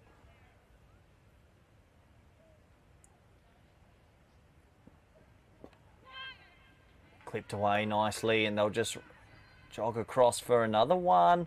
So a couple of singles, a pair of singles again in this over. The Netherlands will be pretty happy with that. Taking a look at that score, down to 32 required, 3 wickets in hand in this third match of this triangular series. PNG, Papua New Guinea here also. And these two teams both have won a game. Both were tested in different ways, but got over the line. So Maxud will continue.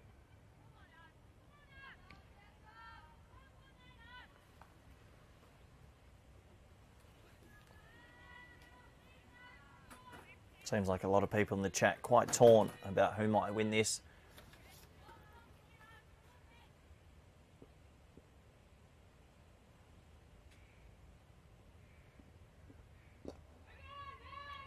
Flighted delivery.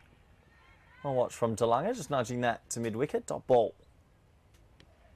Guess the one thing Netherlands batters will be thinking, don't need to take an uneducated risk. Don't need to go over the top or anything like that. Slightly shorter, not too short. One more run to the total and a warm round of applause from that dugout because that's 150 up. So they know building blocks, getting closer. Now, how does Link facing the spin?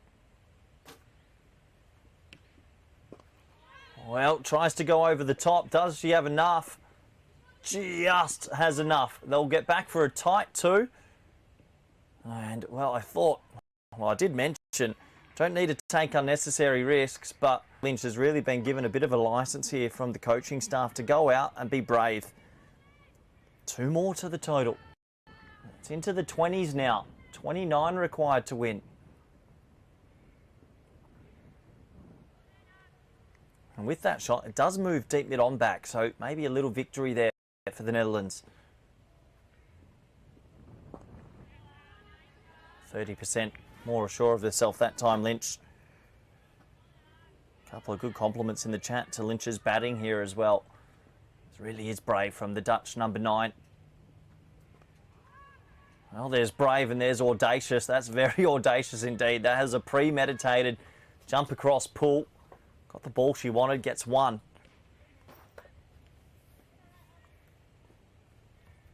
Really good game of cricket.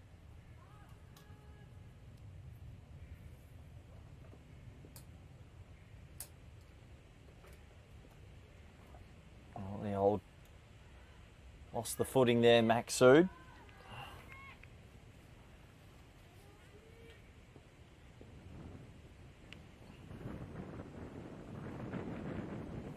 Oh, the old double lost the footing.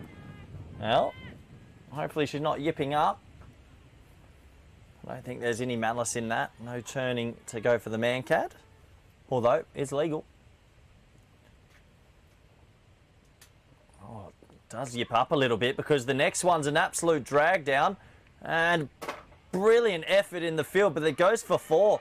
Well, Maxud comes in for 2 deliveries in a row, loses her run-up, and then probably bowls the worst ball she's bowled all day.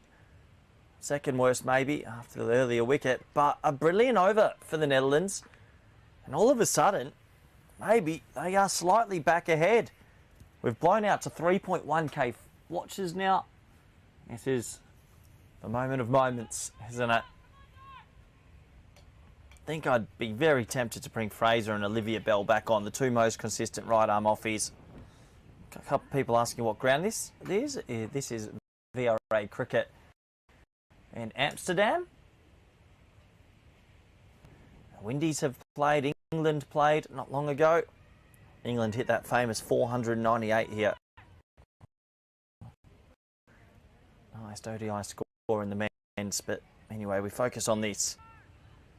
Saying, are they slightly ahead? Or I've said they're slightly ahead. Well, you start asking the number of 10 and 11 for a lot of work, and 10s and 11s aren't there to make runs. That's why it still feels this is close, and looks like they're going to go to Darcy Carter, who's had a bit of a day. 1 for 15 off 6, hit her highest international score before, sort of got stranded in the 80s, didn't have much support at the back end.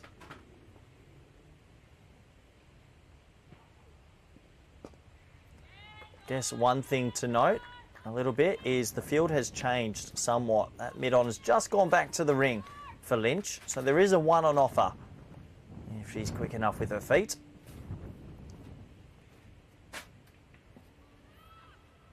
Every single time the Dutch have sort of pulled away a little bit, Scotland find a wicket. High in the air, does she have enough? Let's have a closer look where it lands. It lands safe and it goes for 4. And big round of applause from the dugout. 4 crucial runs. Lynch is playing a little doozy here at number 9. You have to be brave to play this way. She came out, said, I'm going to hit the ball hard and I'm going to back my game. At the moment, the Netherlands, I think now, slightly in the ascendancy. I reckon with that shot, our mid-on must go back. A lot of credit to the number 8, the number 9, even the number 7, Overdijk, and the number 6, Van Koolwijk. Lower order has come to town here for the Netherlands.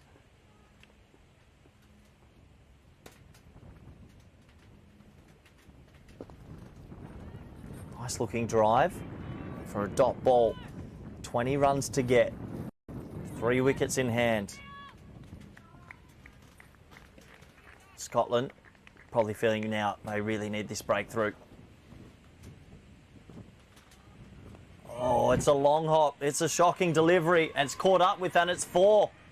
Shot from Lynch. This is such an impressive partnership. Eva Lynch, it wasn't used much with the ball today. Coming out at number 9. Batting magnificently as Netherlands now 16 runs away from what would be a really impressive victory. I think at one stage they were 5 for 80. Most people thought in the chat it was Scotland's game, but lower order resistance. Is there one more twist in this very good match up here in Amsterdam? Sorry, I should say Amstelveen. Amsterdam just around the corner, if you ever want to come visit.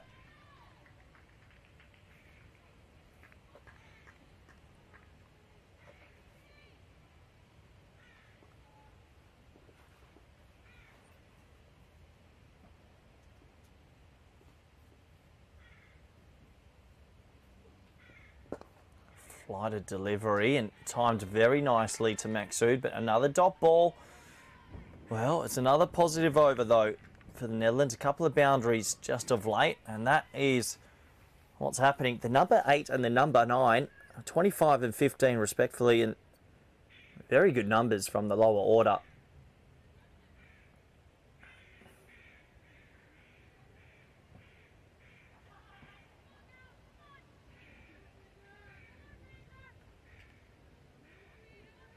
So it looks like Fraser has been given the honours to pick up a wicket. Maksud out the attack. I think Fraser would have been my pick as well. Very, very organised bowler.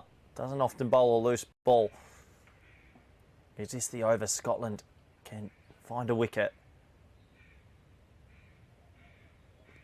Oh, really nice touch. Wowee, that's beautiful batting. Run down to third. Will it go for 4? It won't. So they'll just have to settle for the 2. Definitely not batting like a lower order here, the Netherlands. And now only 14 to get. Scotland in desperate need of a wicket.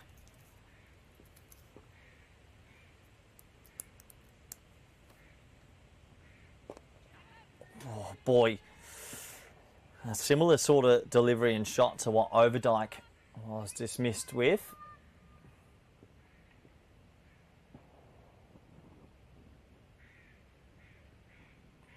Well, that one will be a wide outside the tram line. And it's going to be another thing that if Scotland do go on to lose this game, I'm sure someone's got a score in front of them. They can tell me how many extras they've bowled. Oh, way too many. What a lovely shot. It's in the gap. No, it won't. Brilliant field back in just for De Lange. Batting absolutely beautifully. Number 8. 29. And the Netherlands going to 170, 11 to win.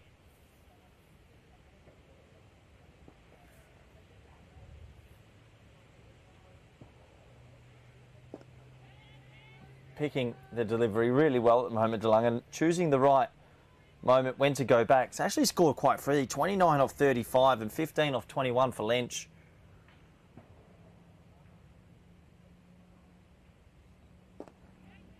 And these two, well, they're in. This is Netherlands to lose now. One of these two surely should see them off, but I've seen enough of cricket to know there can always be a late twist. A little bit of bat on that. Another day could have snuck through. A positive over for the Netherlands. 170 for 7. A late resurgence in this game.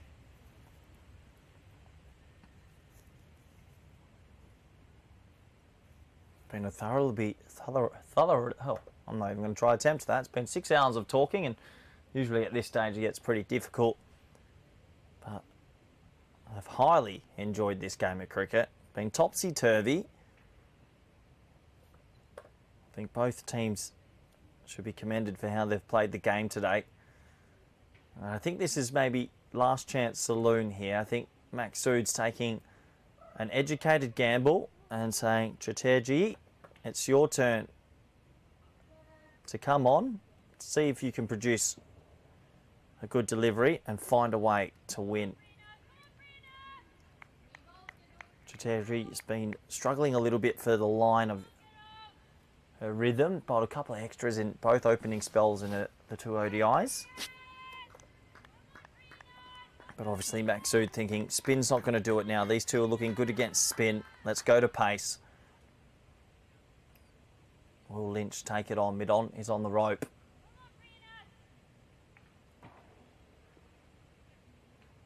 Feel like this is a big couple of deliveries in the game. Lynch just beautifully sort of stand and drives it to mid-off. Really has timed everything.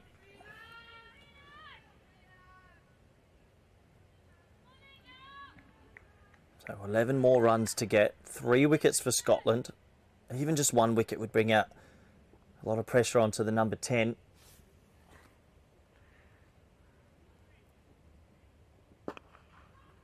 Oh, shot of the day. My word. Eva Lynch has just come out at number 9 and looked like she should have been opening the batting. Has smoked everything. That wasn't the worst ball you'll ever see. Sort of opens the front leg, stays leg side of the ball and punts it through cover for 4.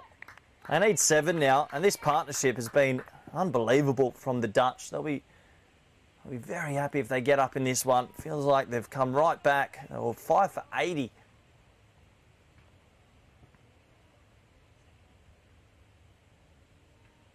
What a shot. Shot of the day for me.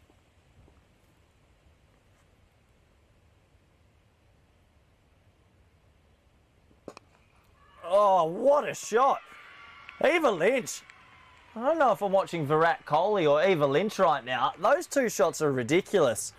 It's not the worst bowling you'll ever see. And the Netherlands, they move into within 1 stroke of the win, which would be a remarkable win from where they were. And look, I know Caroline de Lange has done unbelievable, 29 of 38, but Lynch at 9, 23 of 24. So 3 to win. Chipped in the air. Will it break through? It gets through the inner ring. That could be it, you know. Bit of fielding, tapped back. It's 3 to win. They could get 3 here. They're going to go for it. It's tight. They'll get it, and that's the win.